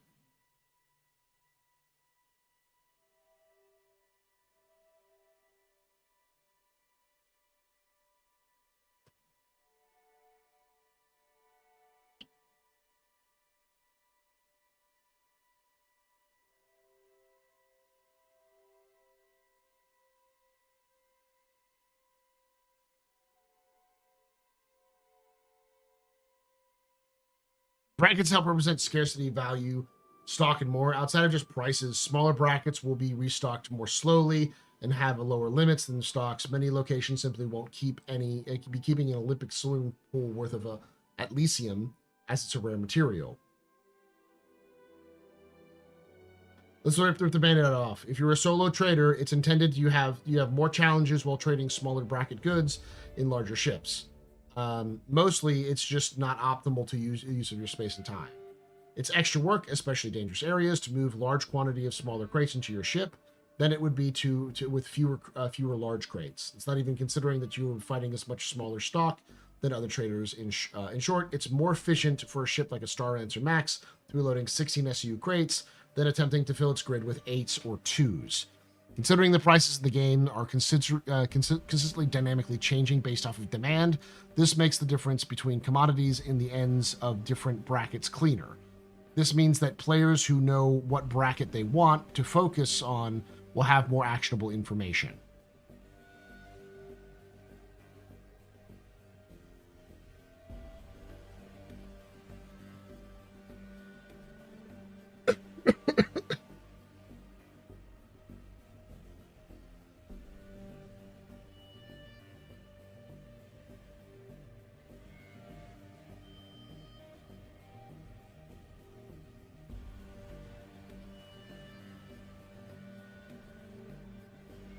What do you mean about closer values bracket being better for dynamic pricing?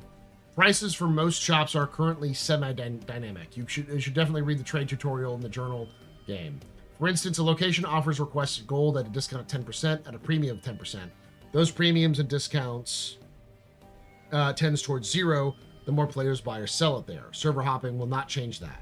That's in the game. It's already affecting your profits if you're a trader. So the best bracket, 8 commodity, is to sell at valued at 25% premium, let's say 1,000 AUEC, and the second best option offered at 25% premium is the base of 975.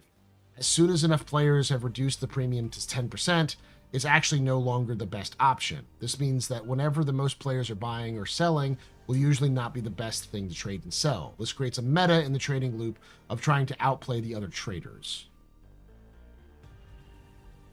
So speculation. He's talking about speculation.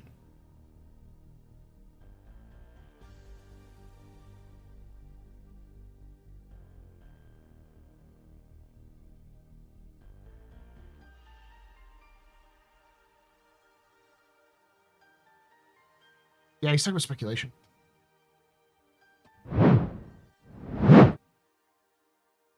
So effectively, there are different types of goods. They call them brackets, but let's say it's high value, high volume, high value, medium volume, medium value, low volume, low value, low volume, high value, high volume, low value, that kind of stuff. Like there's different versions.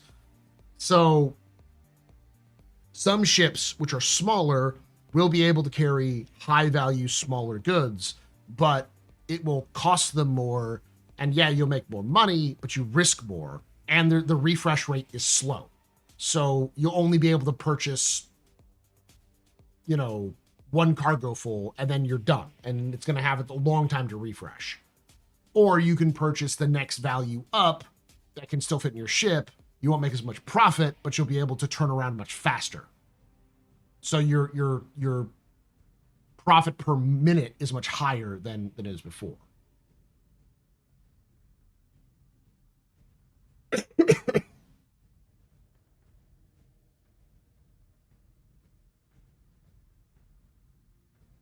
Cat was listed at 32 24 SU crates. Never mind, the cat doesn't properly store 32 SU crate containers. Yeah, that's also true.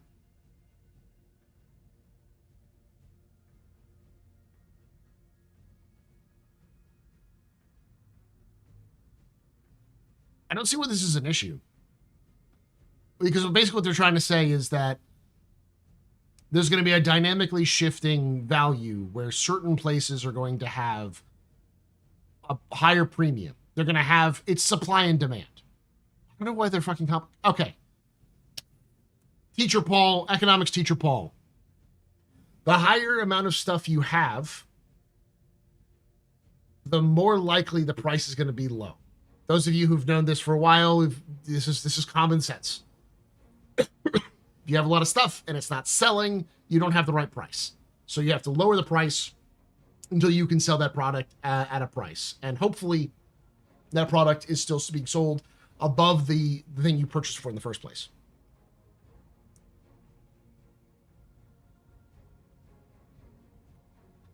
So what you're looking for are commodities, are brackets which are being underserviced in specific areas and exploiting them for their high value or their high volume until they reach equilibrium price.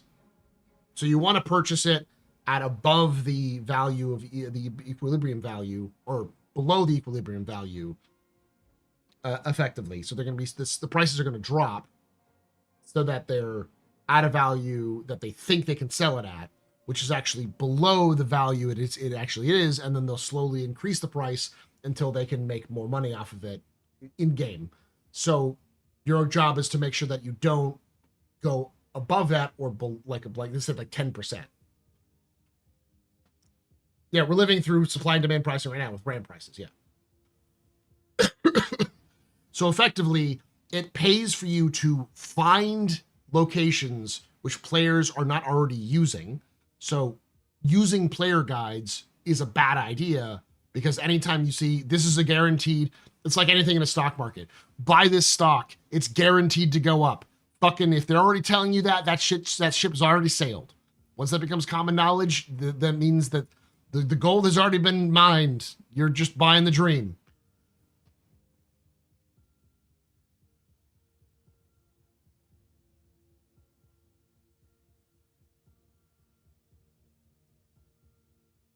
You're still going to be buying low and to sell high. Yeah, but you have to guess what that low is. So you have to know what you're going to be selling. And that's the point, is that they don't want commodity traders to jump commodities. They want you to be a fucking food hauler or a drug runner or a like a copper dealer. Yeah, Nasir. Like they want you to pick one commodity or small group of commodities that you focus on, and then find where those niche commodities are needed and where they could get them from, and travel to those locations, pick them up, and sell them. That's the reason why they got rid of faster than light communication restrictions, because they're going to have a fucking market.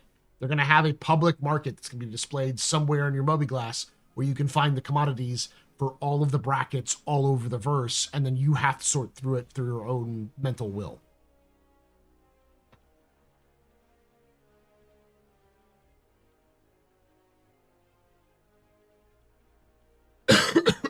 The prices dropped a lot over the last week, but will it keep dropping? Do I buy it or wait? For what? Are we talking about in reality, or are we talking about in game? Find consistent work, a supply at one place and demand for another, demand for another. Yeah, but if you overexploit it or other people find that, then it will the demand will go down in the location, so you'll be selling it for a lower price at the location, and be buying it at a higher price at the location you pick it up. You missed point. Larger ships will take all sizes at a location where a small ship can't, and is going to be left with nothing. The point that they were trying to do here was to prevent larger ships from taking a bunch of lower value stuff, high volume or low volume, high value, but low, or low volume, high value. Because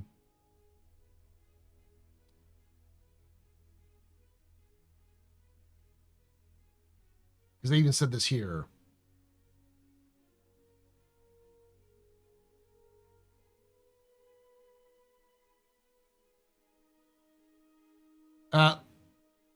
It's intended for you to have more choices while trading smaller bracket goods in larger ships. Mostly, it's not just an optimal use of your space and time. It's extra work, especially for dangerous areas, to move large quantities of smaller crates into your ship than it would be for fewer larger crates. It's not even considering that you're going to be fighting a much smaller stock with other traders. In short, it's more efficient for ships like a Starlancer Max to be loading 16 SU crates than attempting to fill its grid with 8s or 2s.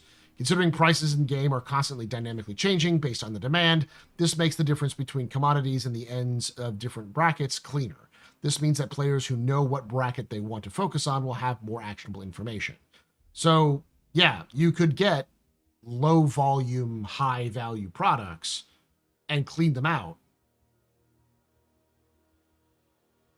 But you are using more space. You have a lot of more space there.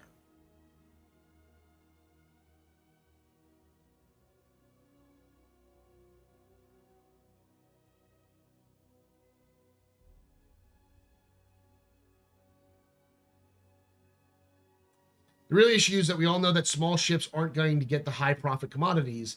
It's going to be controlled by groups C, Hathor, Apex, etc. If you take a large 500 SCU ship to a high value location, you will only get like 50 SCU. Otherwise, you wait hours for respawn. You would make more money going to places that have larger boxes of less value. In the end, you make more money than getting high value boxes, and you get it faster. Effectively, being able to get those larger boxes at a lower value, you can get higher volume, and then when you sell them, you will get higher profit in return, and you can go and turn around and do that more again. Whereas if you try to go to one place that has, 15 SCU of that one valuable cargo and pick that up, yeah, you can get that, and you might make some profit off of it, but you won't make as much profit as if you've done, 500 SCU of the slightly lower commodity. I don't think it'll be terrible. It's just weird. It's weird, but it's not going to be super meaningful for long. It already isn't. Most people just missions right now, if I recall correctly. Yeah, I mean, that's what I would do. The only reason why you would do these profit missions would be for higher profits for the amount of time you do. So, like, this would require a significant profit bonus compared to missions for it to matter.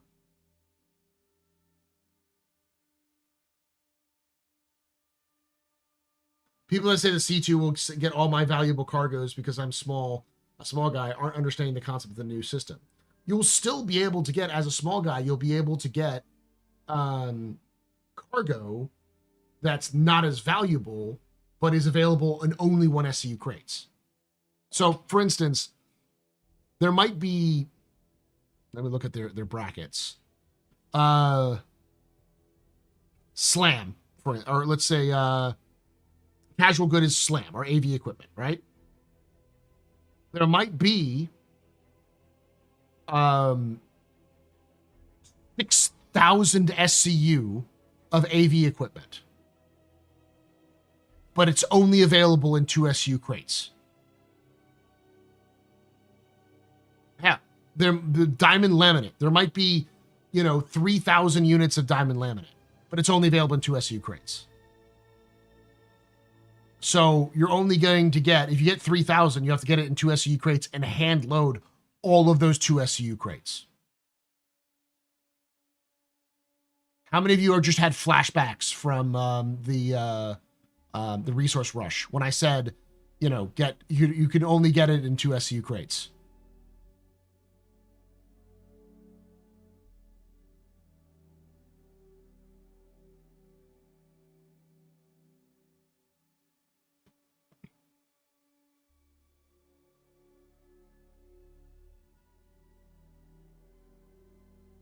I know, but you know what I mean.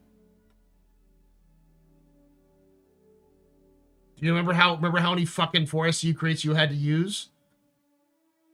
Now imagine you had to cut those in half. Same number, but cut those in half. So you're now doubling the number of boxes you have to move. Is it worth moving that many fucking boxes for a higher payout, or to get a slightly less payout and have to do only like 4 boxes?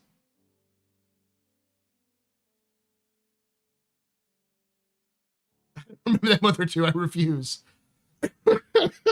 No, because I dissociated. Never underestimate the determined gamer. Never underestimate the spreadsheet gamer, because it'll end up being that the amount of time you take to load up a bigger ship with smaller cargo is more time and effort than a larger ship with larger cargo.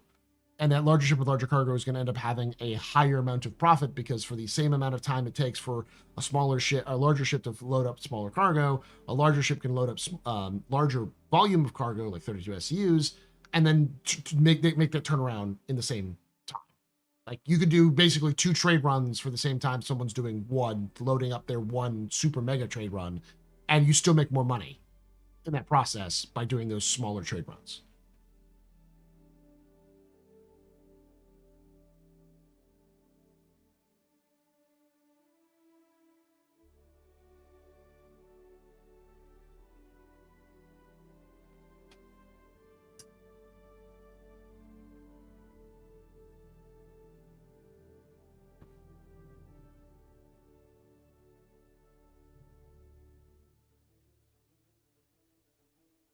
It didn't phase me, so I'll do what I have to make a successful trade. You're going to find out that it's going to be more efficient to do larger cargo sizes for the larger ships. That's it.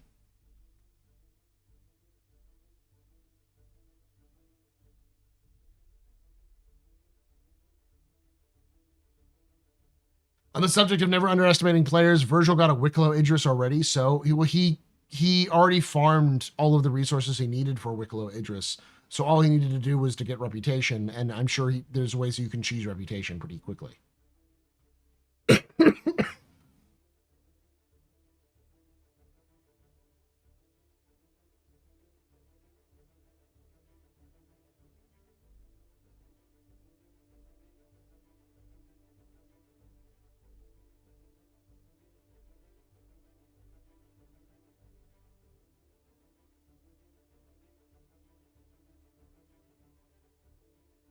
I can make a good profit loading 232 SU crates on an Ox then. Yes.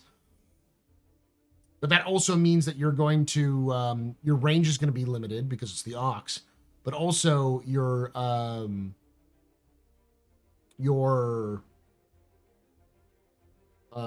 overall profit's going to be still lower, because you can take 232 SU crates, but like a C2 can take 12. So your profit might be 1,000 SCU per crate. So you've got 2,000 SCU, and they've got 12,000 SCU. So the higher the volume, the better. And the difference between 2 and 12 isn't that much.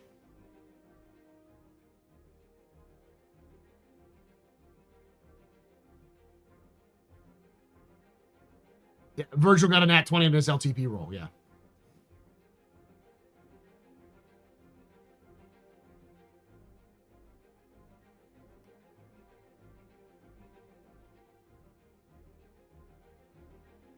He and Mike both did that, and Mike lost 90% of the resources to the patch.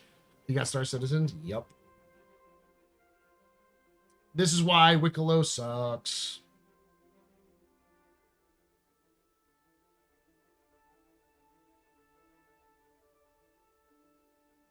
I mean, I'm looking at low-end rep hauls right now. I could make a bunch of stuff into Pyro from Stanton and earn 200K, or I could take several jobs at 50K each, totally, and the same amount cargo, and just runs from Bajini to Area 18. Yes, but that while you can earn money that way, you don't earn as much reputation that way.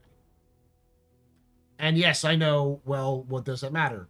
Reputation will matter more in terms of what you can unlock and access over time. Now, will this matter into the long term? No, but it will still matter for specific gameplay purposes.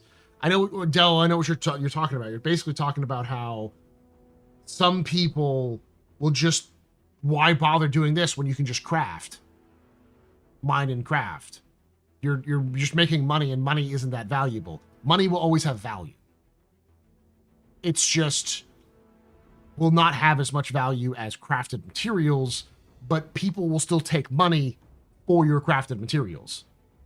If I'm making the best whiskey in the verse that'll give you, like, make you the best goddamn fighter pilot in the galaxy, and you pay me credits, I'm gonna take your fucking credits.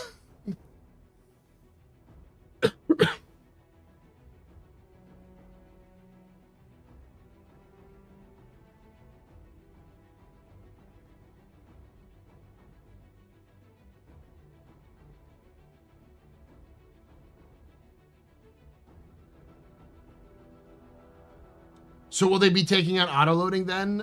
No, they'll still have auto loading, but they are going to add timers to them. You're going to likely see increase in timers for you to auto load versus personal loading. Plus, you're going to have docking fees. So every time you land at a port, you're going to be charged a fee. You're going to have death fees, where every time you die, you're going to have your insurance, where you have to pay a certain amount of money to regen, so you don't, to try to punish you, so you don't push the backspace button. In fact, they're removing the backspace button probably next year. You have to have insurance to be able to get your equipment back, so you have to, and plus that's also going to have time associated with it, so you can reclaim your equipment back, but it's going to come back to the inventory, and it's going to take longer. All the ships are going to go up in value in time. Remember, what this is talking about a game that we have not played yet, that has a lot of bullshit added to it to slow things down.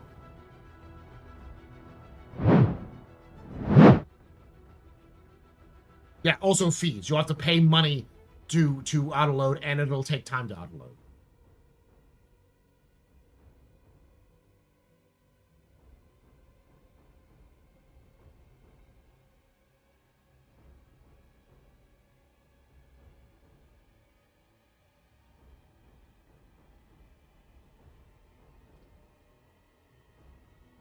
Pants need buff, repair, rearm, and loadout, I guess, need price nerf.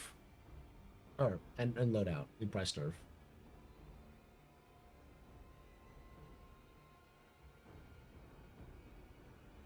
There are already transaction fees. But I mean, what Sanji really needs to do is transfer ownership. They need the ability to transfer ownership. And then you just pay people through transactions, or you pay them through physical currencies. Death and Taxes sounds like Sisyphus Citizen to me. The whole point of a lot of those is to create... So,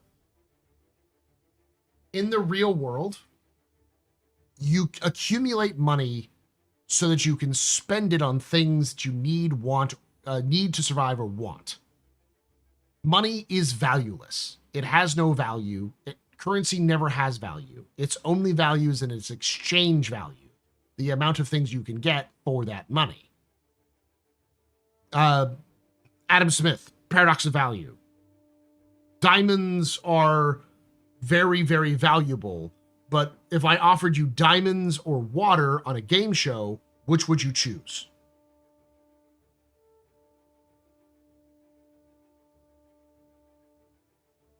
You choose diamonds.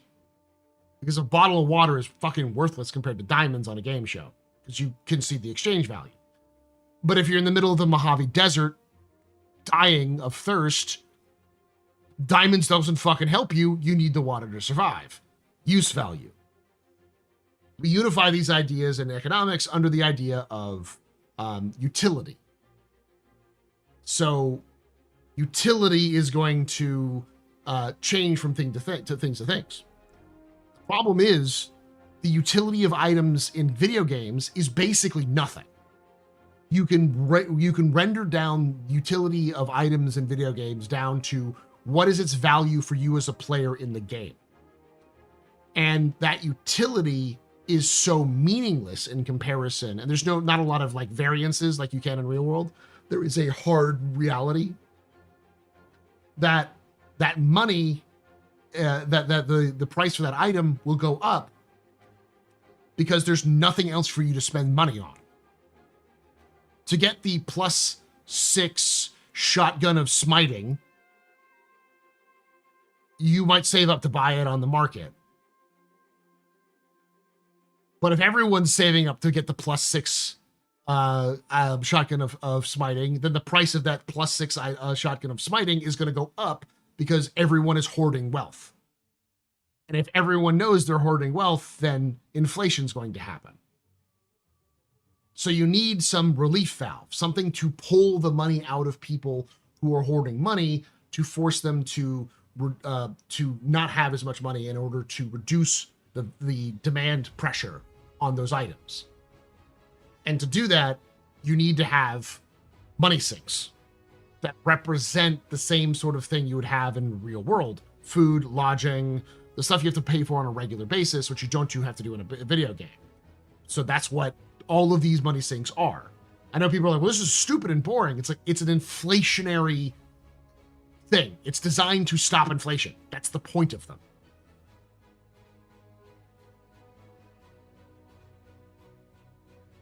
Oh, but wealth also has value in terms of reputation. That is true, which is why reputation is its own currency. It's a separate currency.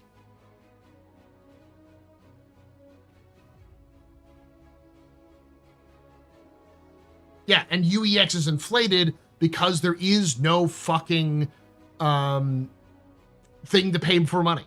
When's the last time you had to spend more money for something than you earned in it on a regular basis? Will exterior freight occur fees like landing in hangars? Yeah, likely, but probably reduced fees. You'll still have docking fees, or usage fees, but you just won't have hangar fees. They may be the same price, but if you actually store your ship in a hangar, then you incur more fees.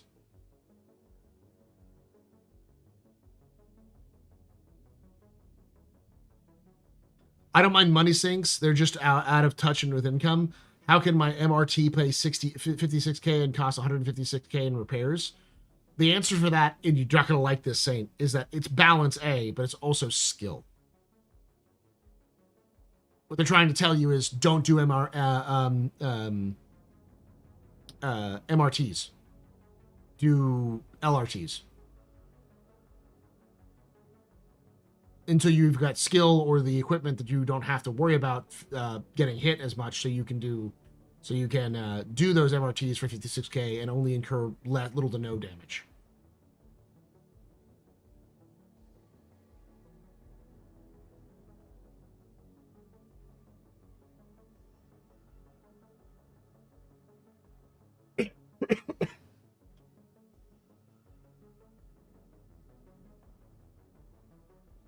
MRT, medium like combat or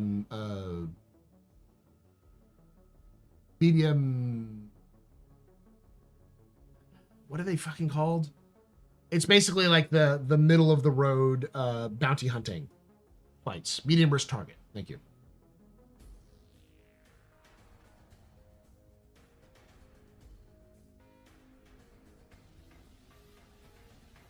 You also have an occupation timer for how long will that exterior freight elevator can be exclusively yours, and what do you have to do with it. On top of that, CIG can add more pressures if they want to by adding NPCs. So if they have NPCs flying around the same locations and participating in the economy as they want to, which they can turn up or down if they want to with their quanta system, if they're still doing that, that can also add more pressures.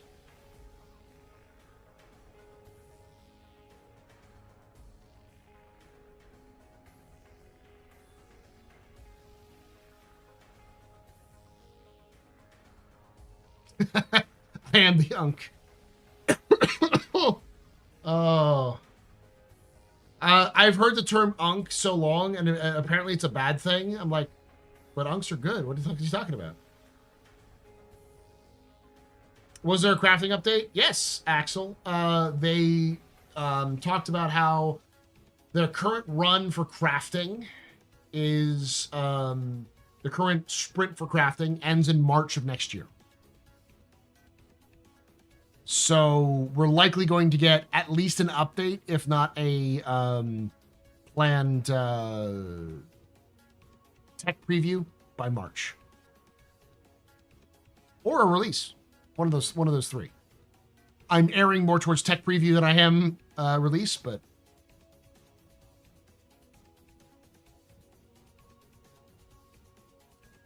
this is a new way of saying old. I'm old. Like boomer? Okay. I figured that's what it was. But I don't mind. I'm 38. I'm in my prime.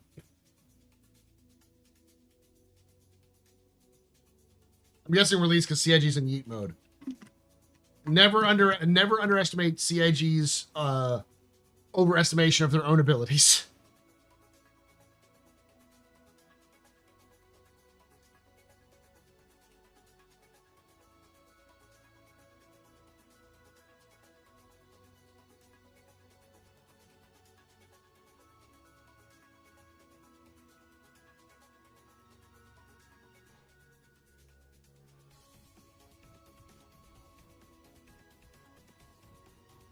I don't know. Is Unk the proper term for noob now? Noob is definitely old. That's definitely a millennial, like Xer sort of thing to say.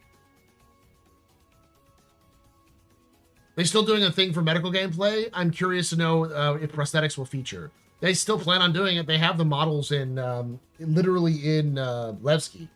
You can see the models for the arm replacements.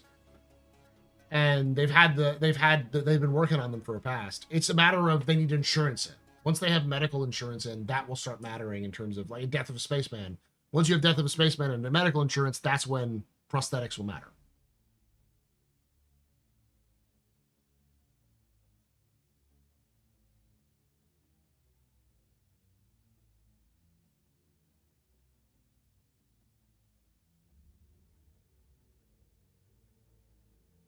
Yes, it does make me almost a baby by going the average age of Star System backers. Okay, yeah, it means like boomer. Okay. So what you're saying is if you use noob, you're an unk. Got it.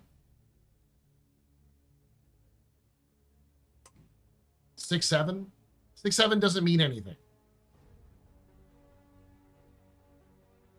If you get triggered from 6'7", that's the point.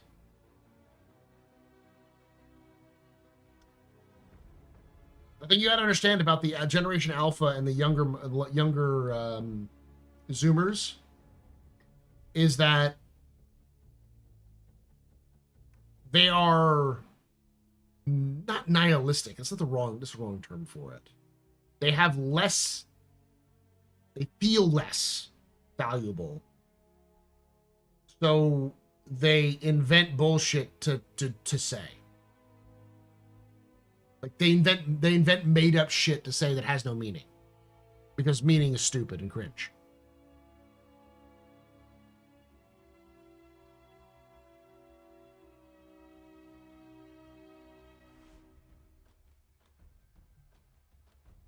Yeah, it's an anti-meme.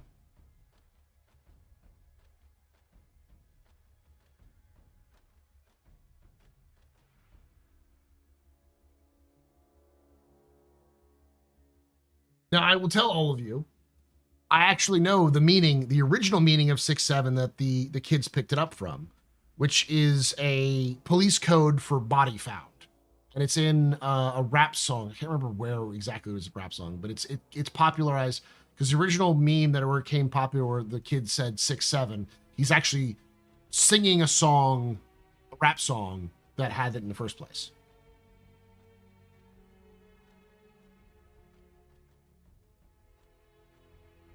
Yeah, thank you, Jaded. Exactly. There's no anti-memetics department. Scalzi, right? Saint Tycoon? Who wrote that? That's a book. There's no anti-memetics department. That's the that's a literal book name.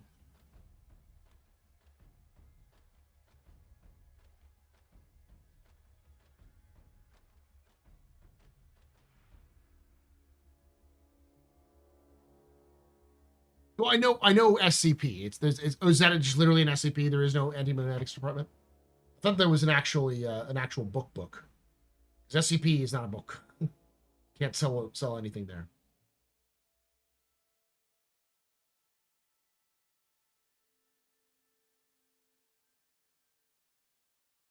So Alpha are like 40k hybrids, as in general under high population. Yeah, I like to.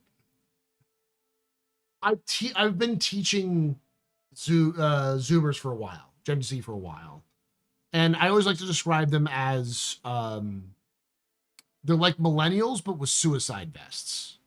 Like millennials still have a sense of propriety. They still understand that there's a system that exists, even if it fucks them over, that it exists for a reason, and whether they believe it or not, mostly millennials want to have a system in place to do something, be it good or bad. Doesn't matter. They understand that they want systems. Zoomers think that systems are cringe, and so chaos reigns the day. So, and they've seen millennials get fucked over because they follow the systems, and they've seen Xers get fucked over because they follow the systems, and most of their parents are Xers. So, effectively, Zoomers come in and say, "Well, give me what I want." And if you say no, they say, "Cool, I'm going to kill everyone in this room and myself. Give me what I want." And the thing is they will pull the trigger. They will press the suicide button and kill everyone if they don't get what they want. That's why people say, "Oh, well, Gen Z is rude." It's like they just don't have time for bullshit. And they're literal children of Xers. Xers are the exact same fucking way.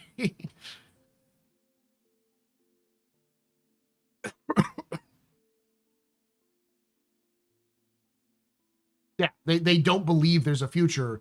So if there's no future, get what you want right now, or fucking, burn fast and hot kind of thing.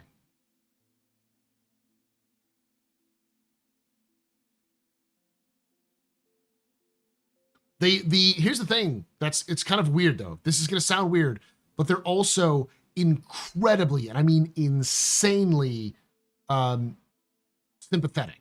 Empathetic. They are very community oriented. They are very aware that everyone else is suffering around them, and they also see themselves in other people. They are very empathetic. Compared to when I was a kid, there is just not really any bullying that exists. I've taught at a lot of different schools, and it happens, but it's not nearly as like pernicious and pronounced. In my experience, it's not as widespread as it used to be.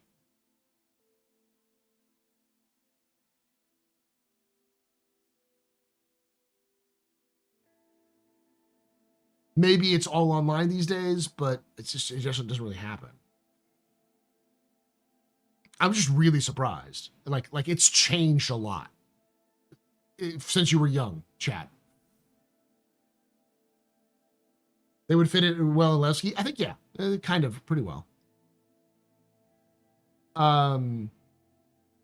So they're not really antisocial, they're anti-systemic. They're very, when they're dealing with systems, they're very egocentric. But when they're dealing with societies and communities, they're very empathetic. An alpha doesn't have the same sort of cynicalness of Gen Z because their parents are millennials, mostly. But they also still don't have any value because they're still young, so we don't really know a lot about them. The oldest alphas are just now entering high school, to give you context, which are sort of that borderline between Gen Z and alphas. Most alphas are still like between the ages of 0 and like 10 or 12.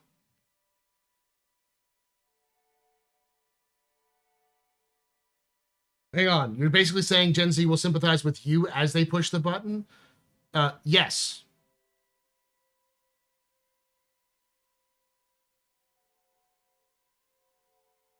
It doesn't make a lot of sense, I know, but yes.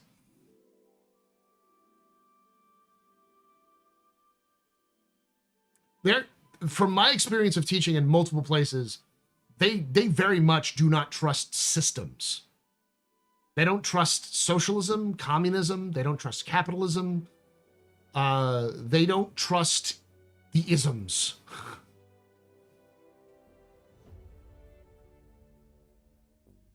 They never had the illusion that things are working, you know? Yeah.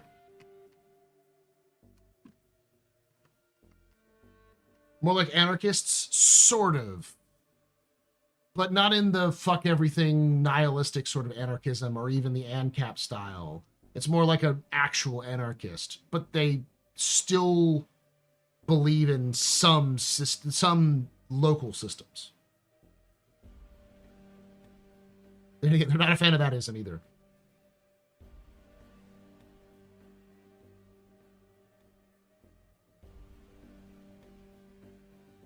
That is so hypocritically self-centered of them. Blame their parents, which are the Generation X.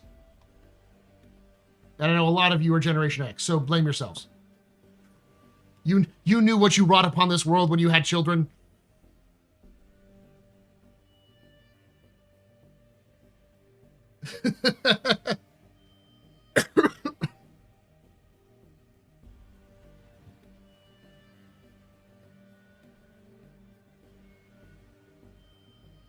My kids are fine.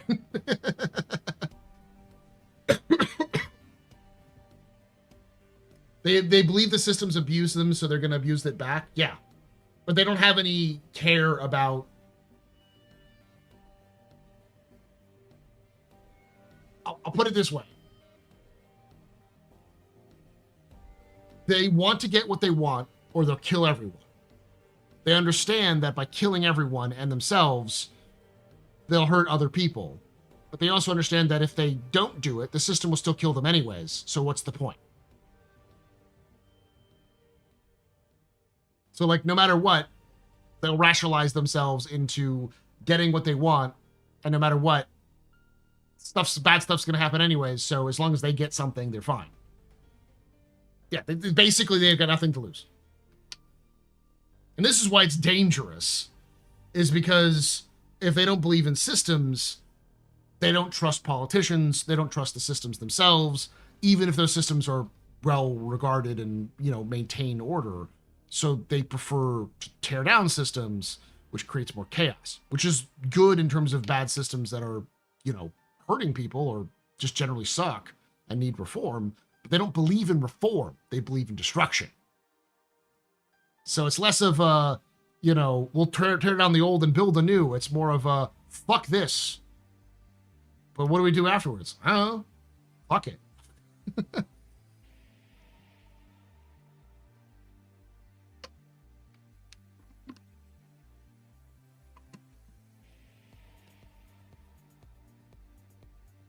No, exactly. Not trusting politicians is a good thing. So nihilists, they don't believe that nothing is valuable. They still have value. They still like things. They still like the stuff. They're not nihilists. They just don't believe that the systems themselves are worth saving.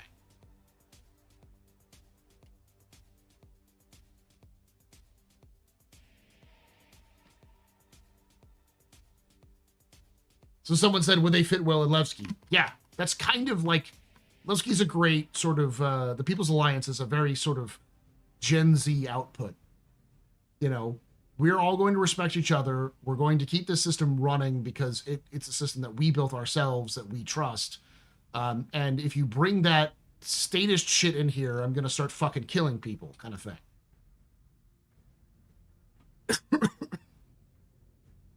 Isn't this a plot to Triple X? I have no idea. I've never watched Triple X.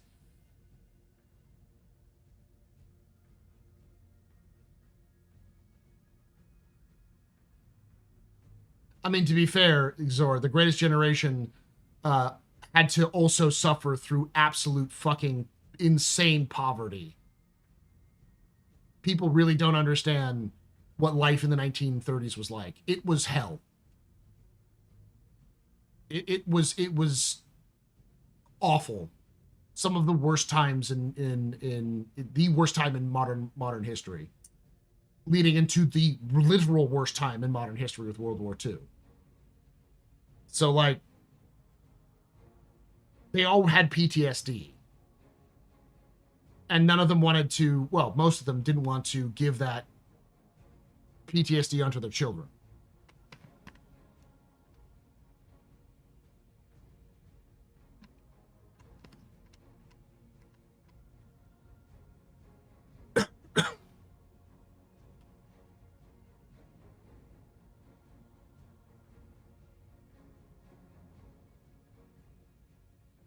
You've broken several people's brains by explaining there's more politics than freedom and commies.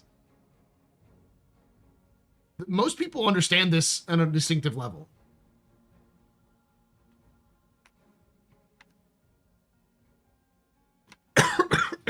It's also important to say that things can change. The one thing that we can delude ourselves into believing is that things are set and they will always go in that course no matter what. The one constant in the universe throughout all of history is unexpected change happens all the time. Now, generally speaking, it's like one of 20 things, but you can have random things pop up next to each other. Like, I did not expect social revolution to pop up with utopian beliefs. Usually this leads to a lot of death and destruction, but suddenly we have this shit coming up, you know? Yeah, you did, Snark.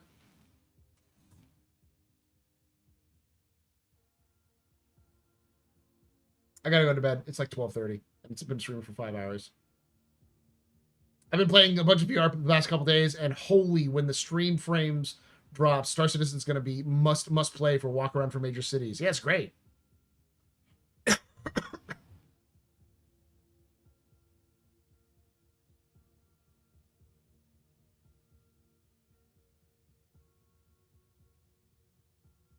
As long as I get my Idris. I've been playing, yeah, it's amazing. I have my old VR headset, which I might get a Steam frame if there's more support for games that will value it more than just Star Citizen.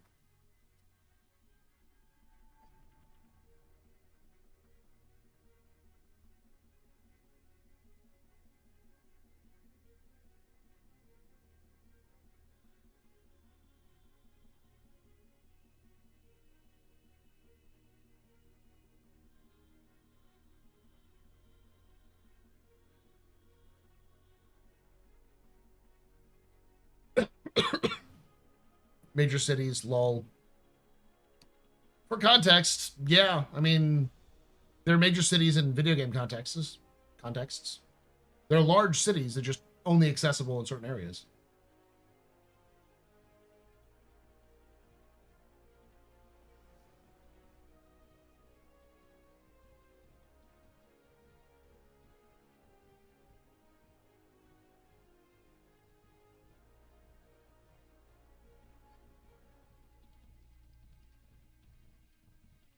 As long as they don't go too much into detail with FPS and VR, that's a complicated situation. Yeah. I was born in 1961, where there's a lot of today in terms of things. I would have loved to have a child. I'm absolutely glad I had a childhood free from bullshit the kids have to deal with. I was born in 87. I'm the same.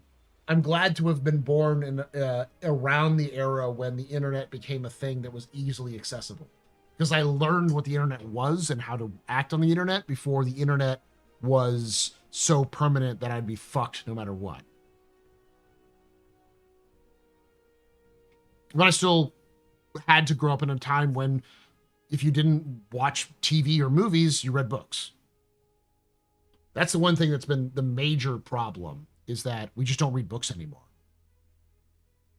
The accessibility of entertainment is so vast that, like, things like books are still sold, but they're very shrinking in population in terms of people who read books. And why that hurts is because it means that literacy rates go down. There's no reason to become literate if you don't have to learn how to read. And I don't mean literate like as in reading words. People can read words. When we say functionally literate, we mean being able to understand words that are written down, even things that are like semi-legalese.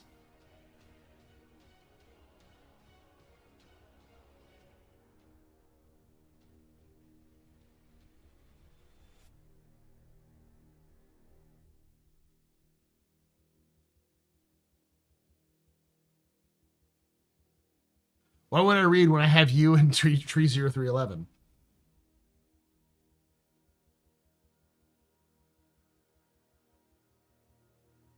I still read books. Yeah, but we all do because we're old. Audible's great too. I'm not saying Audible is bad. I love the fact that I can read a book by listening to it while I'm doing other things. But it doesn't read. It's not the same thing as reading.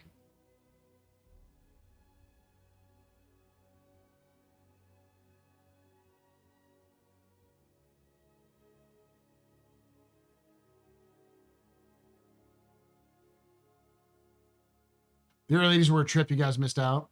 Yeah, I mean, I was born in the late 80s.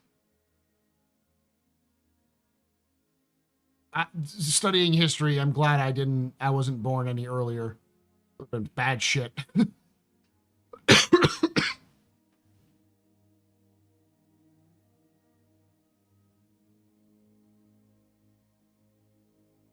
But Gen Z nieces love books. I gift them books that's all the time. That's amazing. That's great. Keep that up there. The problem isn't individuals learning to read and loving to read. It's that as a society, we're slowly becoming less accustomed to it. It's one of the things that I've had to do as a teacher is I've had to force kids to read frequently. So before, when I first started, reading was obviously part of the curriculum, but it was seen as sort of go read this and then, do this work as like homework or do this work later. But it was part of like research for a paper or something like that. I wasn't having them read consistently all the time, other than here's some resources you can peruse through. And I learned very quickly they don't fucking read. They don't read any of that. So if you make it optional, they'll just take the easiest option, which is watching a YouTube video. So instead, I make them read articles. They're not long, they're like 5 or 6 pages long. And I give them like 20 minutes and then 15, then 10, then 5 as the years goes on or the semester goes on. But I've had to incorporate that into my my stuff to force them to practice that skill. No AI summarize.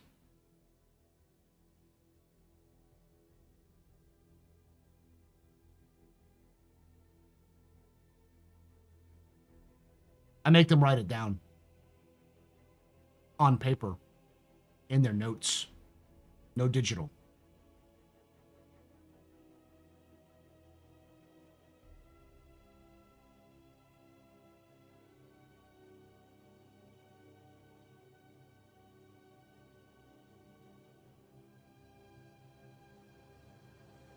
Who is your best book writer as a kid? Jules Verne was mine. Oh, who's the best author when I was a kid? I read a lot of Heinlein when I was younger. Probably not a good idea, but I read a lot of Heinlein. What was the other ones I read? I read a lot of historical fiction, too.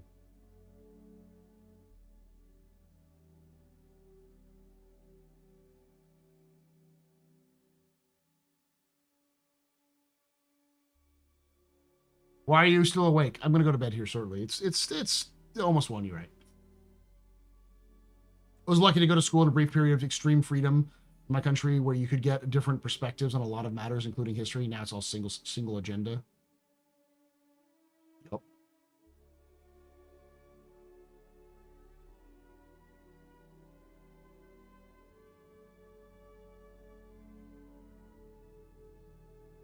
This is going to sound really stupid, but I read Plato's Republic was the one that I read when I was a kid. that probably had the biggest impact on me. I say that, but I'm sure a lot of you are like, no, that fucking tracks, Paul, Mr. History Man. All right. Thank you for hanging out. Thank you for watching. I'm going to be back tomorrow at some point. I got to talk with Loken and figure out this kind of stuff. I do want to do more stuff from that. It will probably be Star Citizen related. If not, I might convince Loken to go into Helldivers or something like that. But we'll be back to definitely doing Star Citizen stuff on Saturday. I've actually got to reach out. I forgot to reach out and talk to people. I should do that right now.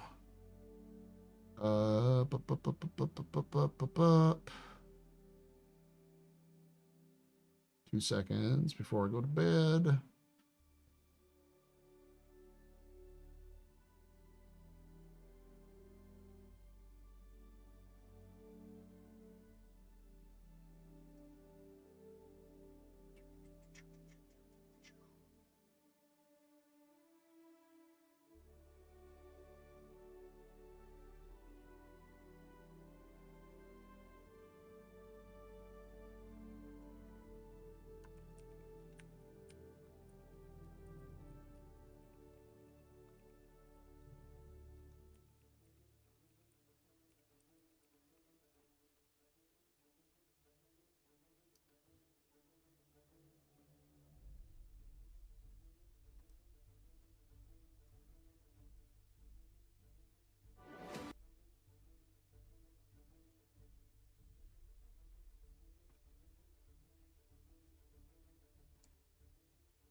All right, I'm gonna call it.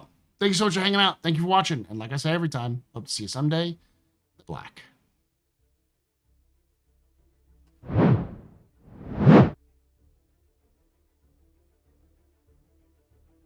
Oh yeah, the Iliad. Yeah, that's the other one. The Iliad and the Odyssey are the other ones I read.